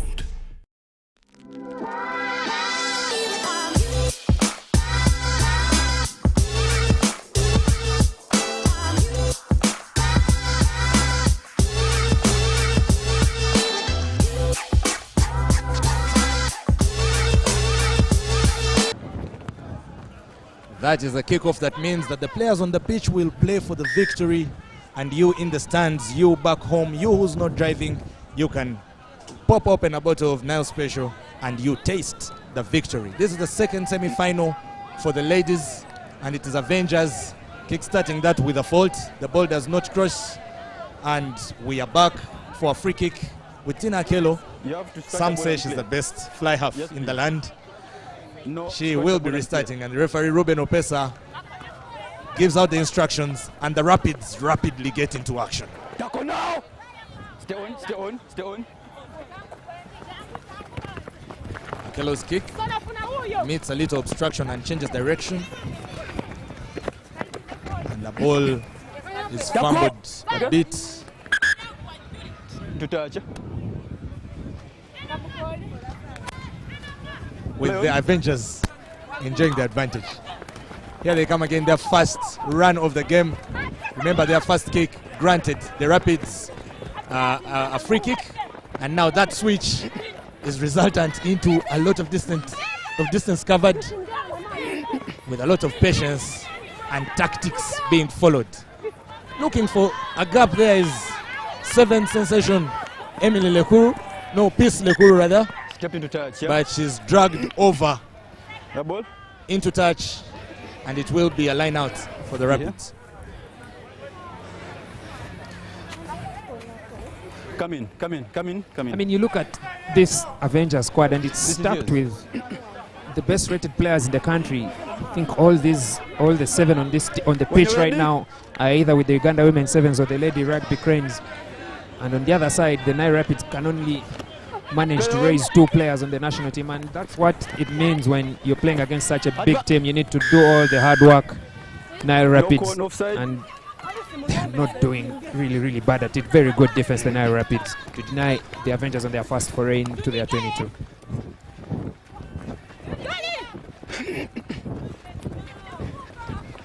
Rapids time. It's Unity Namulala with the glorious colorful hair at the far end, who wins a penalty for the Rapids, and hardly had they been stopped when they started playing again, and Unity was still at the forefront of it all.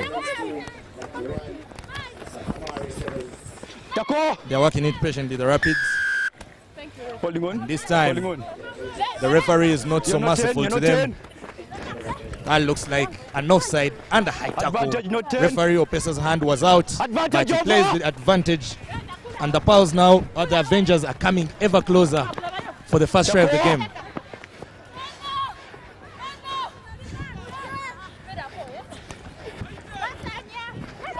It is one Akelo for the other, and the ball finally finds its way onto the wing. Brilliant cutback by Peace. She lies to them with that dummy, sets up for Sarah Chirabo, and it's strike time for the Avengers. Home side, home advantage, what would you call it? That's good teamwork from the Avengers. Home advantage to the side. They're putting in the paces, they are putting in the work right from the right touchline. They've worked the ball out to the wing. Captain Peace Lekuru cuts back in, commits 2 players, offloads the ball into a straight path for Sarah Chirabo to dive over. Under the uprights, the conversion is made, so they make 7 full points against the Nile Rapids. Good turn of Whenever you're ready. Good change up from defense to attack. You know, it started with that turnover by Fazira Namukwaya, and I mean, look at Pislekuru and Sarah Chirabo's combination under the uprights. It's a good finish. The kickoff is definitely not going right for the Avengers, but that is not something that will worry them at the moment because they are in the lead. And not only that, they are also in possession. Swinging it out now, the try scorer, Sarah Chirabo. Is she finding a lot of ease here? Oh no, she isn't. She's met with a very solid defensive tackle right there, and the gap is very open for the Avengers yet again. It looks like Maimuna Nasozi going under the post yet again. Nobody will be stopping her. It is try time as registered by Ruben Opesa, and the Avengers will be looking to stretch this to 14. They're already at the double point score of 12. They can make more from the conversion. It's a good break from Nasozi. She just recognizes that there's no player watching that fringe, picks the ball up, hits the gap at full pace. So look at that strong carry from Sarah Chirabo. She has 3 players right there. Cabrin Chirabo, her namesake, secures that track. And now see the arrival of Maimuna just there. Easy finish under the uprights and the conversion as well. Action back on. Pislekuru kicks it right into the basket hands of Unity Namlala. And the Rapids now have a chance to work out something of their own. And yet again, the penalty goes the way of the Avengers. Maimuna Nasozi into Pislekuru, serving out the handoffs. A couple of them, 3 or 4. Baptism, you may say. Call her Bishop Peace. Or Bishop of Peace. Here they come again, the Avengers. Peace again. She tries a chip. She had the 2 Chirabos on the outside for support. She went for the chip, manages to collect the ball, but it is quickly turned over. And now the Rapids have a very uphill task of fetching themselves out of this deep territory where they are to come and win something, and it is a penalty that gives them a chance to construct even better. I mean, that was unnecessary from Pislekuru. She had 2 players on the outside sides to go for individual glory. Kicks the ball away. The team now have to work hard on defense. They might be leading by 2 tries, but no one wants to do all the hard work on defense.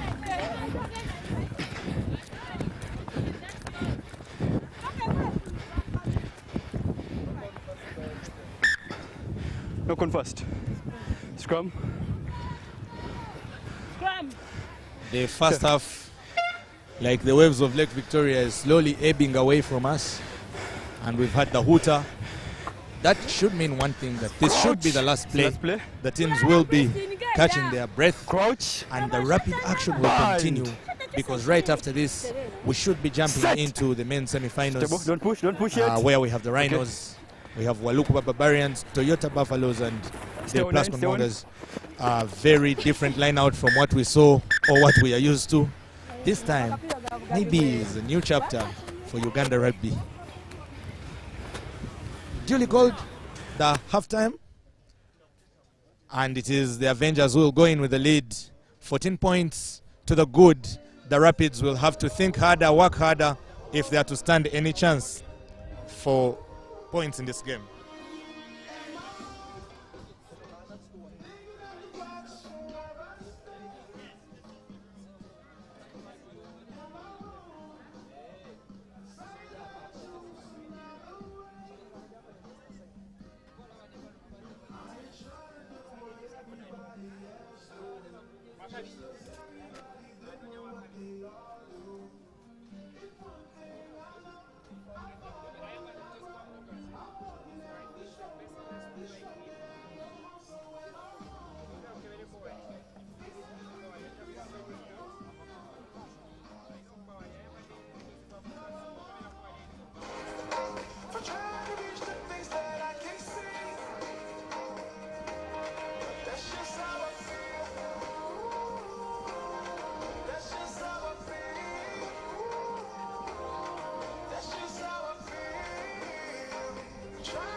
So at free kick, you can't kick straight out.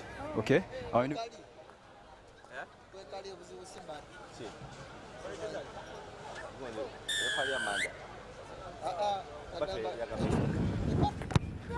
Second half.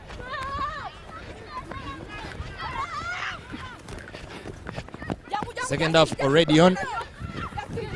And the Avengers starting from where they ended in the first. Swinging that ball out wide for their star lady Peace, and she sails a glorious dummy. I would love to see a cloth on that one. Peace Lekuru hitting the gap. Will she be found? Will she go all the way? Probably she will. It's Peace Lekuru from downtown. She goes beyond all the defense lines and over the try line. Takes her time, grounds that ball. I guess that's all she wrote. It is 19 points, the Avengers, at the moment as we speak.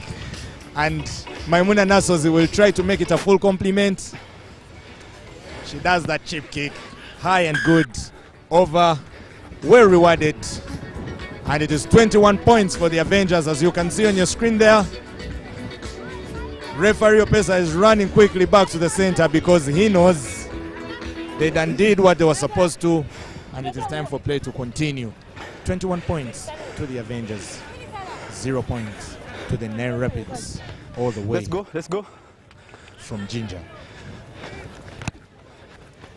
This time, the kickoff is good. Advantage, in no fact, goal. it could be too good because they are already in possession with an advantage, given that knock-on by the NILE Rapids. No advantage gained. Finally, referee Opesa says it's about time.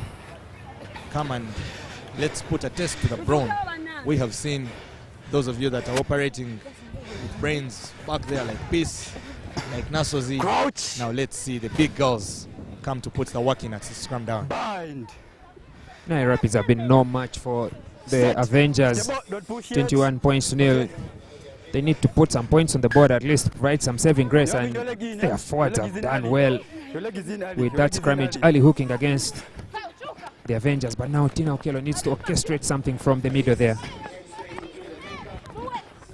Swinging it out, and that will be another yellow card. Definitely this time it is going the way of Christina Okello.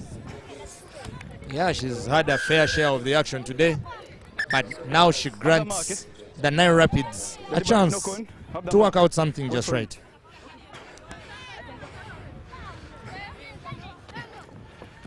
Babidia with ball in hand for Okello, who attempts a kick. Unity Namulala is tracing it down, but Nasozi is on it before her. One fend and a pass, and the Avengers are already going. How many people will it take to stop her? Has to be a whole crowd, I must say. Ball out again now. Lekuru operating in very small spaces over there. Gets rid of Unity Namulala, gets rid of Tina Okello, gets rid of literally everyone and sets up Kabrin Chirabo rather. Kabrin Chirabo sets it up comfortably.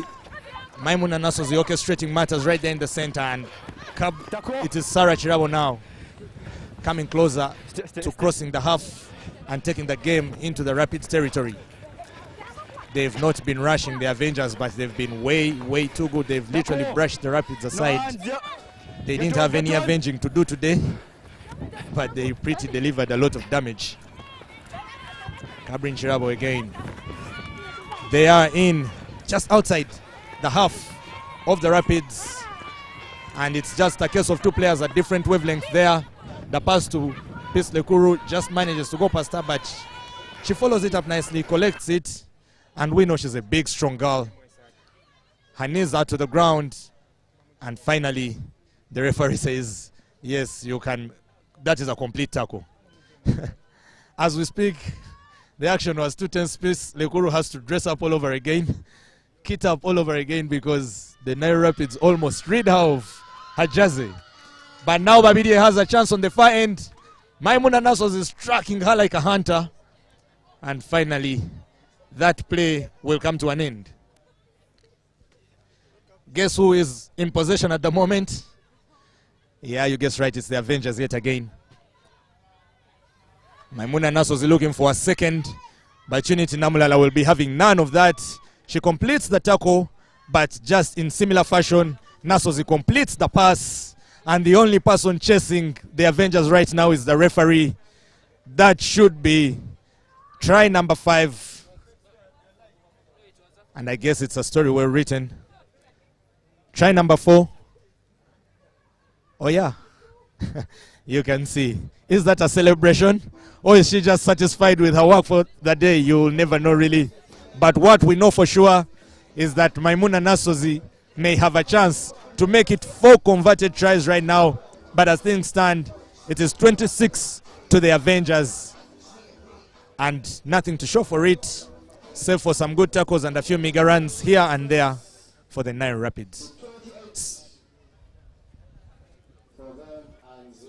That's the quality that the Avengers have in their squad, and they're quick on the restart as the NILE Rapids attempt to get a break. But they need to score as the hooter goes. This is going to be their last play. They need to give it their last hurrah. But from deep inside their own territory, and I think that's not going to be the decision that they take. They're saving their energy for the bronze medal match after suffering at the hands of the Avengers. She's had enough, Tinda Akelo, and that is the end of the action from the ladies' game. And a quick switch right now into the men's. We have a matter of yellow and black here running on. It is the Rhinos and Walukuba Barbarians. Don't let the colors confuse you. These are 2 teams with the same ambition of going all the way to the finals. There have been some of the most surprising packages. And as they prepare, let's just give you a glimpse into what was the final chapter of the ladies' game. Putting the gloss on right there by the Avengers. They really were much stronger. They bullied the Rapids, enjoyed themselves, and they won the game very comfortably.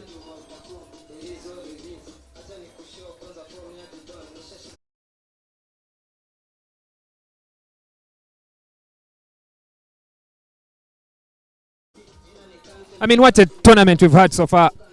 This has been a brilliant start to the 2024 NILE Special Sevens. The Entebbe Sevens have delivered massive upsets on day 1, and it continued into day 2. Rhinos beating Walukuba, rather starting the day of beating the Rhinos beating the Ginger Hippos, Walukuba beating the Cobs. And even then, in the other semi-final that we shall have Buffaloes having beaten the Pirates and Mongas beating the Heathens. The top 4 from last year's 7 series are nowhere in the cup finals, in the cup semi-finals today, and either of these teams, Walukuba, Rhinos, will be booking the first ticket into the cup final in the 2024 series. All is at stake right now as Gavin Mutara skies that ball, and Davis Shimwa is quick to collect, but the watchful eye of referee Ronald Wutimba catches that infringement. It is a knock-on by Davis Shimwa. Very young man, but already racking up the cups with the National Sevens setup.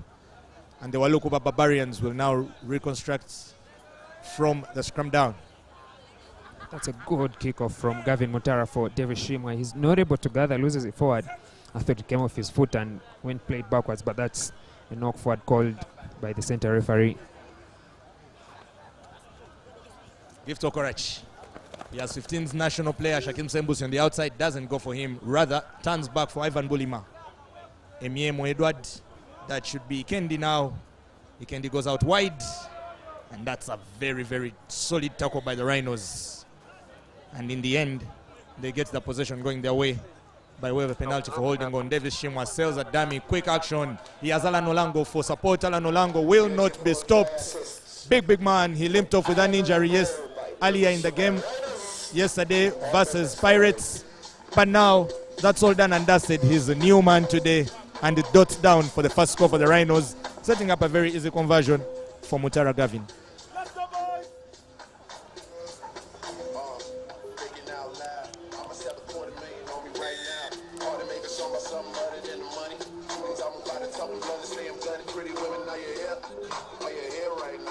There's a quick restart from Davis Shimwa, sells the dummy. There's an open lane out for him. Ivan Bulima makes that cross cover, but the offload is good enough for Olango. Olango just speeding through all the way under the uprights. Mutara has really not set a foot wrong when it comes to raising that ball on kickoff. Gift Wokorach, very lucky with the bounce. Quickly gets a possession back, and now it's Ruben Kagwisaje. Can be a very hard-hitting runner. And he does cover a number of meters over there. Mutimba says it's good. There was some protest from the Rhinos. But now Emiemu Edward is up under the solid shoulder. Ikendi looking for some gap over there, but the Rhinos defense is all horned up. And that ball bounces very awkwardly. It should be Arthur or the other. That's Arthur Opio under the uprights. Quick to realize that his fellow under-20 international Gift Wokorach had thrown a hopeful pass into nobody's hands. Bounces on it at full throw to Arthur Opio.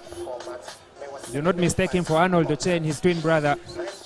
He's under the uprights. Rhinos now have 2 tries fully converted. And they will be taking a quick lead into this game, but that was not the best of passes from Gift Wokorach. It's a quick ball. Kendi has done all the hard work on the edge. Gift Wokorach picks it up and throws a long pass to nobody really. And look, the distance that Opio has to cover to get onto that pass is a try. Good hard work from the halfback. Twin puzzles, always a difficulty to solve. Arthur Opio on pitch with Arnold Ochen, his twin brother. But it is Ivan Bulima in possession. Gift Wokorach asks Alan Olango what his shot number is. But it's the tackle of Baya Odong. Very, very big man. Gets Gift right by the midsection. Stops the run. Ikendi now from Lukman Isaiah and out to Ruben Kagwisaje. He's dancing. Turn the music up. The man is having a good time. Here they come again. Emiemu Edward, a hooker in the 15th setup, but a slayer in the 7th. Gets that ball up, Shakib Zembusi. Emiemu father to Bulima. Bulima on his day can be another very dangerous player, and just Gift Wokorach. Wokorach has Bulima for support. Baya Odong with yet another of those robust tackles. Puts him to a stop. Yeah, there's some legs going up here. But the Walukuba Barbarians have done their part to secure that ball. Now Shakib Zembusi has to collect that from so low. He has Ikendi's waiting arms. Rather, he chooses to baptize Gavin Mutara with a new name. That was a serious handoff to the chest. Cleanses Gavin of all his flaws. Rhinos not giving the Walukuba Barbarians any chance, any sniff at their area. It's hard defense. And you can see there's men on the floor there. But Walukuba giving the ball away. Rhinos have had 2 parts on the ball, 2 tries. Walukuba have not made their possession count. As we see Davis Shimwa and Shakim Sembusi exchanging pleasantries there. That's a sweet pass by Baya Odong and a wonderful ankle tackle on Alan Olango, who was really gone for the day. He has to come back to collect that pass from Tembo Jeremy, and Olango now has Ruben Kagwisaje. Does a little stutter step over him and will fly down into the corner. He will stay down for a minute because that was a lot of work. Alan Olango, he had to move from somewhere in the middle of the pitch, come collect Tembo's pass, dance past Ruben, and put the ball down. Well done to the Rhinos. Good team try off that quick restart on the line out. Baya Odongo doing all the hard work. He was on the floor when they restarted the line out, but gets back on his feet, does the hard work. Is being attended to by the medics, but Tembo and Olango keeping it alive. And the reward was a try in the corner from Alan Olango. He's done all the hard work, but just before halftime, they have 3 tries on the board. Gavin goes for the conversion. He had the height and the distance. It is just the winds of Entebbe that denied him the angle. But well, there'll be little to worry about. But what a wonderful play. Alan Olango, look at him go. Very big man, starter step. Ruben Kagwesaje almost breaks his knees. Beautiful stuff. And Alan is like, all right, show's over, boys. Try time. That's how you do it. Take some notes. 19 to the Rhinos. The score is still unaltered. And by that I mean none registered for the Walukuba Barbarians.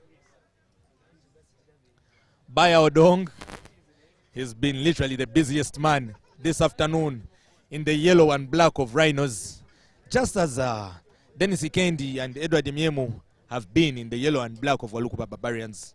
But Odong is up now. It's been about 3-4 tackles, including that run that opened up the Barbers, set up for Alan Olango for that try that we've just seen over there. He's good to go. So is Alan. And so is the entire Walukuba Barbarians team that are going to receive this kickoff.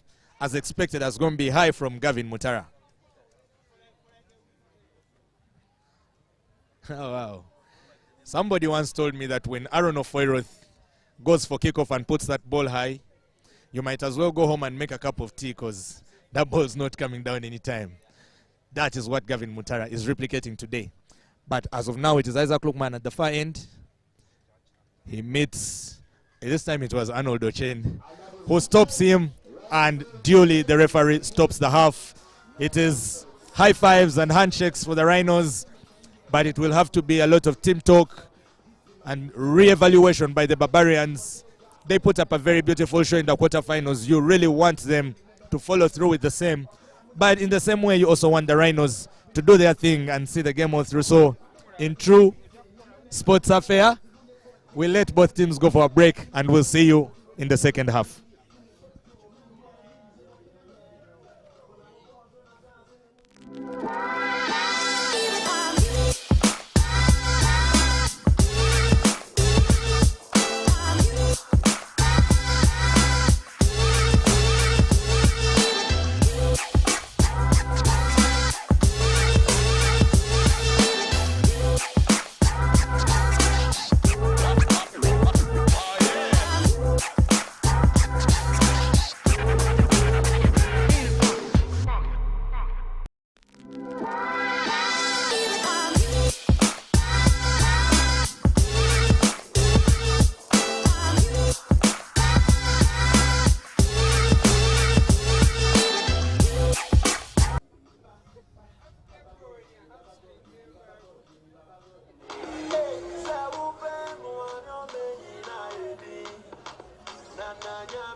It's essential we don't forget that today is a Sunday, so thanking God should come first.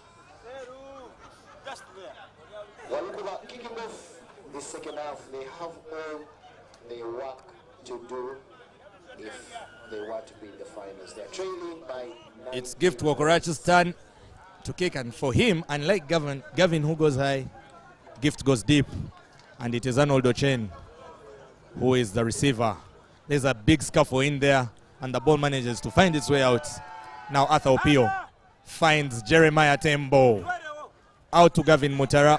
He has Lukman for company. Or rather not Lukman.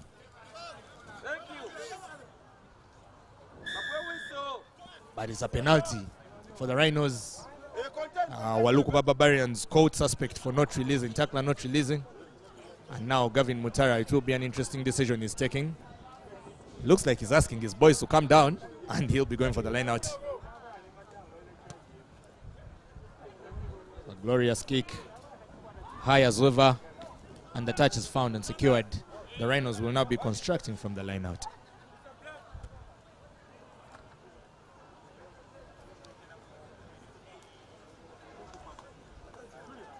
Yeah, correction on that name. It was not Isaac Lukman in that shirt 22 for the Walukuba Barbarians. It is Sechanzi Musa. Sechanzi Ahmed. Oh, Gavin Mutara has been sitting down all tournament long.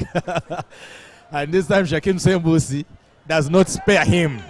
But oh my God, it is rugby here as we know it. Where the flair is, it is equally matched or unmatched with the tackles. There is a maul. Ball comes out and Baya Odong is still there, running around, just lurking in the shadows at the corners, just waiting for the ball to appear. Salsa turn by Jeremiah Tembo. The ball is now out to the devastating twin. That's Arthur Opio. I hope I got that right. It's Baya Odong now. If you are having a difficulty differentiating these twins like me, Arthur is the one with the white socks, while Arnold, well, I don't know what color of socks those are. But if you see that socks are not white, it is Arnold who is actually in possession now. He's going Gift Wokorach, calling for defense, and Gift Wokorach completes that tackle superbly. That ball is open, or is it? No, it isn't. The rack is very well secured. And Gavin Mutara picks that ball out, knocks it on, loses it actually. And the Barbarians are playing on advantage. Sembusi Shakim sets up a Miemo who manages for the first time in forever to break that Rhinos backline. There's a pretty smile on his face. The under-20 international dots down. Even when time's not in their favor, they are willing to give this a chase as they did earlier in the quarterfinals. Gift Wokorach, Ahmed Sechanzi waste no time, and the conversion is good. That was a very good turnover. They did not wait for the scrum down. Sembusi looking for work, just passes it to Emiemo. Emiemo cuts against the grain. The pitch is sloping a bit downwards. Cuts against the grain. He knows that the defenders will not be able to recover and chase him. Sprints all the way under the uprights, but the Waluku Barbarians know they need to score 3 times to recover in this game, and they do so quickly so that they can get the restart going. There's been a change of guard amongst the Rhinos. Some new faces, including Paul Kalunji, who recently made his debut for the National 15s team. He's just received a rib-cracking tackle there, but somehow he's still the man up with the ball, and now he finds Davis Shimwa, breaks a knee right there, and sends it out to Jeremy Tembo. Tembo for one of the twins, and the ball now is out. The Rhinos looking for more from this game where they've already got so much. Chen, that ball is knocked on by Ivan Bulima. Utimba rightfully calls it for a scrum down and not a penalty for the Rhinos. And Uncle Pool, as he's colloquially known amongst some, will be happy to restart the game with this scrum down. I mean, just a closer look at that play again. You could see Arnold Duchesne, Arthur Opia rather, trying to get a player running the short line on him. Commits, holds it just short, and Jeremy Tembo was late. If he had come a little bit earlier, he would have gone straight through the middle as Ivan Bulima had beaten and committed into the tackle.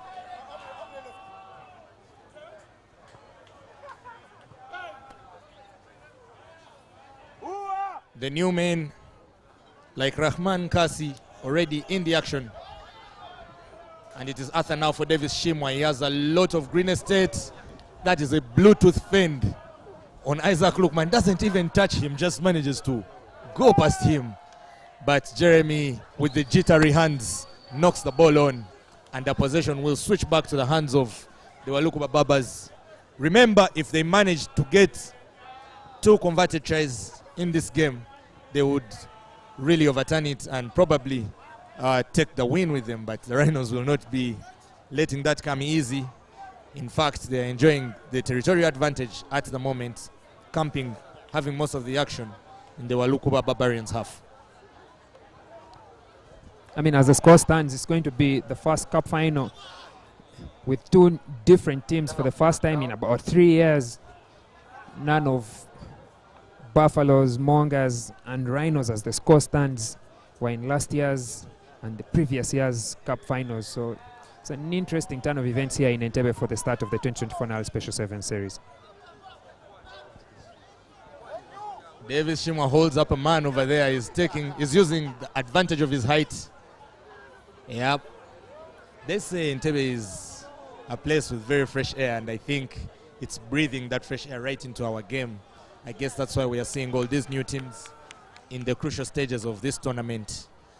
And especially the Rhinos, they've barely set a foot wrong this tournament. They were 100% on the group stages, won all their games, came through for the quarterfinals, won comfortably, and now in the semis, they are leading 19-7, and they are switching their main. You can see Moses Ali, little brainy fella with a massive, massive heart, has jumped into the fray. So has Emmanuel Kwebikanga, another one who can play fullback and flank, just like Moses Ali himself. We shall be happy to see how that turns out. I mean, Rhinos are trying to see home this win, save some legs. The hard work's already been done. There's probably not enough time for Walukwa Barbarians to score 2 tries and put up a challenge, but who knows how the tables can turn in sevens rugby. Arnold Ochen does not wait for anything else. Once the hooter goes, he hears it. Credit to him for being able to listen through all the noise and all the action. Boots it high and out, and the Rhinos are all in the hugs, and it's celebration time for now, but they still have another robust deciding fixture in the finals, which will happen against one of the following between Mongas and Toyota Buffaloes, who are running onto the pitch right now. That's where the real magic in the semi-finals happened. Buffaloes upsetting the Pirates, coming from behind to win 24-21. Mongas, on the other hand, upstaging a team that was so stacked, looked like they would go all the way to win not just today's circuit, but the 7 series. But they were the best on paper. Unfortunately, rugby's played on grass, and the Mongas and the Buffaloes got the better of the Heathens and the Pirates. Either of them will be facing the Rhinos in the cup final later today, but my oh my, what a fixture we have at our hands. Both teams have been absolutely unplayable in the Entebbe Sevens, and I think they've all earned their place here, but they need to work even harder to earn their place in the final. Interesting affair that the first men's semi-final had both teams with a solid hue of yellow and black on them. Here it is a solid hue of red for both teams. It is red and black for the Buffaloes. They are on the right hand side of your screen, and it is red and blue for the Mongas, the host team for this Entebbe 7 circuit here at Entebbe Municipal Grounds, for a chance to see who will join the Rhinos, who have already set up a final berth. They could be calling home and asking for their people to put the champagne on ice, because they're already where it matters most, and now they can sit and watch who it is that they will be playing against.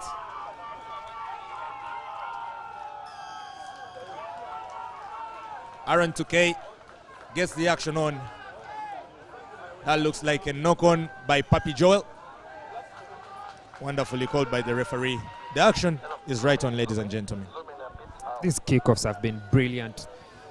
We've just seen in the previous game Gavin Mutara for the Rhinos, and now in this game Aaron 2K for the Buffaloes. It goes high, there's a big man chasing it. The goal is to catch it, but if you can slap it backwards for your teams in chase, you win the possession. This time Buffaloes win the possession of forcing that error from the knock-on. Odiambo into the hands of the man to watch, Alan Omoding. He has wheels for days, but Huntington Mukalazi, with the tackle of experience, doesn't win them the position. Aaron 2K into Eddie Kaima, another very experienced player, and the Mongas just managed to get him not to release that ball, making it unplayable, and they turn it over. Quick run now, Ibrahim Shatif. Shatif has Omoding for company, fends off one. Shatif still going, lanky fella, but very powerful in his approach. Now the ball is in the Mongas' hands. Robin Odrua, very reliable kicker, into Mark William Lukwago, another Sevens international. Wonderful switch in. What can they do with this? That ball is lost forward, and it is accompanied by a life-threatening tackle by Papi Joel over there. Ball's been lost forward. Possession turned over into the hands of Wilfred Seguya. Joel Papi, that's not necessary. You have the ball, you have the territory. makes an unnecessarily high tackle, and he has to spend the next 2 minutes in the bin and give Buffaloes a chance at the ball.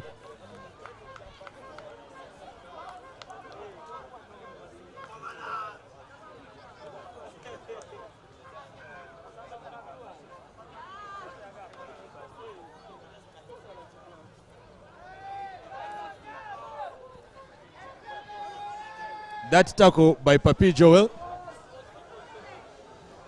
was much like the one by Randy Orton. He would be proud of that RKO.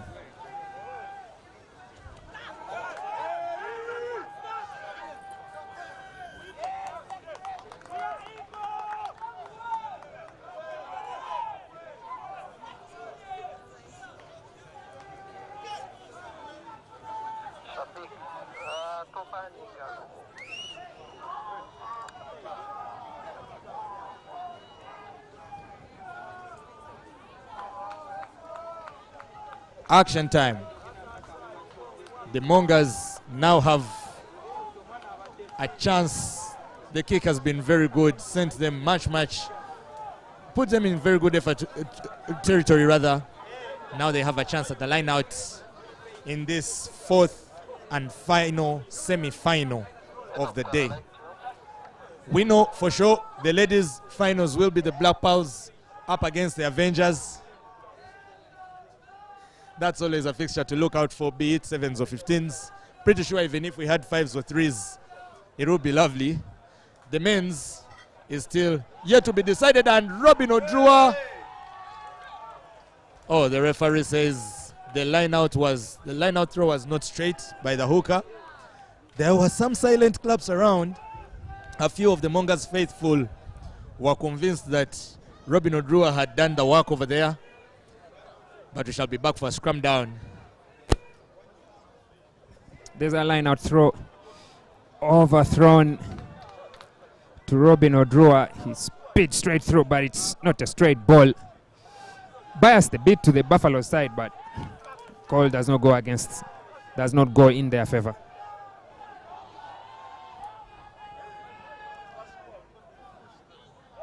Yep, there is Aaron Tukey getting very dirty in the middle of the action there now. Wilfred Seguya, who was playing on the advantage, gets a penalty, and Tukey says he points to the line, but instead taps that ball on. Kaima Eddie, long pass to Odiambo. Now it comes out here. We have speed on this side. Shatif is a decent runner on his own, but he misses his tackle. The celebrations are done early. Side mirror. Catch me if you can is all he's saying, the young man. Yes, the Mongers will feel the first pain.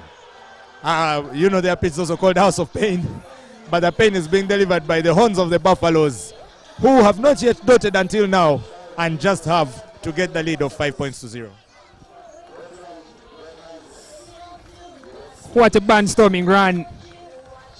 He smoked Alan Karuhanga in the quarterfinal. He's picked another number and he's smoked him as well. This is what wingers are for. This is the role of a winger. Just finish. They put the ball for him on the platter using the pace to burn on the outside, and he goes all the way. Beautiful try from the Buffaloes to break the deadlock.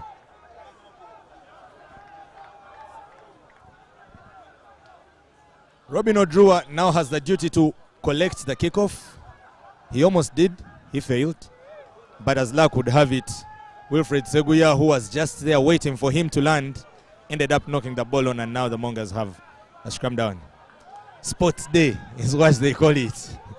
The young man can run, man. He sure does run. He can run away from all the troubles he has for sure. He can run the show. I'll stop there at that one. Scrum down for the Buffaloes. Oh, you would have thought it was for the Mongers. Turned out Odrua knocked the ball on while in flight. Now Odiambo, very aggressive player. The ball is out to Eddie Kaima. Of course, you know what the Buffaloes are trying to do here. They're looking for their man. He's having a good day with Ibrahim Shatif, but Shatif this time manages to finish the tackle. And Mark Lukwago's shoulder is the recipient of all the weight of Eddie Kaima. Now the ball stand over. Mark William Lukwago sends it out. The Mongers are doing all they can. They're just 7 points behind. putting the action on. This is a team that was known for physicality and a scrum game, but seeing them play sevens with such flair is always very breathtaking, and I think plaudits to them and their coaches. Well done to the Mongas. Buffaloes on the advantage now. Ivan Gasho Odiambo has Lukwago for company, but it's only for formality. Odiambo is in, and that's 12 points to the Buffaloes. One-way traffic in this cup semi-final between the Buffaloes and the home team Mongas. They've not had many opportunities to strike, but when they've come, they've made sure that they count. And as the halftime hooter goes, Buffaloes have a full complement of points, 14 on the board. Mongas yet to strike.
And now, we come to the beginning of the end of this semi-final.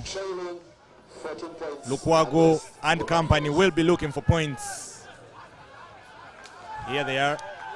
Aaron Tukey dancing, but he feels that tackle. And it is scrum for the Mongas. They've brought their big men on. You can see not one, not two, but 3 or 4 of them already setting up for this scrum down. Coming to size physically, they look bigger, but power is what's required to win. Aaron Tukey working hard with ball in possession. Just give it through the hands, give one of the big men to set up. He gets stumped to the heavy tackle and loses it forward. Now Mongas can attack from just outside the 22. John Mukalazi, and it is Daniel Otim. They better be very careful now. Ball is out. And they're looking very, very audacious, the Buffaloes. They are taking all the dares. They're having no fear for the action. 2K for Odiambo, one of the 2 try scorers, and the Mongas are caught offside yet again. Buffaloes enjoying not only the possession and the score, but a fair share of the referee's calls, which means that the Mongas really have only themselves to blame for all that's going against them. And the Buffaloes have called for a scrum. Yeah, good call from the Buffaloes. At this point, it's game management. You know, when the call is made for offside, you have 30 seconds to make your decision, and then you have another 30 seconds to set and play. So they can easily chew up about 40 seconds on the clock. Steadily with ball in hand, they advance forward, they manage the clock. They can see this semi-final through. Mongas need to work hard and get the momentum swinging their way. Humphrey Ndahura for Aaron Tukey. He's looking for Daniel Otim. There is a fatal knock-on by the Mongas, but the referee is playing possession. And Ndahura, yes, again for Otim. Now Daniel Katerega, very quick to quick start, but Umaru Barikanda says it was not a penalty, my dear. It was a scrum down. No frustration at all from the Buffaloes. They are walking around covering their paces because you feel they have that spring in their feet granted to them by this lead. While the Mongas, although looking quite composed, deep down in their hearts, should be knowing that they are staring defeat in the face and they have a big task ahead of them. An uphill one, although we are by the lake. Ndahura again swings it back to find Katerega. That's a beautiful dummy by Katerega, but Lukwago only buys it at half price. And I mean, the small men are doing the hard work with the ball. It's unnecessary. You're the playmakers. Put your big men in space or send it out to the outside backs. Otherwise, it's the second time the two half-backs, 2K and now Katerega, handing possession away to the Mongas. We've barely seen the pace of Ibrahim Shatif, which is really not good for the Mongas fans and the neutrals' eyes, because that man, with ball in hand, with acres of space in front of him, does run like the wind. And that, I'm not even saying that as an idiom. It is a matter of fact, he does disappear. It is a scrum down for the Mongas. Mark William Lukwago to set things in motion.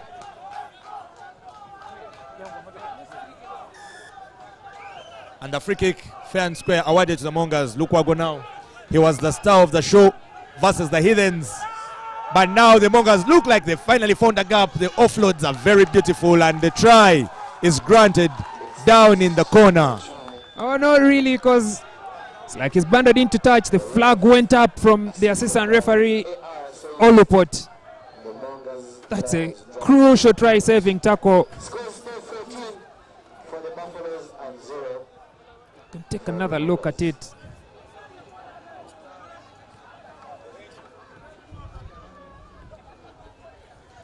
There's that break. You can see the tackle's been made, but the referee signals to his assistant referee that the hand is up, the flag is up. It's going to be a line out for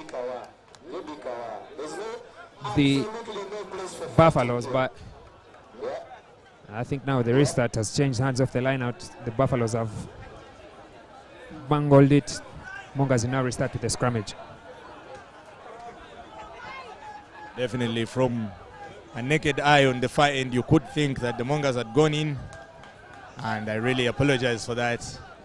While the Buffaloes players are selling them dummies on the pitch, I was out here selling them dreams. But they are still going at it. The Mongas, being tireless, always gets the reward. And what does Umar Barikanda say this time? They were held up. So close, ever so close. First time they abandoned into touch. Second time they're held up. And now they will have a scrum down at the 5. Remember, in the 15th game, that would be a goal line dropout. But here, the rules do change up a little bit. The team that's on the attack always gets the advantage when the ball is held up. Lukwago fits that in. Very well challenged by the Buffaloes, but the Mongas are already on the advantage. And Umar Balikanda will have no mercy going for his pockets right now. Offside call goes against Katerega, but I thought the ball almost popped up on the side of the Buffaloes, was hooked back onto their side and then goes back to the Mongas side. Katerega found himself in the wrong place at the wrong time, gets a yellow card. The clock is ticking the way of the Buffaloes, but now they are reduced to 6 men. Mongas can strike now and then strike again quickly to bring it back to square one. We've barely seen a sudden death affair today. Would this be one? Mark William Lukwago scores. Probably he should be the man to convert. Question is, can he? He does not take any time. He just hoofs that ball. And the conversion is missed, which means that they need to score twice if they are to stand a chance of winning this game.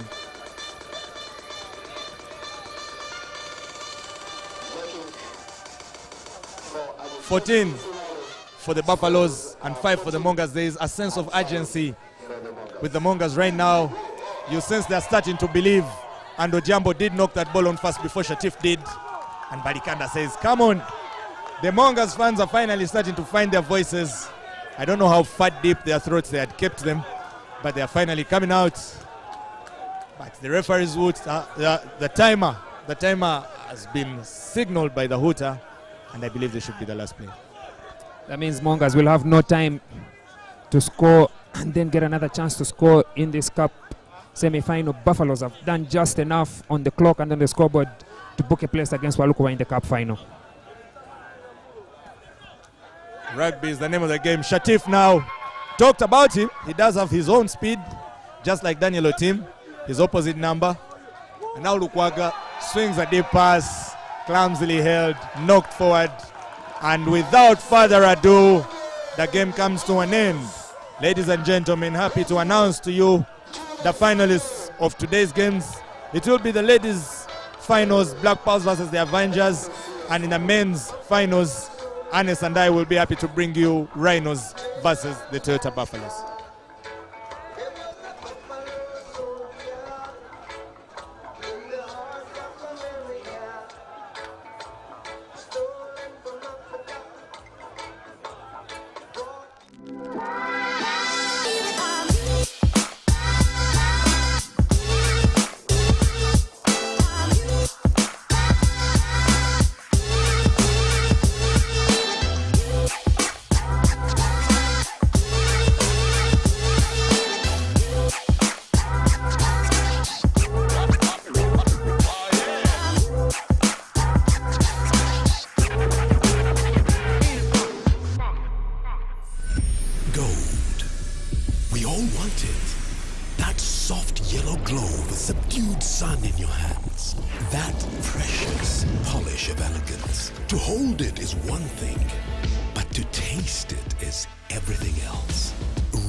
Challenge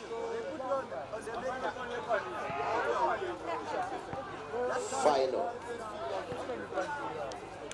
and that is Rams against the Eagles.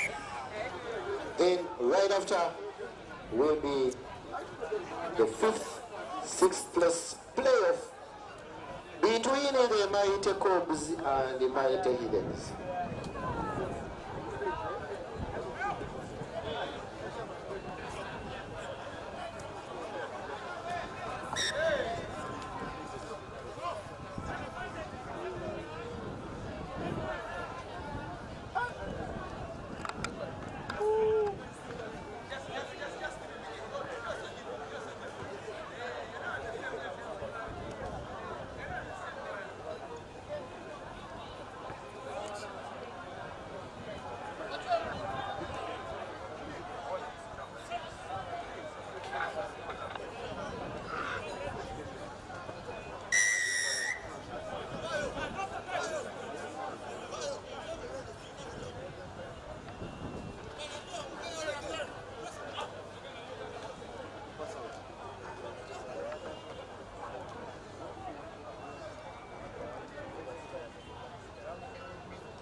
That is Ugandan international Brian Wandera.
Rams score the first try.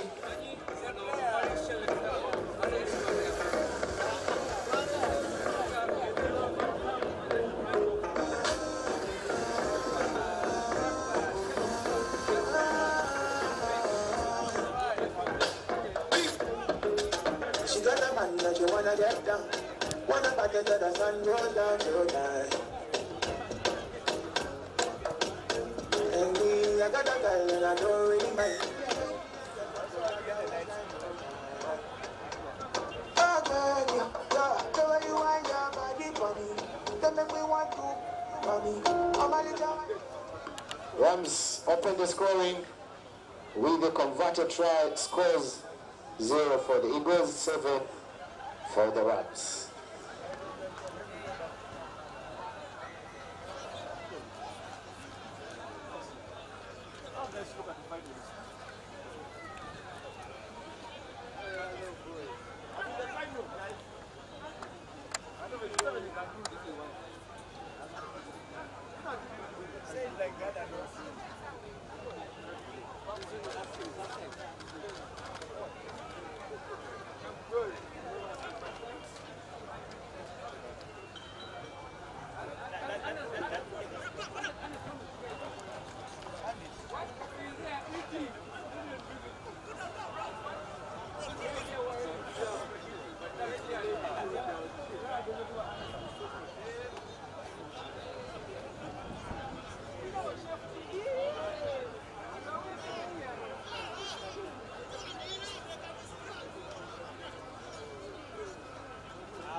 Traffic don't go to them.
confuse me.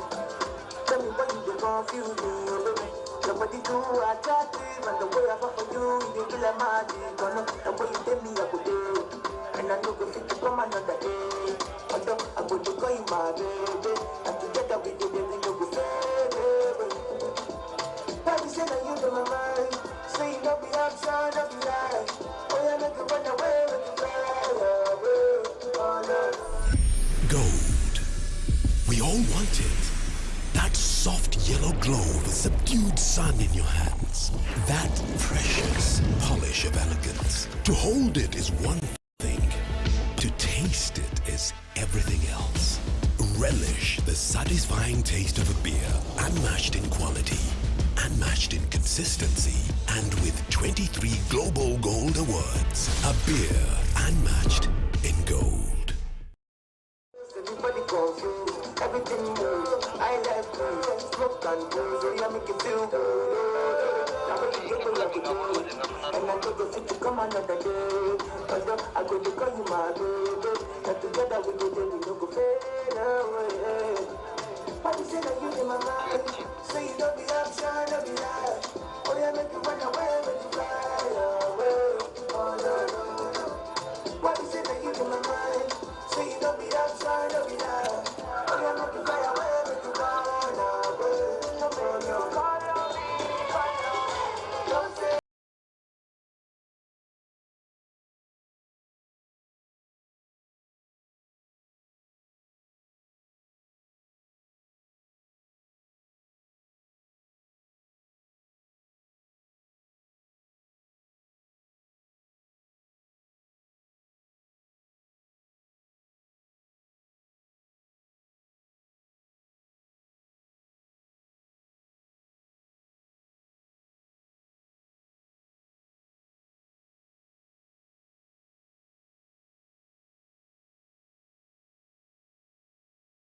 For the second half, the scores so far are 7 for the Rams and nothing yet for the Eagles.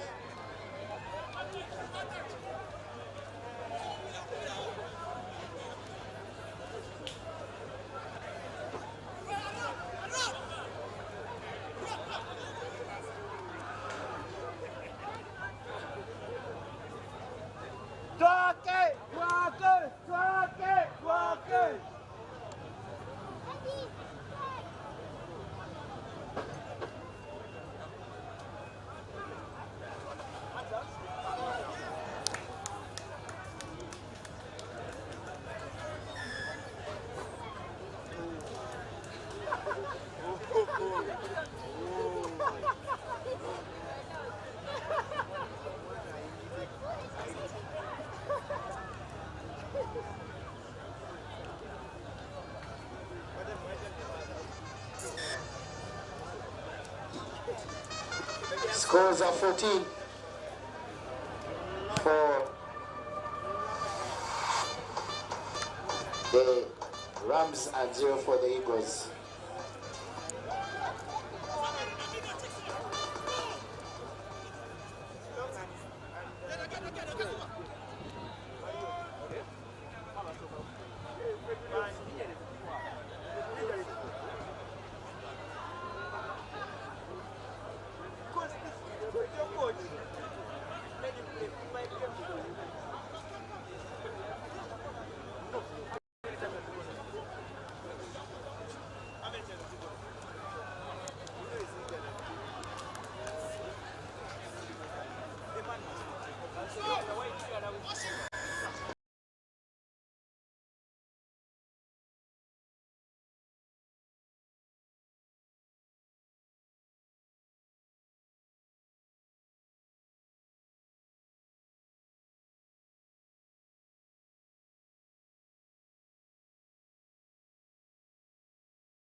$19 for the Rams and 0 for the Eagles.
That's a try for the Eagles.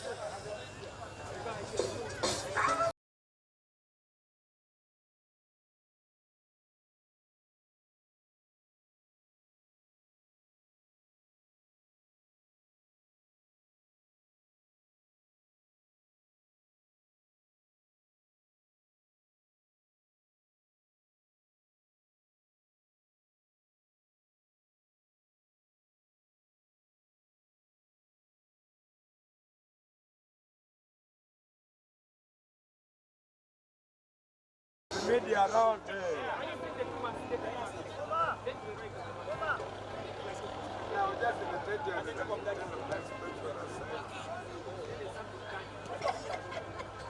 I'll find him. Thank you.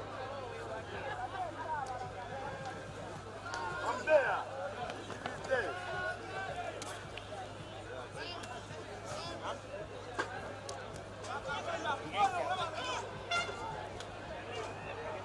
Bro, where is it? I'm here at the DJ. What do you see the camera here? Where the media here? This is a short.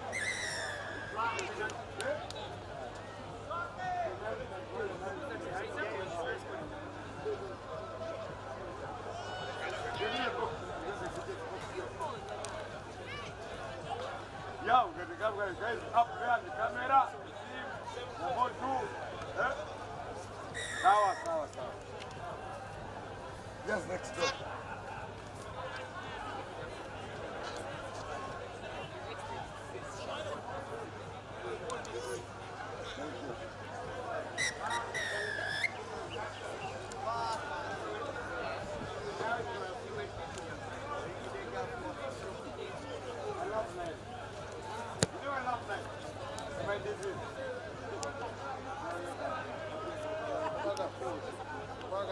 No!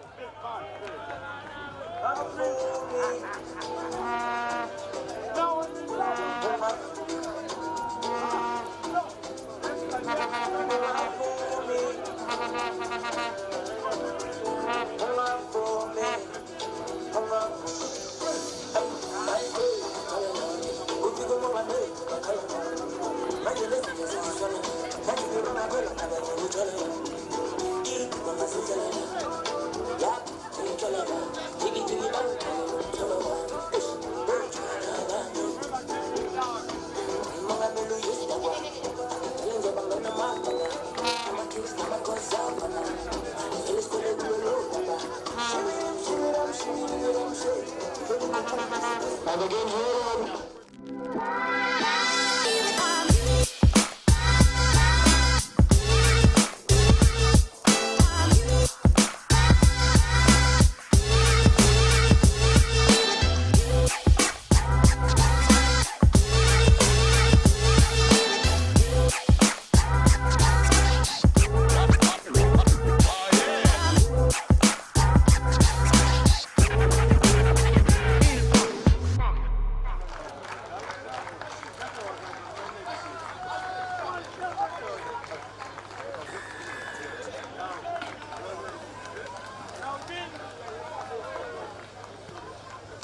Marco Mokelo.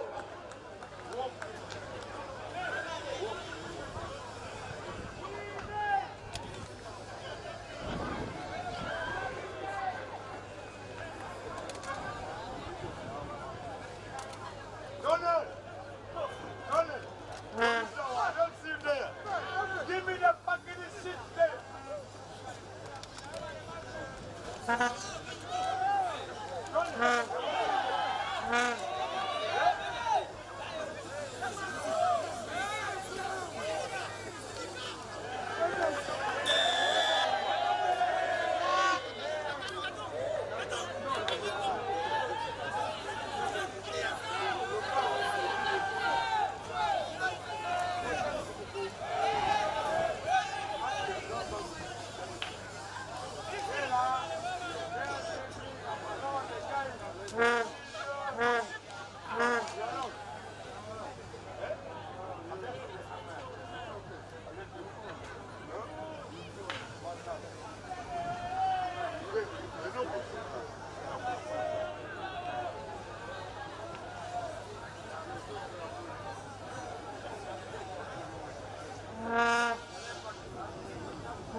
we need to...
Try time for the KCB Cubs. Modern vampires of the season, until blood, blood, blood. Yo, Trey. Thought I was dead.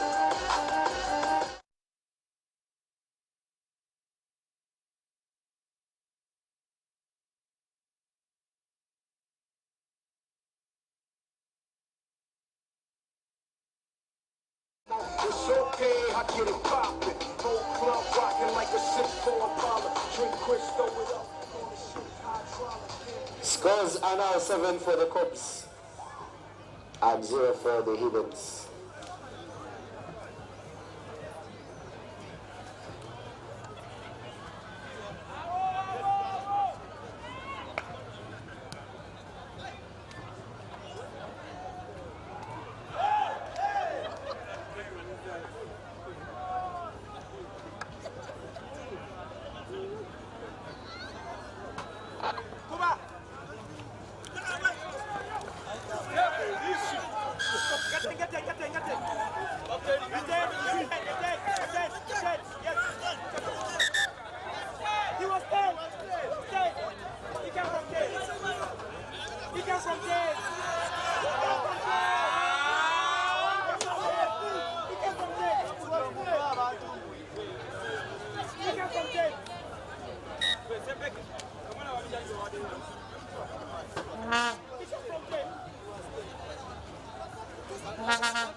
First try for the Platinum Credit Higgins to bring the scores to 5 for the Higgins and 7 for the Cubs.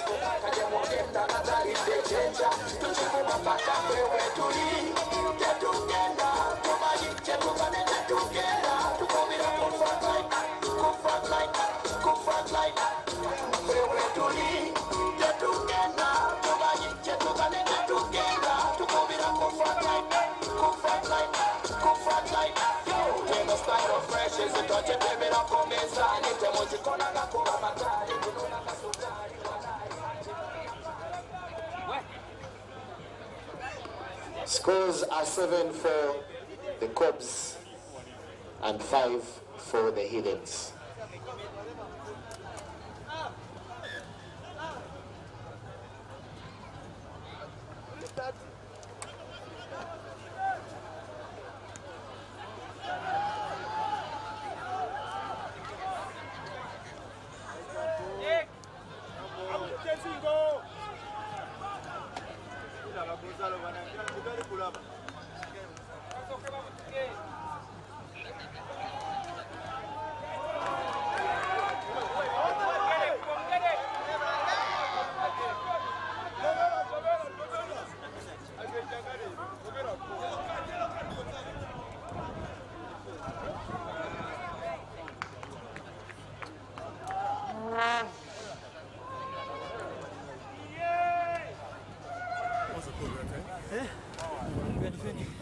Must go low. No. You're so high, so you're not going low. Go below their heads and shoulders. Coach! Bind! Set!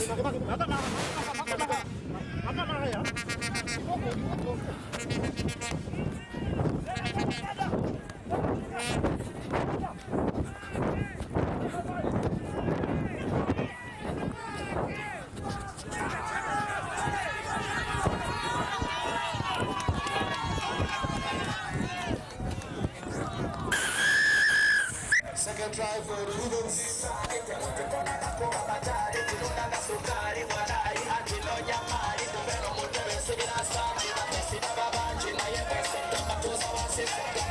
Malcolm, right here. Malcolm.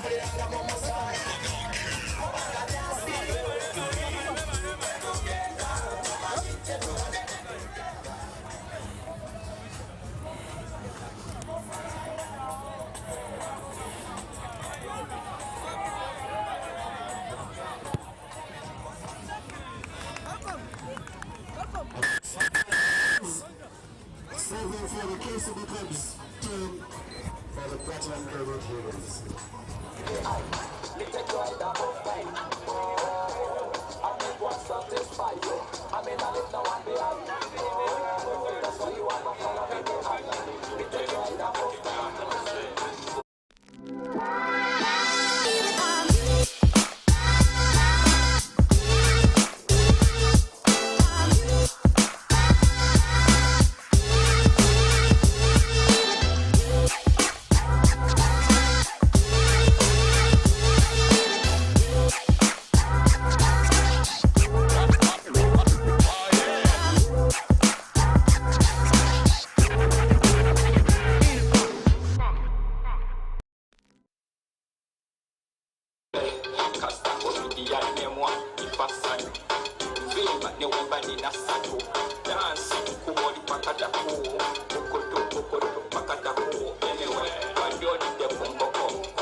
Second half resumes of this sixth place between the Heroes and the Cubs. The lead is just a slender 3 points.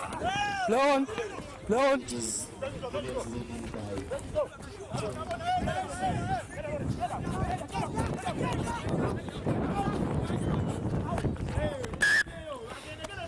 Stepped out here.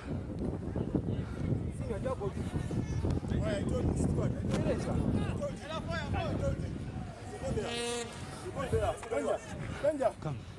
Up here.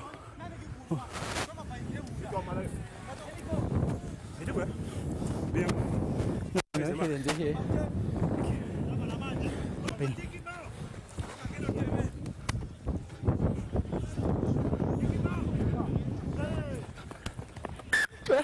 Not knock on you, but it wasn't straight. So option. Scrum. Thank you. Okay. There's a knock on of heathens, but it wasn't straight. Thank you.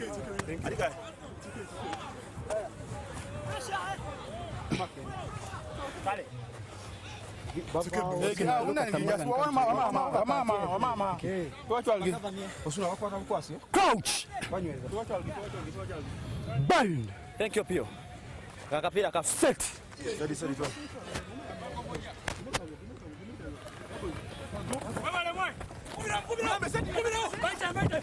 Tackle.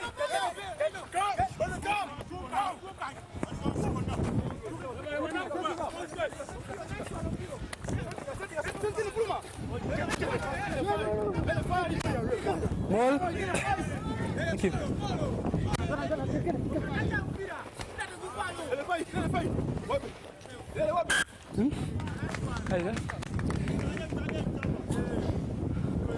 Okay, started by Heathens, Cobb scrum.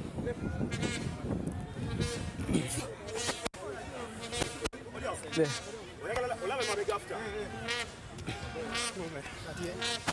Guys, come in. Come, Cobbs. He's gonna come here.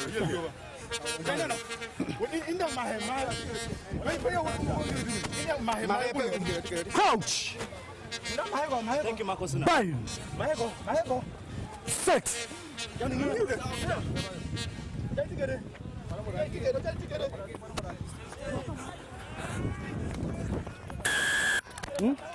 Offside 22. Play that 10.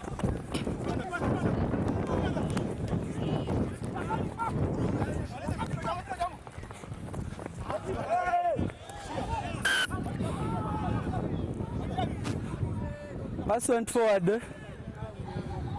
Sure. Aha. Guys, Mark is here. Okay.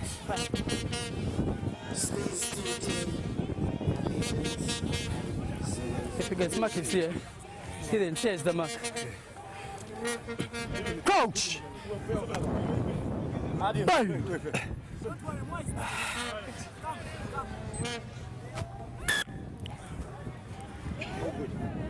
You're good, eh? Coach! Bang! Set! Thank you. Once again.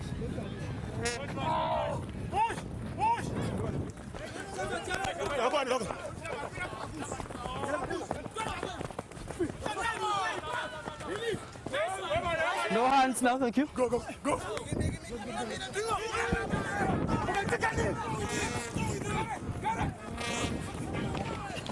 Nice one.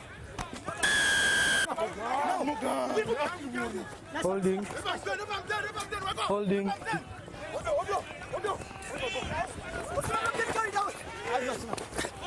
Tackle.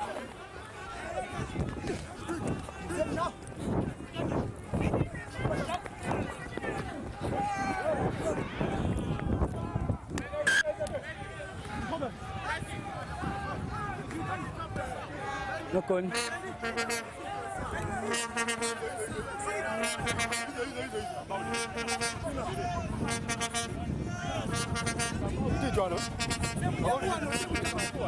Next time. Come, Heathens, come. Let's for a sub and go. Let's for a sub.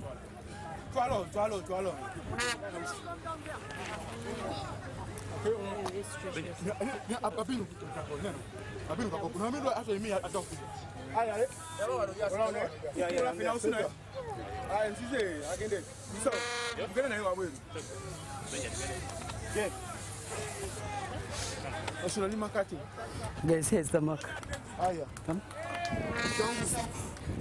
So agenda collect. Thank you. Crouch! Bang! Set!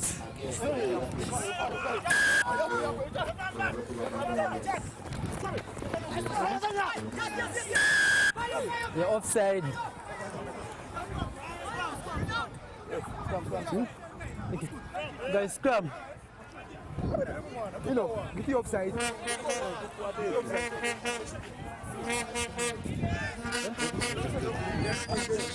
It's okay, let me watch it. Thank you. Guys, we're here. Now, guys, now.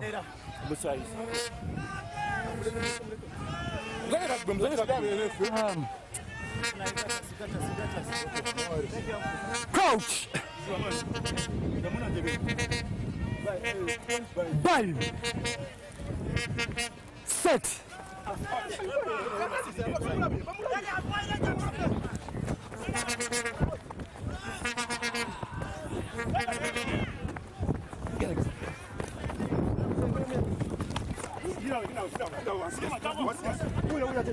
Ball.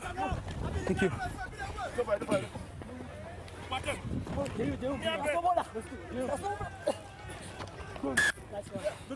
Okay.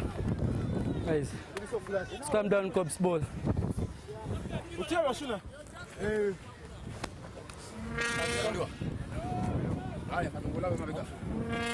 Kasenede, please look for the mark and come to it. Eh? Let's not just stand for. Come closer. Thank you. Coach! Bind! Set! Events, please take the hit. Thank you.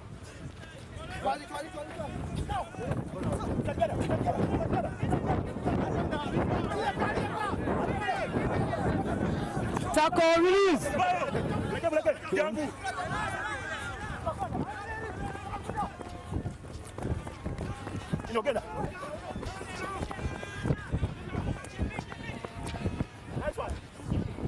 Low on.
Gold.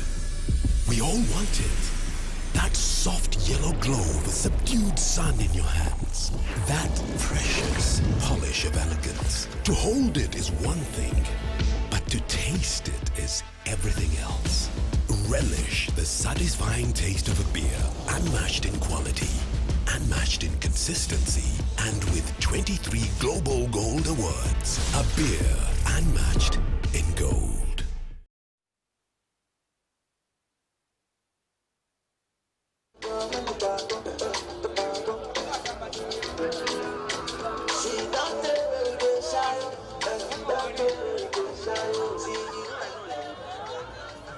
Up next, the ladies' bronze medal game. Thunderbirds, NILE Rapids.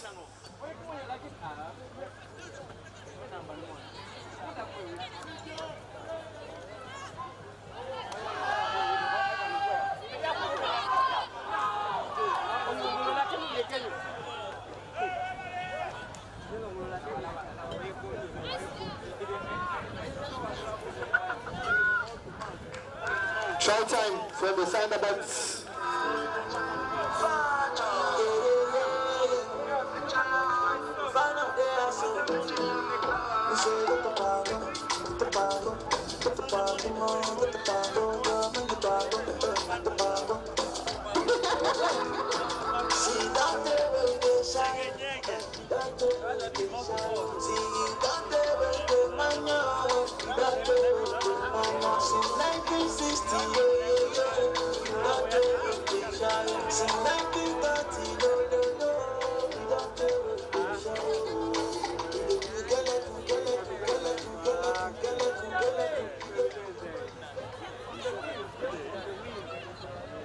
Conversion was missed. The scores are 5 for the Thunderbirds and nil for the NILE Rapids.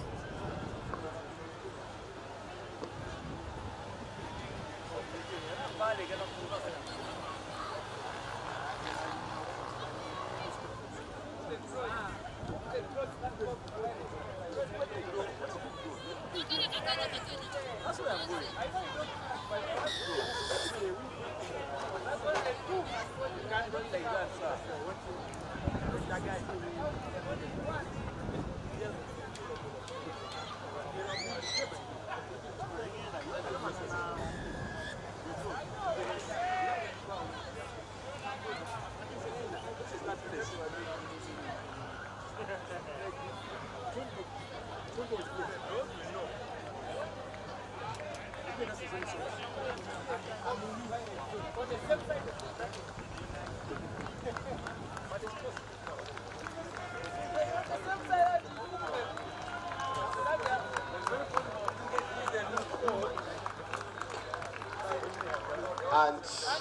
the heathens go around for their clap out. The tournament is done. Not how they liked it, but we regroup. Hello.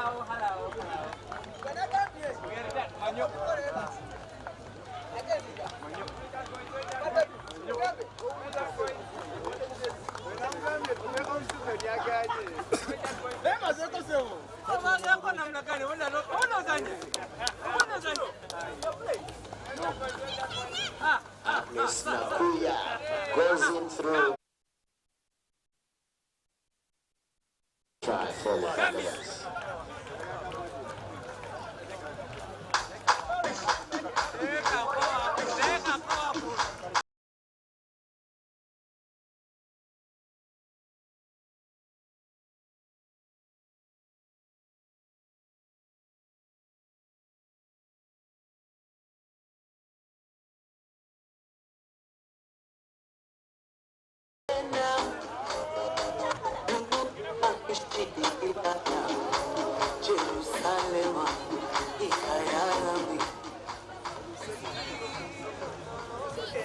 Scores are now 12 for the Thunderbirds and nothing yet for the NILE Rapids.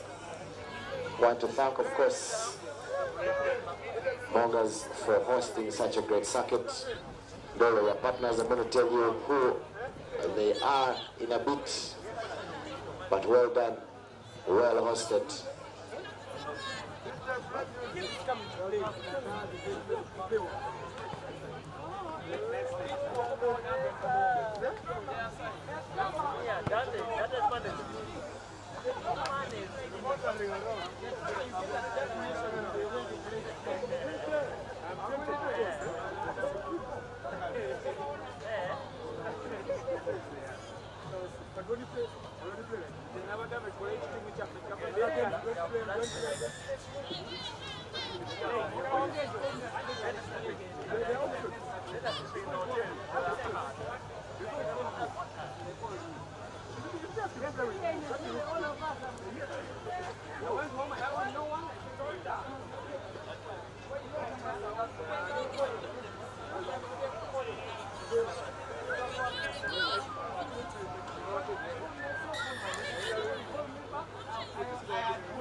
And that's the halftime whistle. Thunderbirds leading the Rapids by 12 points to 0.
External sound.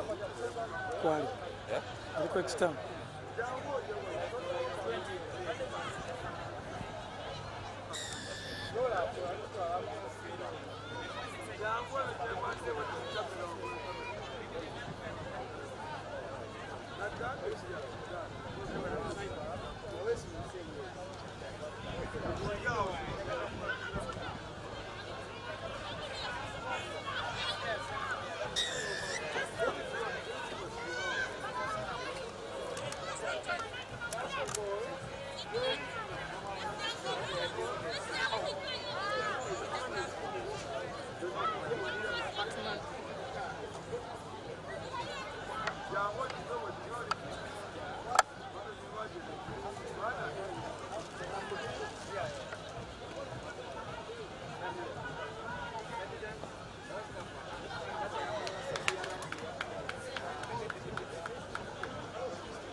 The Rapids making summons of the scrum as the Thunderbirds scored just at the start. Scores are 17-0.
And that's also another try from the Thunderbirds, bringing the scores to 24-0 against the NILE Rapids. The Thunderbirds finish in third, and the NILE Rapids finish in fourth. They have both ended their campaign this evening.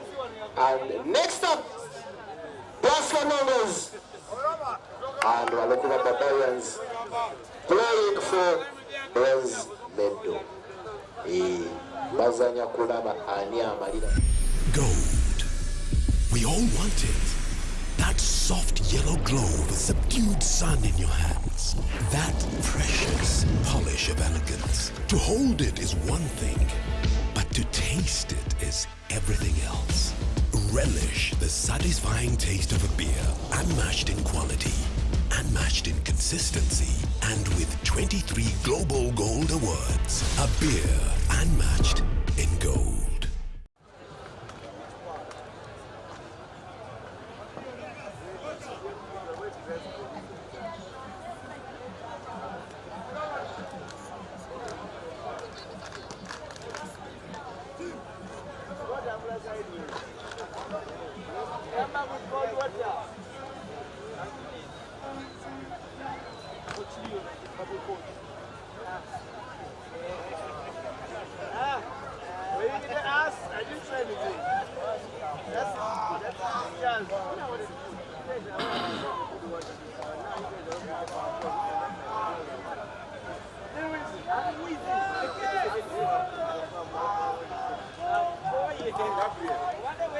Mark William Lukwago gets us underway.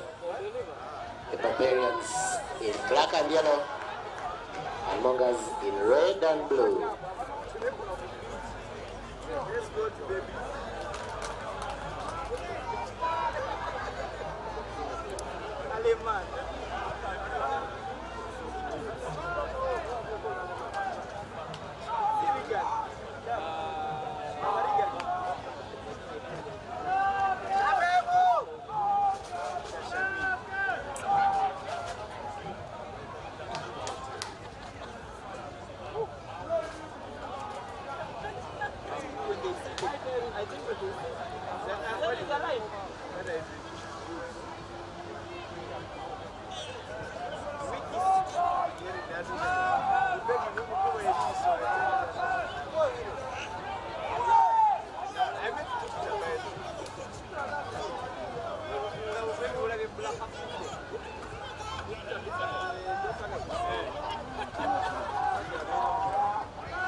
Walukuba scored the game's first try, but is not converted. The scores are 5-0 for the Barbarians.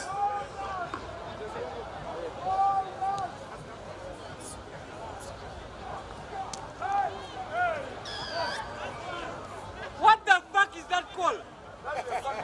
From where?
The turn of the Thunderbirds to go for their lap of honor. Well done. They finish in third position and they will go.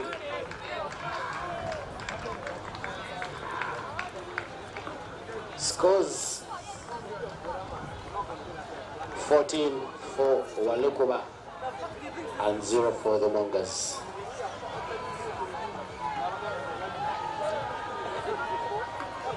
Correction, it is 12 for the Barbarians and not 14.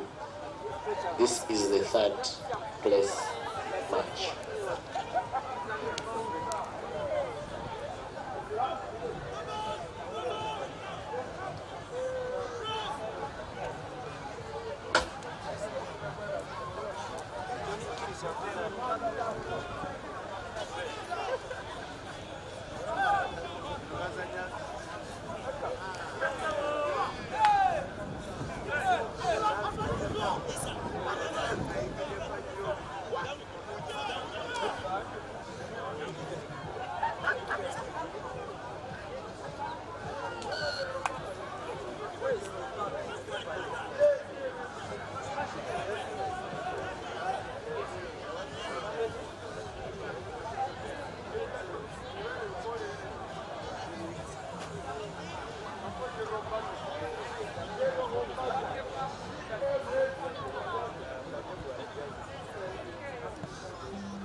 Try time for the Barbarians.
Gold.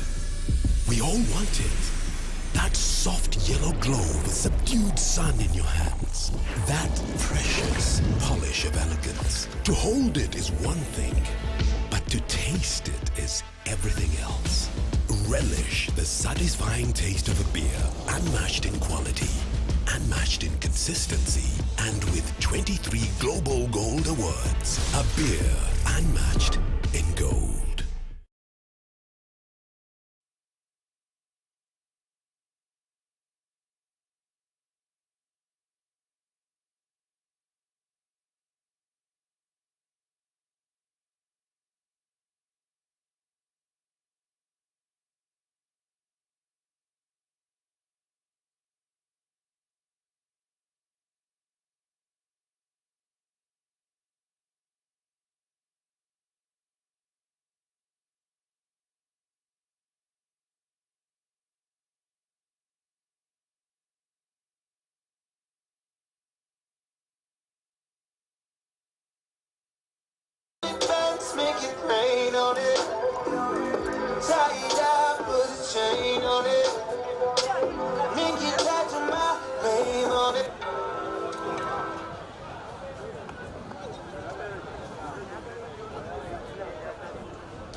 resumes with the Mongas still trailing by 12 points. Beautiful pass, Makulia Mukwabo gathered, but he's brought down.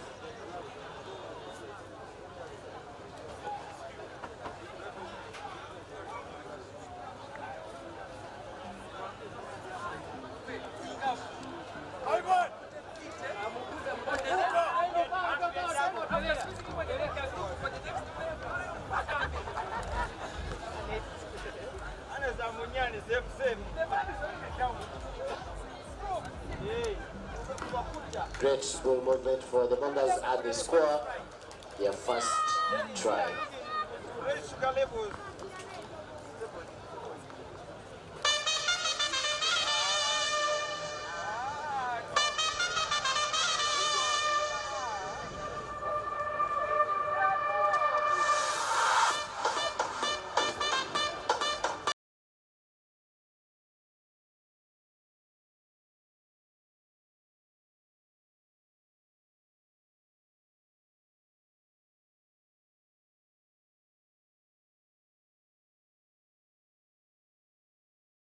Conversion is good from the tight angle, bringing the scores to 12 for the Barbarians and 7 for the Bombers.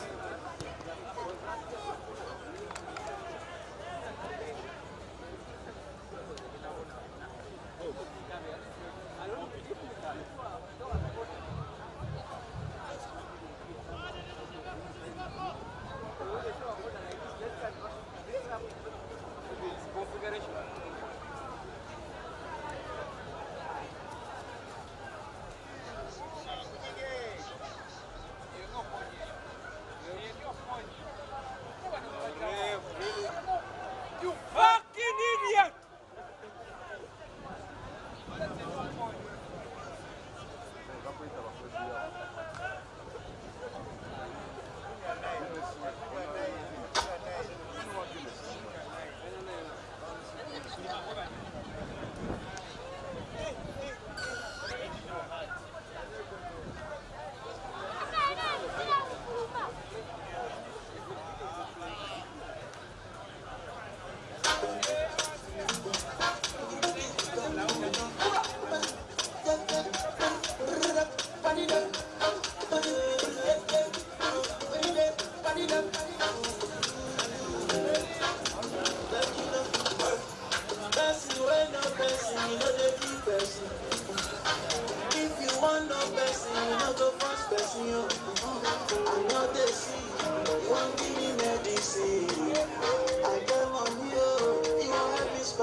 Allow me to enjoy myself. Allow me to enjoy myself.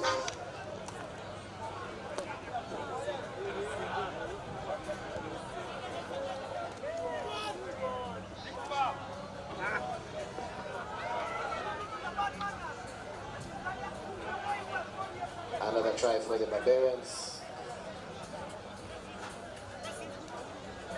As we try to wind down to the final of the ladies.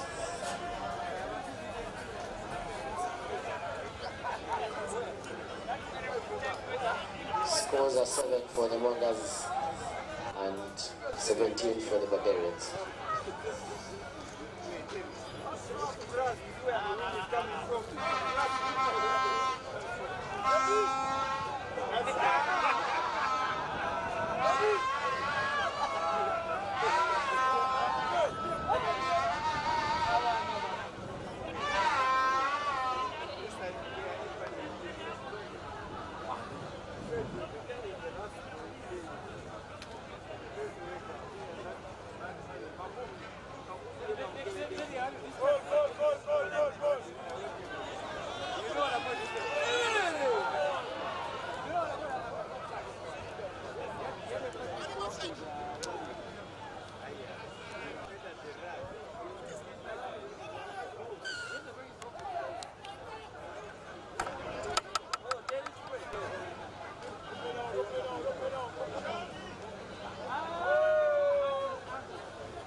Barbarians once again go through for their fourth try.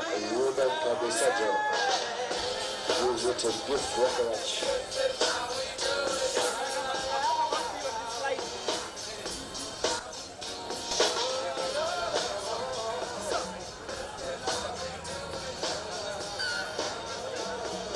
That brings the scores to 24 for the Barbarians and 7 for the Numbers.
And that, ladies and gentlemen, is a glimpse on what is happening all the way across the Sahara Desert up north in France, where two of Uganda men sevens internationals, Adrian Kasito, who just signed for Tricastin, and Philippe Okorac, who just signed for RC Orléans, are enjoying the true test of the Nile Special and the true test of Ugandan rugby. They have been following the Entebbe Sevens from their apartments as they enjoy and allow Kawowo Sports into their residence, what will be a place where we shall be following them as well for the next year or so. But of course, as their eyes are glued to the screens, our focus as well is glued here at the Works Grounds in Entebbe for the first of two cup finals in the first circuit of the 2024 Nile Special Sevens. It is the Avengers in purple, tops and black shorts, taking on the Black Pearls in all black with a little bit of red for both their tops and shorts. This is the Women's Cup Final in the 2024 Entebbe Sevens. We shall have the pre-match honors. We shall have the ceremonial guard of honor led by Eric Malinga, the Nile Special Brands Manager. He is flanked by the Chief Technical Officer of Uganda Rugby, Ramsey Olinga, one of the patrons of Ugandan rugby, especially the women's game, Madame Deborah Sifuna, mother to 3 of the Aredo brothers, and of course, Uganda Rugby Cranes legend Simon Wakabi. First will be the home team in this final. They sailed through from Pool A straight to the Cup semi-finals, and now the Cup final led by their captain Charlotte Mudola, the last born in a prestigious family of rugby heritage in Uganda. And that is her team, Grace Auma, the speedster who scored the decisive try that started their comeback against the Thunderbirds. A host of other youngsters in there. They have the support of Uganda Women's Service Internationals. And at the end of that line, with the white hairband, is Emily Lekuru, the most prolific finisher in Ugandan rugby. Doesn't matter where you look at it, from men or women, that is the top scorer. And then, of course, the match officials. The center referee for today will be Edward Kabagambe, flanked by two ladies, one of whom has played for the Lady Rugby Cranes, Nora Veronica Nawasiri. And now, the Avengers, their captain, Fazira Namukwaya, a hooker with the Uganda Lady Rugby Cranes, but ferocious as well. She plays in the Sevens series. But make sure not to miss Captain Peace Lekuru of the Uganda Women Sevens. She's the fourth from the end. She's the last on the line, actually. Peace Lekuru, second last on the line. And Juliet Nandaula, another of the Uganda Women Sevens internationals. They will be playing for maximum points today in the cup final. 22 up for grabs for the first team, 19 for the team that finishes second. The bronze medal match already completed. Thunderbirds got the better of the NILE Rapids. And those are the four top core teams in the series.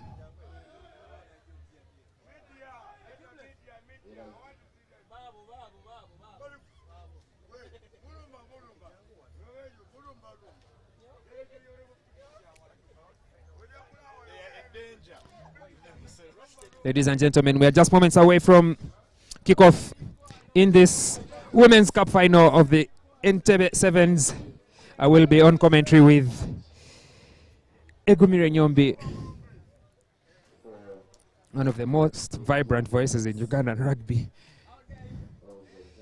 And we are privileged to be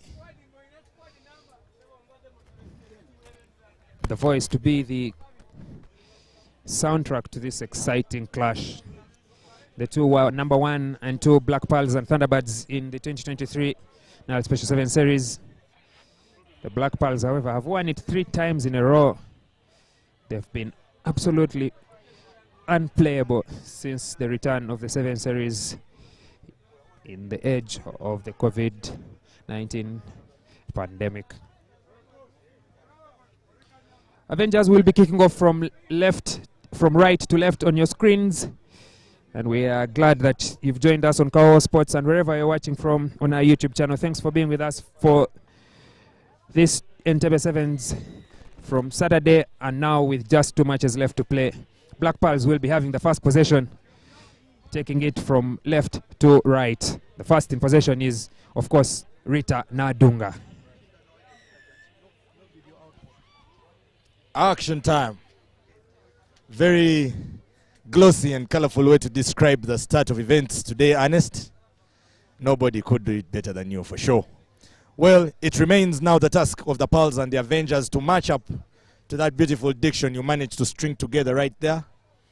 And I guess we shall not delay much, because Grace Auma, who was a star, a darling in the semi-finals, was just there in possession. Rita Nadunga now for the Black Pearls, already showing much intent, fetching into this final, trying to complete the league and sevens double yet again. And with the Uganda Cup over the horizon. Adong now plays a short ball in, and Peace Lekuru, quite uncustomary, is on the receiving end of a goodbye hit. And it's now Emily Rekul who pushes it back, and it's that trademark white hairband. And a sweet chicken wing pass on to the outside for Charlotte Mudola.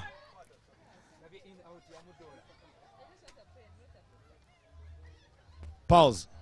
On the recycle now. Auma, yet again. Swings a long one now. Nadunga. Nadunga is met with an equally solid defense, but Grace Auma is quick on the restart. And while everybody is clapping the mongers off the pitch, Grace Auma is putting the Black Pearls in the spotlight with the starry showing and the first try of the final going the way of the Pearls. What a start from the Black Pearls. This is what champions want to do once they get the opportunity to play for the trophy. They did all the work patiently, beginning with that carry from Rita Nadunga. Recycled possession. Emily Lekuru with that chicken wing pass. Very settled, recycled the ball. It went through the hands, went out to Rita Nadunga. She was taken high by Sarah Chirabo. A quick reset by Grace Auma opened the door for her, and she was over and straight through the uprights. Charlotte Mudola adds the extras. First try in the cup final goes to the Black Pearl. 7 points they lead against the Avengers. This is the business end of matters, and as you can see that play, our camera was very diligent there, catching Grace Auma. That ever graceful run. She goes over, she has absolutely no pressure. She grounds it and gives the Pearls a lead that is without a doubt well deserved. We shall now return to resume. And it is Charlotte Mudola with the kicking duties. You saw her try to dance her way out of a high press by the Avengers. She successfully did. And it was a result that we saw Nadunga running helter-skelter down the wing until she was brought down. Back in action. Avengers ball. Peace Lekuru comes on the outside. Has Sarah Chirabo with her. Just drops that ball into the waiting hands of Peace. Yvonne Najuma, a dummy run by Cabrin.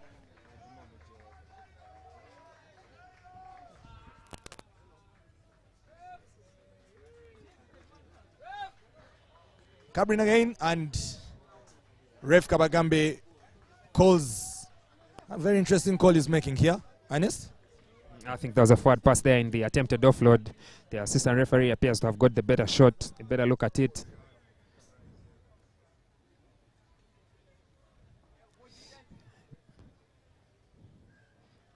Yep, there's a forward pass. Good call from the assistant referee on the far edge of the playing field.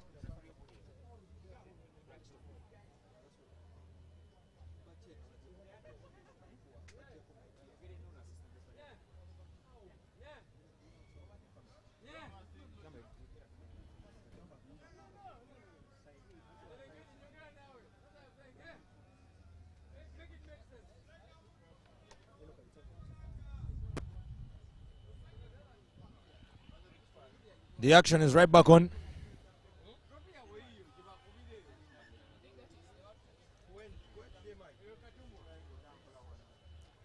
Referee calls for a reset over there.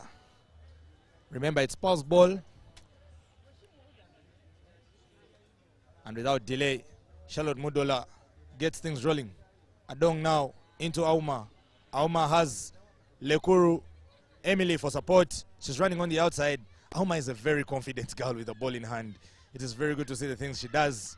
But the tackle by Christina Kello was quite good, and the penalty yet again goes the way of the Pearls. Yeah, she made the good tackle, but slow to roll away, and Charlotte Mudola loses the ball on the floor as it stood at a dong, but that rolling away, not rolling away, overturned the advantage that they had. There is no time for wasting time. As one famous political figure once said, the Pearls are running the show. It is Lydia Namabiro, was on song in the semi-final, is on song in the finals yet again. And it is 2 tries to the good for the Pearls with a conversion to come. Charlotte Mudola will line this one up just a little to the side. But you believe with her experience and her form over the past 2 days, you believe she should be able to slide this one right over. Yes, she does. Flags are high. Try time, conversion time, 14 to Black Pearls. Let's take another look at that break. Charlotte Mudola sends a long pass out first to Emily Lekuru. Emily Lekuru runs across and then finds Lydia Namabiro on that switch. A little bit of a juggle together, but Namabiro has pace to burn, runs past Cabrin Chirabo. And Juliet Nandaula can only be a passenger in that foot race. Lydia Namabiro too quick, too fast for the Avengers. But Black Pearls double their lead against the home team. The Avengers will have to dig deep, really. It is not a day to make friends. There is a title at stake here. There is the honor of being called the champion of the Entebbe 7th Circuit on the line. Cabrin Chirabo now being swung left and right. Should be by Lydia Namabiru over there. The Pals still with possession. It's Peace Lekuru, always dangerous. Releases Maimuna Nasozi now. She only manages to throw the ball back. And luckily it's collected and into the hands of Sarah now. Sarah Chirabo shows intent of a switch really early, but the delivery wasn't perfect. The receiver was not at the same line, was not flowing the game the same way, and the result is a forward or a knock-on. It is a knock-on, and the Black Pearls will again be thankful to the referee and thankful to the laws of rugby, because it looked like the Avengers were starting to find their feet. The Avengers will not get so many opportunities against the Black Pearls. They will need to keep it clean through the hands. Sarah Chirabo running across, drawing the two defenders, but the switch does not go to hand, and from then on, they're just scampering to maintain possession, get the bearings right, end up losing the ball forward. Black Pearls, on the other hand, do not make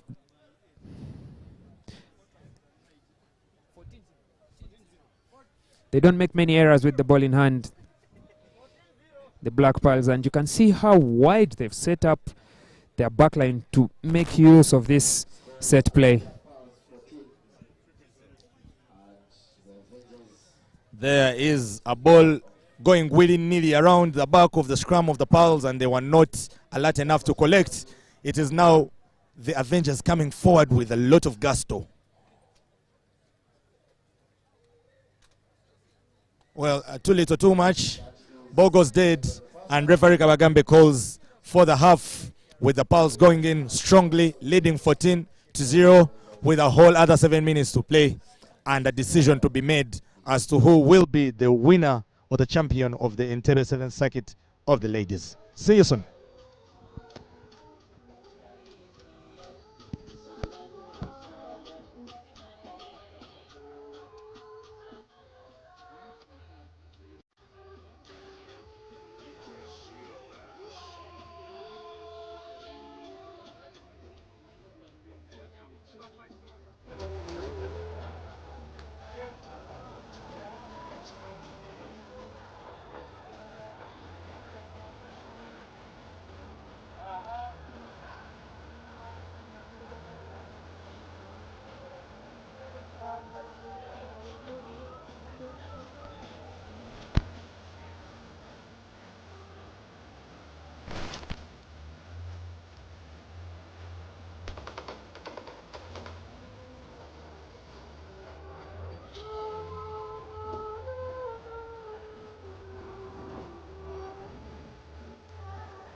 You have a sub? Blood.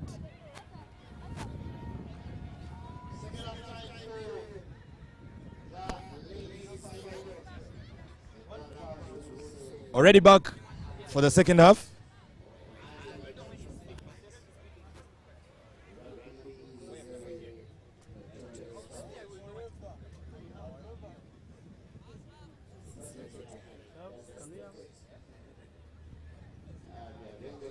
And we've added a little extra spice for this second half.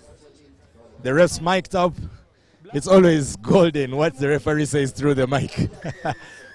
We've had some classics down the lane with those, and we hope referee Kabagambi will be able to deliver another of those. Nasozi Maimuna gets us all the way down.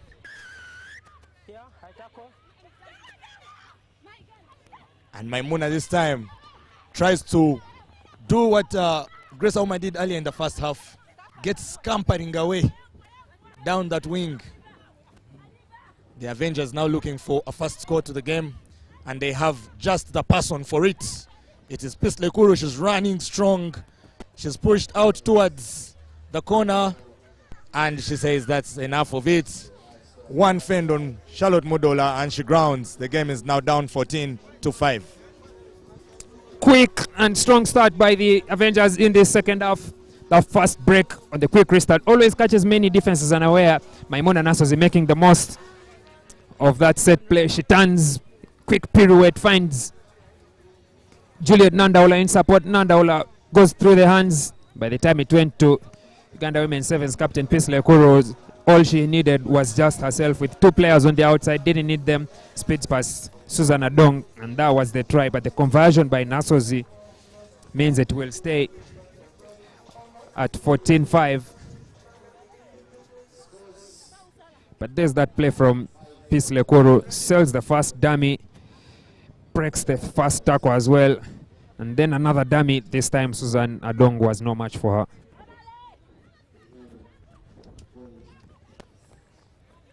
Yep, that's how she scores. But Grace Auma, oh my God. I've run out of words to describe just how excellent this young lady has been over the last two matches. Every other time, it's just the referee trailing her. All the players in the defense lines are far, far away. She makes very easy work every time she runs, and she's so graceful. It is in the name. She stands and kills off some few minutes, a few seconds. You know, in sevens, we don't have so many of those. And finally, after what seemed like a long time, she grounds that ball. Grace Auma knows sevens rugby. Grace Auma rules sevens rugby in Uganda. That quick break. Defenses seem to not be able to match her skill set, match her deceptive pace.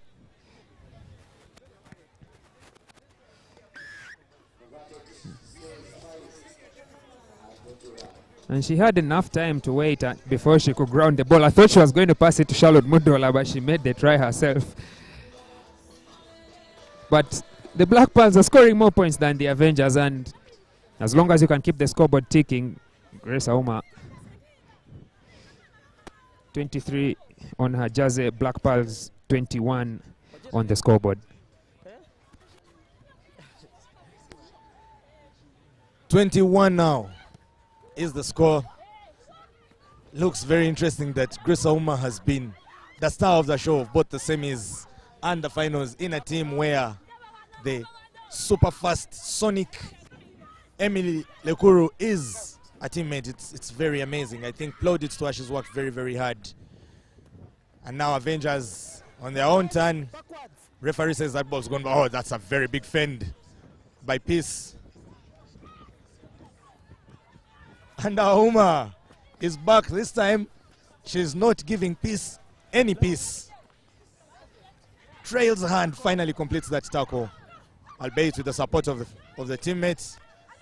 Sometimes a player like Peace requires more than one force to bring her down. And now they are back. Akelo for the Avengers. Fazira Namukwaya recycling back to Cabrin Chirabo. Out to Peace. She has Sarah Chirabo, who has been a very supportive friend and partner in crime all day long. However, this time she does not get the time to pass to her. That's a good turnover from Rita Nadunga. Tackle has been made. Tackler rolls away. She puts her hands on the ball, and then the quick restart passes to the two speedsters, Emily Lekuru and Grace Auma. Hat-trick in the cup final. Black Pearls surely are not going to be stoppable today. It's not every day that a player steps up and notches a hat-trick to their name in a final. This is what makes rugby very interesting on days like this. You have a player who has been running since Saturday morning at 8 a.m. all the way to Sunday evening at 5 p.m. about, and they're still delivering with such top quality and dedication. It is that professionalism we look forward to. It is that growth of the game that we always seek. Really, really pleasant display by both Grace Auma and Peace Lekuru on the other side, but it is Grace Auma who's the name on the fans' lips at the moment. She's doing what she has to do. And it's a thing of beauty indeed. 26 for the Pals, 5 for the Avengers. They are running away with this one. The ladies from the sea.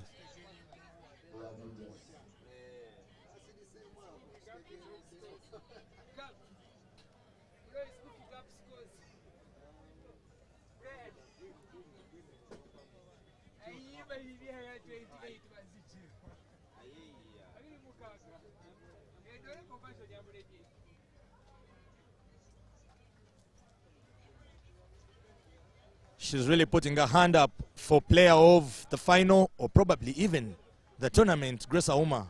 She's done very well for herself. Now it's Avengers. Charlotte Mudola is left helpless as Akelo runs out further and further, but her feet can only carry her just as far as she could, and she's pushed into touch.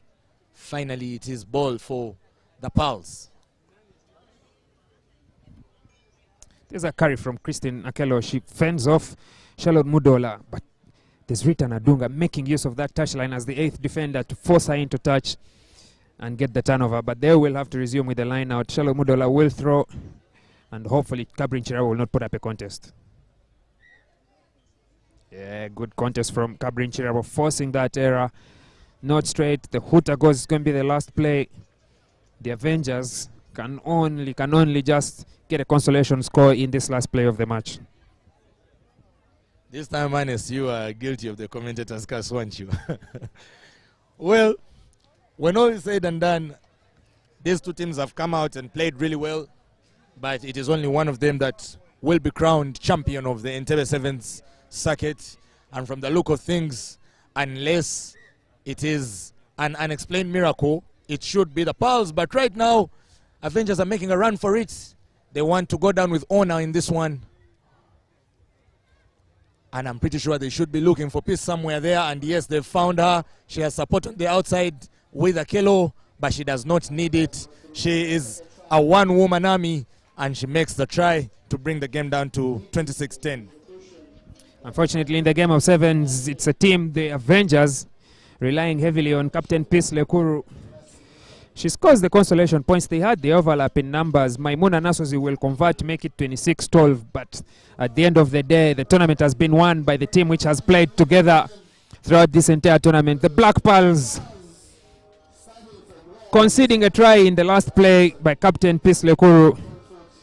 She dots down at the uprights. But they, the team that have won the last 3 Women's 7 series, have won the first circuit of the 2024 series. The Black Pearls are the cup final winners here in Entebbe.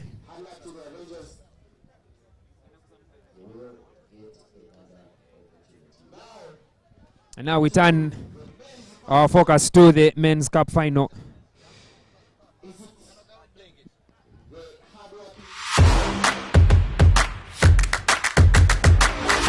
Philip, no, below, hey, Budia. Hey, continue.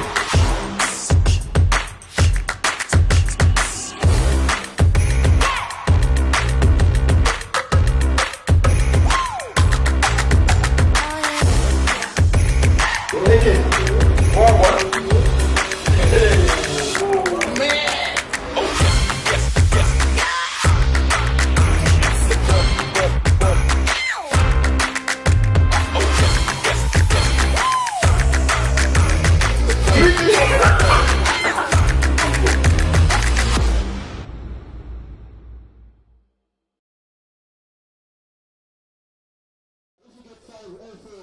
Entertaining rugby for those watching on Kawowo Sports all over the world, including in France with the Uganda Men's Sevens Internationals, Adrian Casito and Philip Wokorach. They've certainly enjoyed this one today, but the most unlikely of finals, it doesn't involve the teams for which they played. This is the first cup final we have had between these two in a really, really long time. The Toyota Buffaloes against the Rhinos. We shall have the pre-match ceremonies, of course, led by the Uganda Rugby Union Vice President Commercial, Honorable Ogwang. But just ahead of him is Mr. Fabian Tonda, one of the executive committee members at the host team here in Entebbe, the Plascon Mongers. There's of course the Honorable Secretary Peter Odong, followed by the Vice President Technical of the Uganda Rugby Union, Eric Butime, and the CEO Isaac Lutwama Nsubuga. That handshake, make sure not to miss the two twins, Arnold Ochen and Arthur Opio, but of course there's the two Uganda Sevens internationals, Alan Olango and Davis Shimwa. The center referee for today will be Ronald Utimba, flanked by a host of other experienced officials and some of those rising through the ranks. Massa and Brian. On to the Buffaloes. Captain Wilfred Seguya leading this Chadondo team. But on this playing field is one of the men destined to be part of the future of Ugandan rugby, Aaron 2K. But the man that has been very instrumental in their performance today.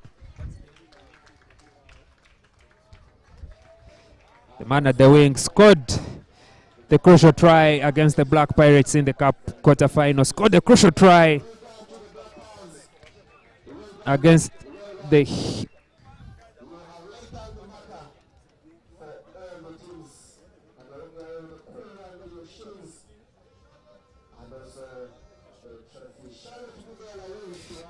scored the try against the Pirates, and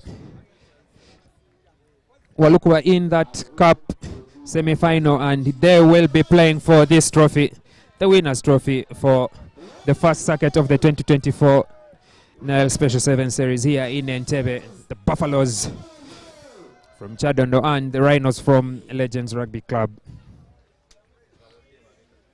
Each of these will be looking to get maximum points from the first circuit. 22 for the gold medal, 19 for the silver medal. The bronze was taken by the team in third, Walukwa Barbarians, getting the better of the host team, the Mongers. And so we shall have 14 minutes of blistering action in this men's cup final. Well then, after all is said and done, really, this is where it matters the most. The last game of the day, the Rhinos looking for their very first ever senior 7th circuit win, while the Buffaloes have claimed them a few ago recently. No, but a few years ago they really got their names written down. So it is a really different script. On any other day, we could have been seeing different teams. We had expectations of Heathens, of Pirates, of Cobs, of even Hippos, who were the champions not so many years ago. But today the serving is Buffaloes and the Rhinos. It is a honey affair, as is always said. And these two will really be looking forward to interlocking their horns. Clutch. Bang! Set! Small boy, small boy. Hold. It is Buffalo's ball now. The first scrum down of the game. Out. And Aaron 2K now. Switch pass with Ivan Ojambo. 2K. He has the speedy Daniel Otim on the side. But Shimwa is very tricky. And this time is the one who returns the dummy on Ojambo. Daniel Otim receives a thumping handoff. But he collects himself. It is actually Daniel Katega. Release! Rhinos getting into the groove earlier. Shimwa Davis to Alan Olango, his counterpart on the 7th setup. And Olango loses that ball in contact. Buffalo's playing on the advantage. Rightfully called by Ronald Utimba. And for another breakdown. It's a powerful start from both teams. Rhinos with the first opportunity for points. Shimwa with the break finds Arnold Ochen. The ball is recycled through the hands to Alan Olango. Alan Olango had men on the outside, but he was too eager to go into contact. Wilfred Sebia got the better of him, forcing that handling error. Now the Buffaloes can strike them. Set. Guys, hold. Katerega done. Advantage, no call. Wonderful effort by the Rhinos to combat that scrum. One Advantage twin to over. another. That should be Arnold. Ochen on the outside. Solid carry. Oh, what good work at the scrum by those big men. Jerry Tembo now finds the hands of Wilfred Seguya, tries to rip that ball out, but Tembo knew exactly what he's doing. Now it's Bayao Dong, another man who has been of very great service to the Rhinos today. His bald head shimmering in the sun, so are his efforts on the ball. Gavin Mutara on the outside, and the twin, that is Arnold Ochen, catches the Buffaloes napping, and it's the first try of the final for the Rhinos. Red, move to the 10. Rugby is easy when you do the basics right. It's through the hands first. Arnold first, Arthur Opio, then Gavin Mutara and Arnold Ochen on the short side. 3v3 catch, commit, pass. They score the first try of the final, and Gavin Mutara's conversion is inching close but not quite. And so the score will stay as is. 5 for the Rhinos, 0 for the Buffalo. Did Gavin's conversion just kiss the pole, kiss the upright over there? He could have made it a full compliment, but no worries.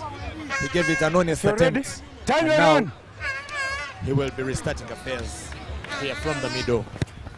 Mutara Gavin. How high does that ball go every time? Very tricky. Very tricky ball, and it results into a line out. You need cross 10. So that ball was going to sail into touch. It wasn't the 10, or maybe was marginally 10, but he played it, carried it into touch. So Rhinos will have the line out throw from the 10. Actually, the ball had crossed. On the line, good. Arthur Opio now.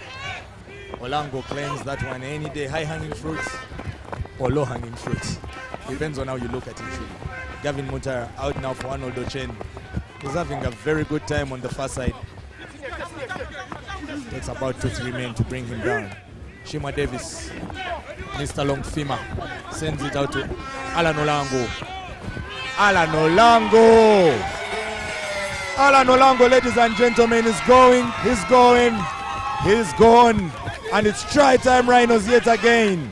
This time, right down the middle, Alan Olango.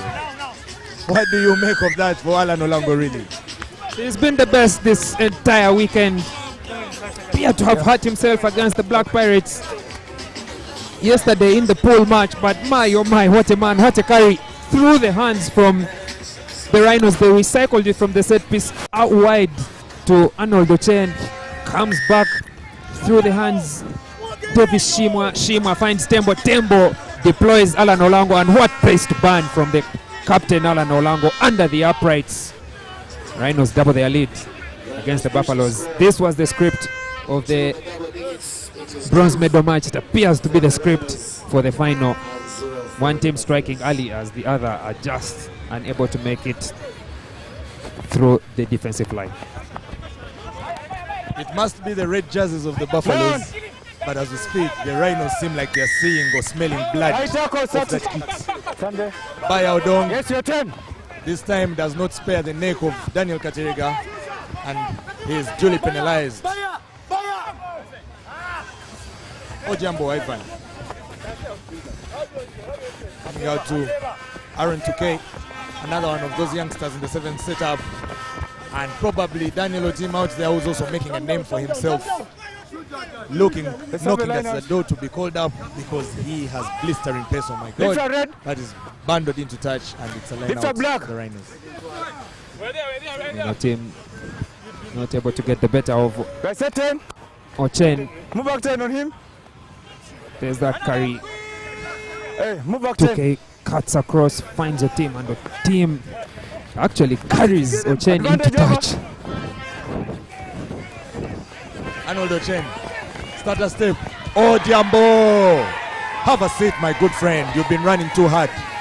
Here they come again. Arnold Ochen sends it out to Jeremy Tembo. He can be hard hitting. There he goes serving. Very considerate by Arnold Ochen. Seeing Ivan Ojambo running around in circles. Gives him a seat. And that's there it is again. Take a look at it. Get down, my friend. How'd you feel? Huh? All right. Sure, that was the highlight we needed to see. Call an end to the half. Once again, for your viewers' pleasure. Boom! See you later. See you later indeed. And it will be, the later will be in the second half. We will look forward to how those two will face off. But as we speak now, Rhinos enjoying a 12-point lead over the Buffaloes with 7 minutes to go. See you in the second half.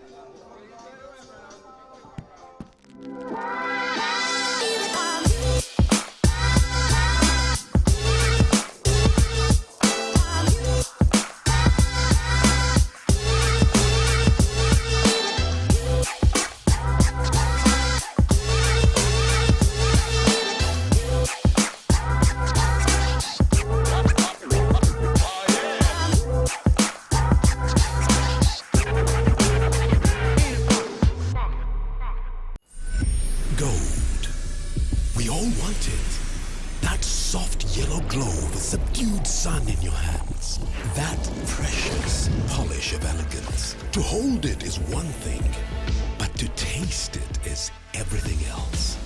Relish the satisfying taste of a beer, unmatched in quality, unmatched in consistency, and with 23 Global Gold Awards. A beer unmatched in gold.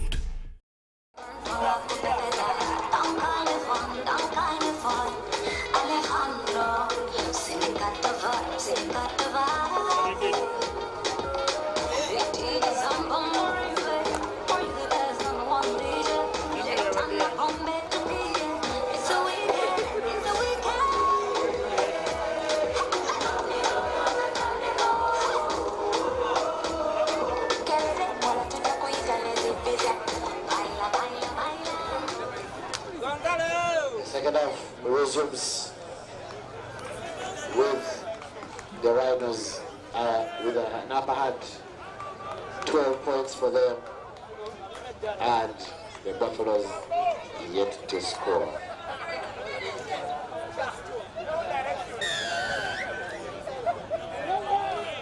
Back into the thick of it. The remaining 7 minutes are the ones where champions are made.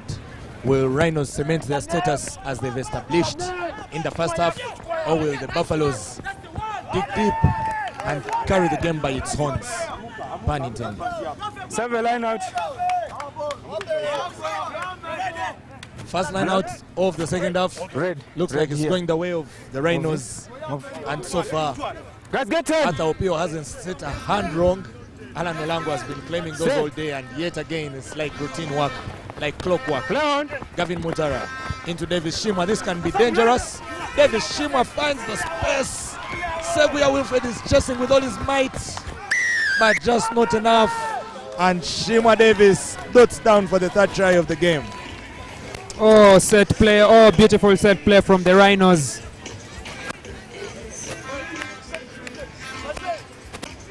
It's the work of the entire team, but that inside pass by Gavin Mutara puts Davis Shima into space and is too powerful for Wilfred Seguya. Fends him off the first time and the second. And from then on, it was a foot race that could only be won by one man, Davis Shima. Rhinos have extended their lead to 17 points to nil as the conversion by Gavin Mutara sails wide. Davis Shima is one of those players with a very wonderful growth curve. He joined the 7th setup not so long ago, but his game has grown really much. You like to see how confident and calm he is in his approach, and the results that is reaping from it. Beauty. Mutara Gavin now, he's rarely failed to kick a ball that high. Advantage no con by number 20. Are seeing blue-black, although the Rhinos just say advantage over. Now Wilfred Seguya is mauled down onto the ground. And this is Ndahura. Ndahura brings it out to Daniel Otim, trying to start the sprint, but the Rhinos seem to have found a remedy for him. And there's a combination of blood and genes Arthur Opio and Arnold Ochen. No, it was a collecting rip. Then he made a knock-on. Ndahura. Let's have a scrum. But they ripped that ball out of his hand and it goes for a scrum for the Buffaloes. They still have some time, you could say, but time waits for no man. They need to make that impact as soon, actually, as soon as possible, if not even soon. Buffaloes need to score 3 times. Let's go, Clutch! To win this cup final, but they barely have that time. They need to go through their paces. They have skillful runners in the back line. The forwards can win this scrum and get the team onto their front foot. Buffaloes had to really scamper and gamble to collect that ball. No clear release. And luckily for them, hey, come here, Aaron. Their go-to man, Aaron 2K, was a star in the last 7 series. No clear release. There is also Wilfred Seguia, never let the team down. Jeremiah Ten. That's a ferocious tackle, Ivan Ojambo. Relax. Orlando, you're in the last one, you can't do the same thing, okay? You did this, yeah, you're doing the same. Let's go back 10. Alan Olango. Tackler not giving some release. Daylight, not releasing before going for the contest. 2 penalties in a row.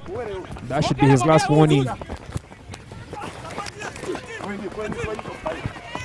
Daniel Otim, never seen a sidestep like that.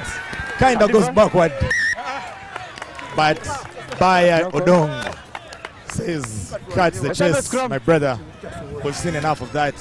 Slams him into the ground and he knocks the ball forward. But what a way to improvise by Daniel Otim. He steps left and right and then steps backward.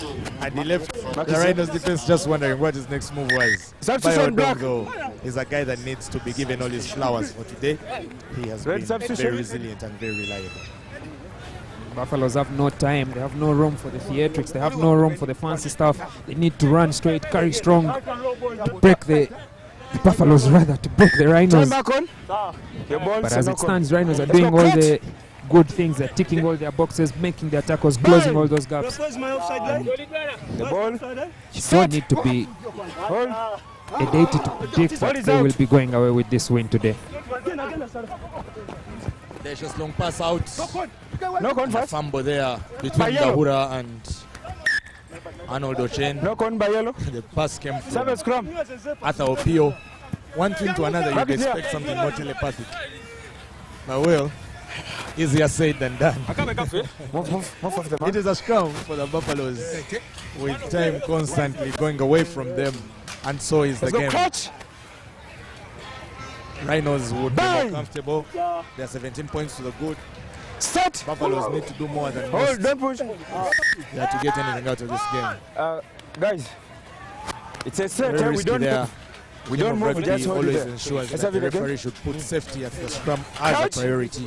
So whenever he feels that there is any form of unsafe, malicious, or dangerous play that happens, he has to stop it, restart it, or award a penalty as and when he feels necessary. Now Buffaloes, they keep coming. They find Daniel Otim. Arnold Ochen is on him though. Otim is trying to sidestep. He has a whole pack or herd of Rhinos around him. And yet the Buffaloes are moving around very isolated. Davis Shimwa doing the most over there, trying to turn the ball over. Aaron 2K is out of space. And Ochen is right at his heels. Bringing him down, pegging him down by the shirt. Katerega Ndahura tries to cock a sidestep there, and Daniel Otim into Daniel Katerega, into 2K. Finally, the try comes for the Buffaloes. Better late than never for the Buffaloes. Aaron 2K. They've danced and toyed around on that short side. Look at what they do with the ball in hand, committing, catching, passing, committing. 2 men on the outside, switch by Katerega for 2K on the angle, and the gap finally opened. But despite being better late than never, it's a little too late for them to come back and win this cup final. Rhinos now just need to run down the clock, and they will win their first cup final substitution since the turn of the decade. Hold on. If the Rhinos were a cocky side, Turn back you on. would expect them not So to ready. kick that Turn ball out around. even when the hooter goes, because it seems like Buffaloes needed two. They need to score twice to get anything out of it. But what the Rhinos have done instead is bring fresh men and put the final nail in the coffin, kick the ball out. It is Shakuchi Gozi. His hands up in the air is met by a very solid embrace from the teammates, because there's only one winner that's leaving this pitch today. And seeing Daniel Katerega there in the foreground and the Rhinos celebrating in the background, it means only one thing, that the Rhinos will be the champions of the Entebbe 7th Circuit 2024. They've played very well, not lost a single game, and that's just how it's done. That's how you set out to win, and when you win, that's how you celebrate. Congratulations, Rhinos, and hard luck to the Buffaloes and all the other teams that have been participating. Rhinos have been knocking at the door of major victories from the time they won promotion back into the 7 series. This is their second year in the top flight. We saw last year in Toro where they were able to upstage Heathens and go all the way to the cup quarterfinals, but they became a little bit too excited and the cookie crumbled in their own hands. But this year they've made sure they went through their pre-season. They have a couple of youngsters who are now in the Rugby Cranes ranks. This is the leadership that they have been working with, and now it has got the fine-tuning on the national team. The next 7 series has come up here in Entebbe, and they are cup final winners. They are the top seed in 7s rugby in Uganda at the moment. Congratulations to the Rhinos, well won. What a tournament they've had. But of course, congratulations to the Buffaloes as well for this silver medal. Tournament couldn't have come any harder. They had to beat the Black Pirates in the quarterfinal. They had to overcome the home team Mongers in the semi-final. But at the end of the day, there could only be one winner.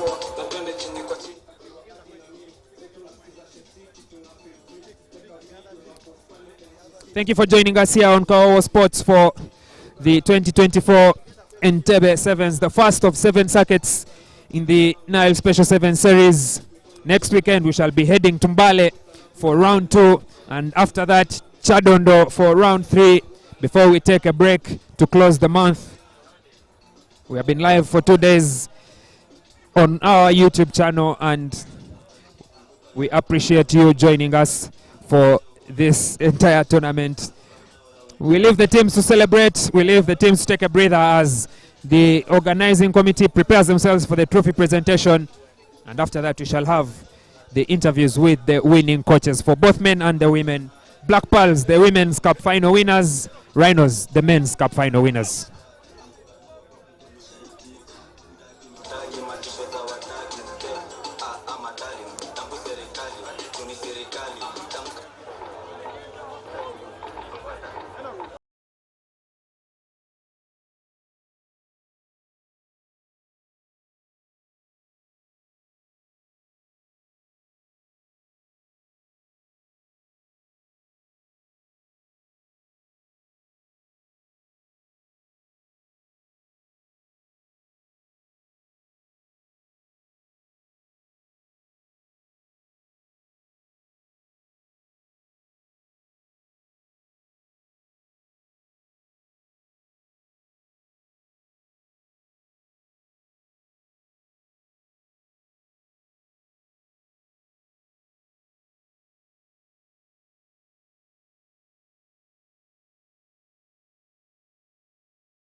would like to recognize the following. This is the time for the MVPs for both the ladies and the men. Shout outs to Grace Nauma. Well done, but she got her done because of a yellow card. And also Comfort Agnes from Agnes Nakuya, and also Comfort from the Thunderbirds. But the MVP of the ladies is none other than homegirl Nasozi Maimuna from the Avengers. Round of applause for her. And also to the men, big round of applause for Mr. Mark William Mukwago for the Mongas. He really turned up. Also credit to Ivan Bolima, the top try scorer of last season's now Special Sevens. Aaron Tuke as well. He carried the Buffaloes to here. Also Ivan Odiamba as well for the Buffaloes. Andrew Machin rather for the Rhinos. But standing tall above all of them is none other than Alan Olango. He is the MVP for the men. DJ, as we get closer to the ceremony, kindly play some little music.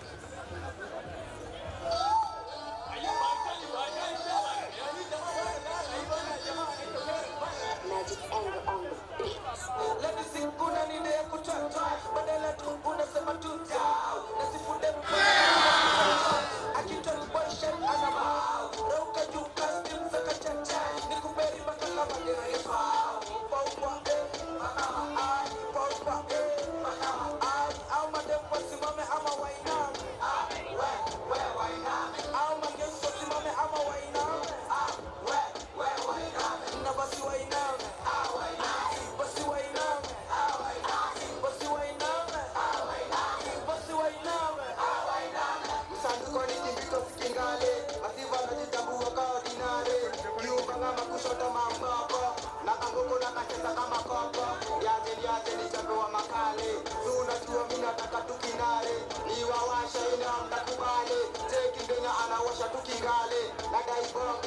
And I would like to call the captain of the Black Pals and also the captain of the Rhinos to come here for a short 1 or so minute interview. The captain of the Black Pals and also the captain of the Rhinos.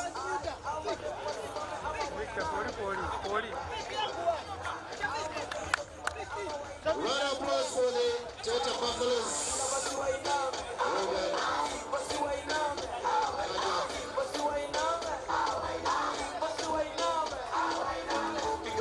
Nakuna blenda unga shash Buda basi nakuna blenda saka bash Sonda catch nakuna blenda saka cash Ina shaba nakuna blenda kuna kono Dada ipaka ona blenda ngwa usoto Super flat natuka tuwa chio ngongo Ina chubu dula dula kwa mayodo Ni undugu mayetu unatema ngono Pesa tas chere usingizi wa pono Boko fast mroro sienda taka pono Let me see kuna nide ya kutata Badala unasema tuta Nasifude mwana najua kutata Akito boyshet anama Rauka junga Saka chanja Uberi makaka magere pao Popa Ai Popa Ai Amade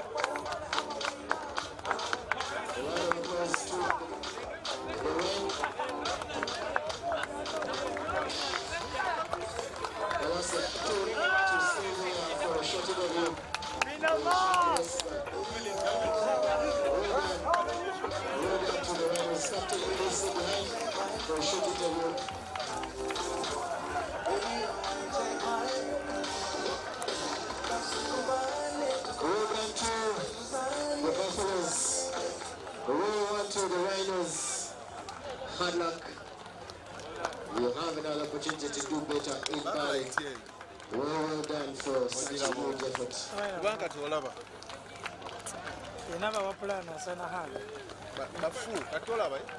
Captain Black Pals, Captain Rhinos.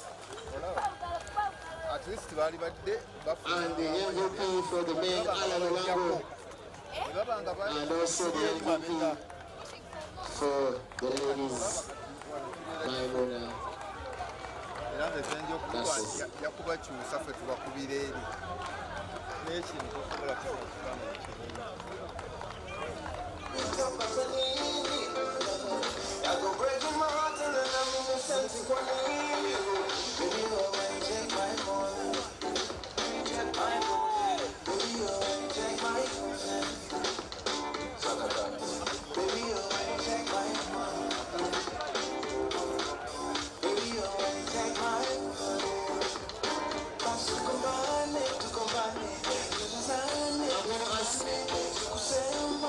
Mr. Semanda Yassin, the Secretary of Education and Sports at the Entebbe Municipal Council, to just come and be with us very close, and also Andrew Biekwaso, who is the CEO of Sports Uganda, and also Fabian Tonda, the chairperson of the Pasco Commanders, the hosts, the patron of the Avengers Purity Karaja, and also Eric Malinga, brand manager NILE Special Libraries, and also Cash, Brother Andrew Semabo from Airgate Supermarket. Kindly come closer so we can get this award ceremony going. Alan Olango, wherever you are, please come, and also I saw you around. So I will ask Andrew Biekwaso, the CEO of Sports Uganda, to be here, and also Semanda Yassin, Secretary for Education and Sports from Entebbe Municipal Council. Maimuna, wherever you are making us wait a little bit longer. But if he's not here, we will talk to Alan Olango, who is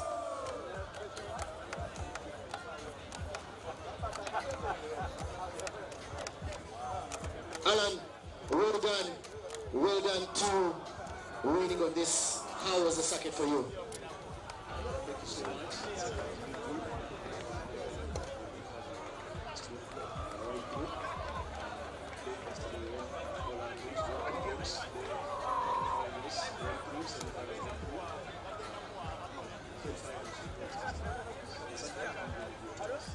How does this mean for you? How much does it mean for Rhinos? I mean, it has been a hard time for growth, right from the time you fought for promotion back into the core status. You have grown from leaps and bounds, and here you are. You stand proudly among the winners of any circuit in the 7 series. How do you build on this when you're going to Bali? As a team, we're really excited. Express. This is standard. We're going to keep continuing. We're going to keep performing like this until the game. Congratulations, Alan. Well done. Well done. He's the MVP. Kawowo Sports for the post-match presentation. I'm joined by the 2 cup final winners. For the women, the Black Pearls, Helen Koyokoyo Butemi, and for the men, the Rhinos, Mr. Jimmy Musitwa. I would like to begin with you, Coach Helen. Just one question for you.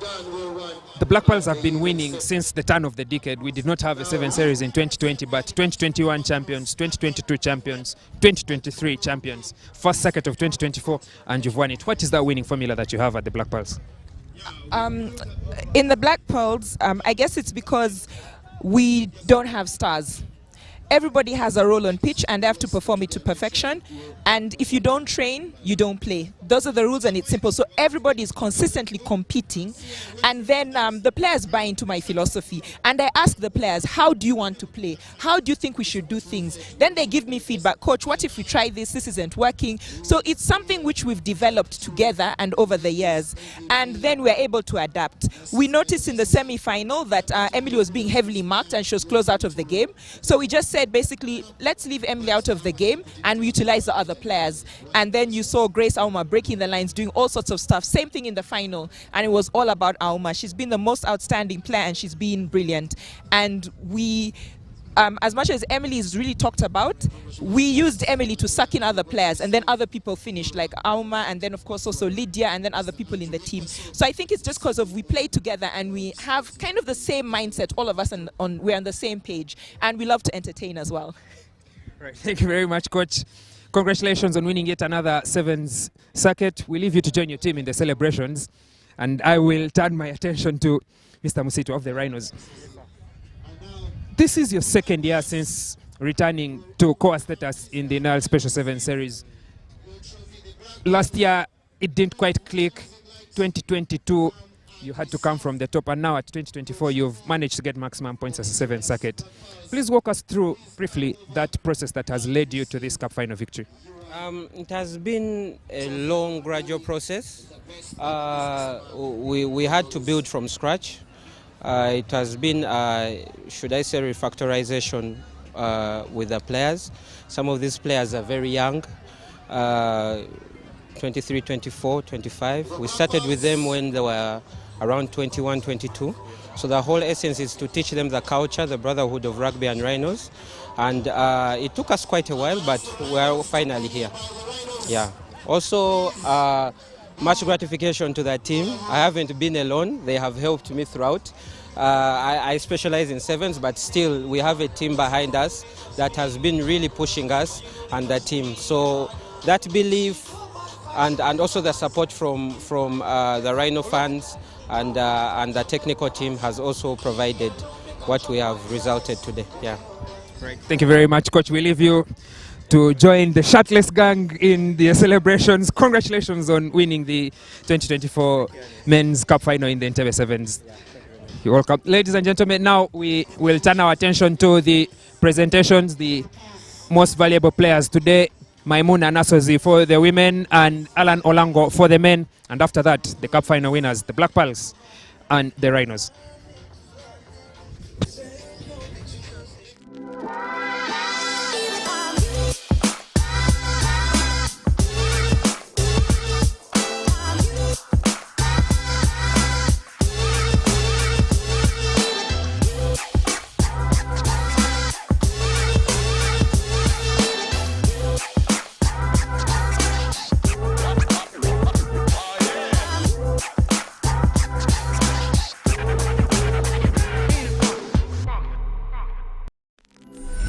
Gold. We all want it. That soft yellow glow with subdued sun in your hands. That precious polish of elegance. To hold it is one thing, but to taste it is everything else. Relish the satisfying taste of a beer, unmatched in quality, unmatched in consistency, and with 23 Global Gold Awards. A beer unmatched in gold.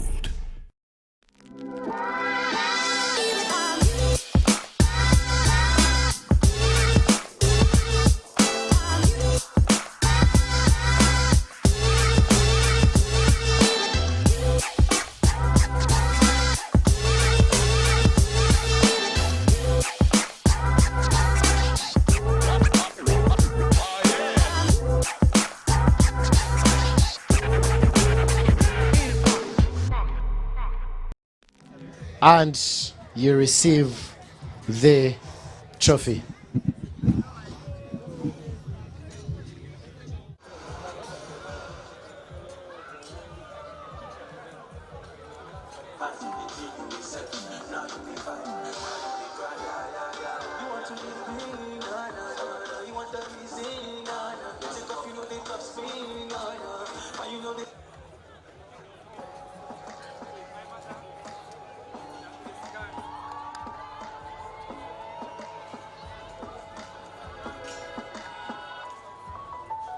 I'll smile, know what it takes to fool this town. I'll do it till the sun goes down, and all through the night time. Oh yeah, oh yeah.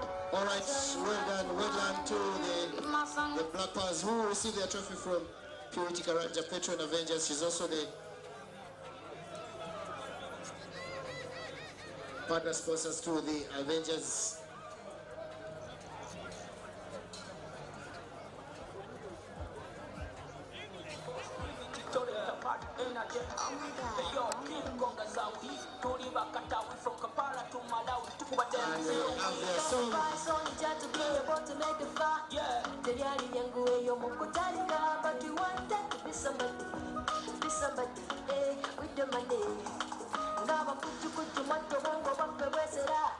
Street smart, eno nyamo toyeta, but we have that bigger budget, and bigger budget, it's bigger money. So we hustle out, and we pray. Got to surround them, come on. Congratulations to the Napas.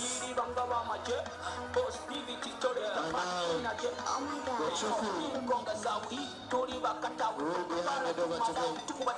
And also the cash prize for 1 million shillings to these awesome players.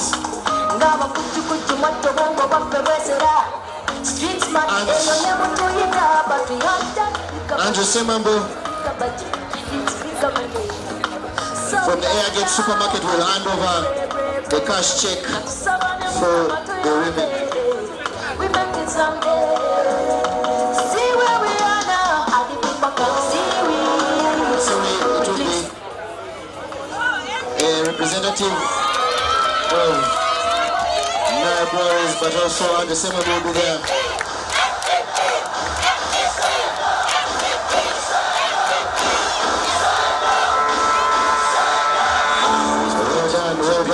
The best, number one and nothing less. Lead me to my destiny. I have waited patiently. I have vision, though I believe. Congratulations. I can count on for the champions, for the champions. Stand up, stand up, stand up. Well done. For the champions. Well done. Stand up. The trophy of the makeup winners, and that is the Rhino.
Well done to the Rhinos, victorious. They have stood high and tall above the rest of the teams. To be the best. And there is a cash prize. Well done.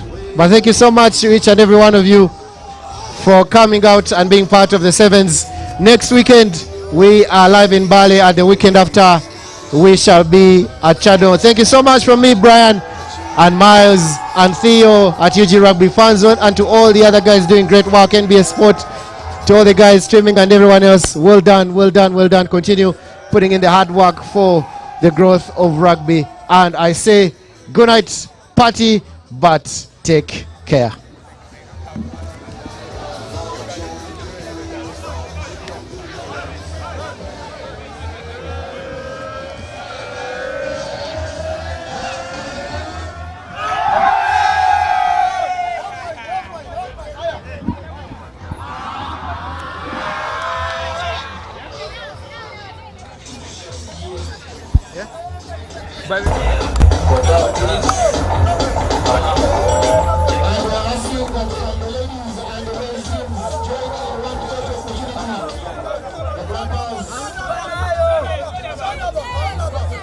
And also the awareness. Gold. We all want it. That soft yellow glow with subdued sun in your hands. That precious polish of elegance. To hold it is one thing, but to taste it is everything else. Relish the satisfying taste of a beer, unmatched in quality, unmatched in consistency, and with 23 Global Gold Awards. A beer unmatched in gold.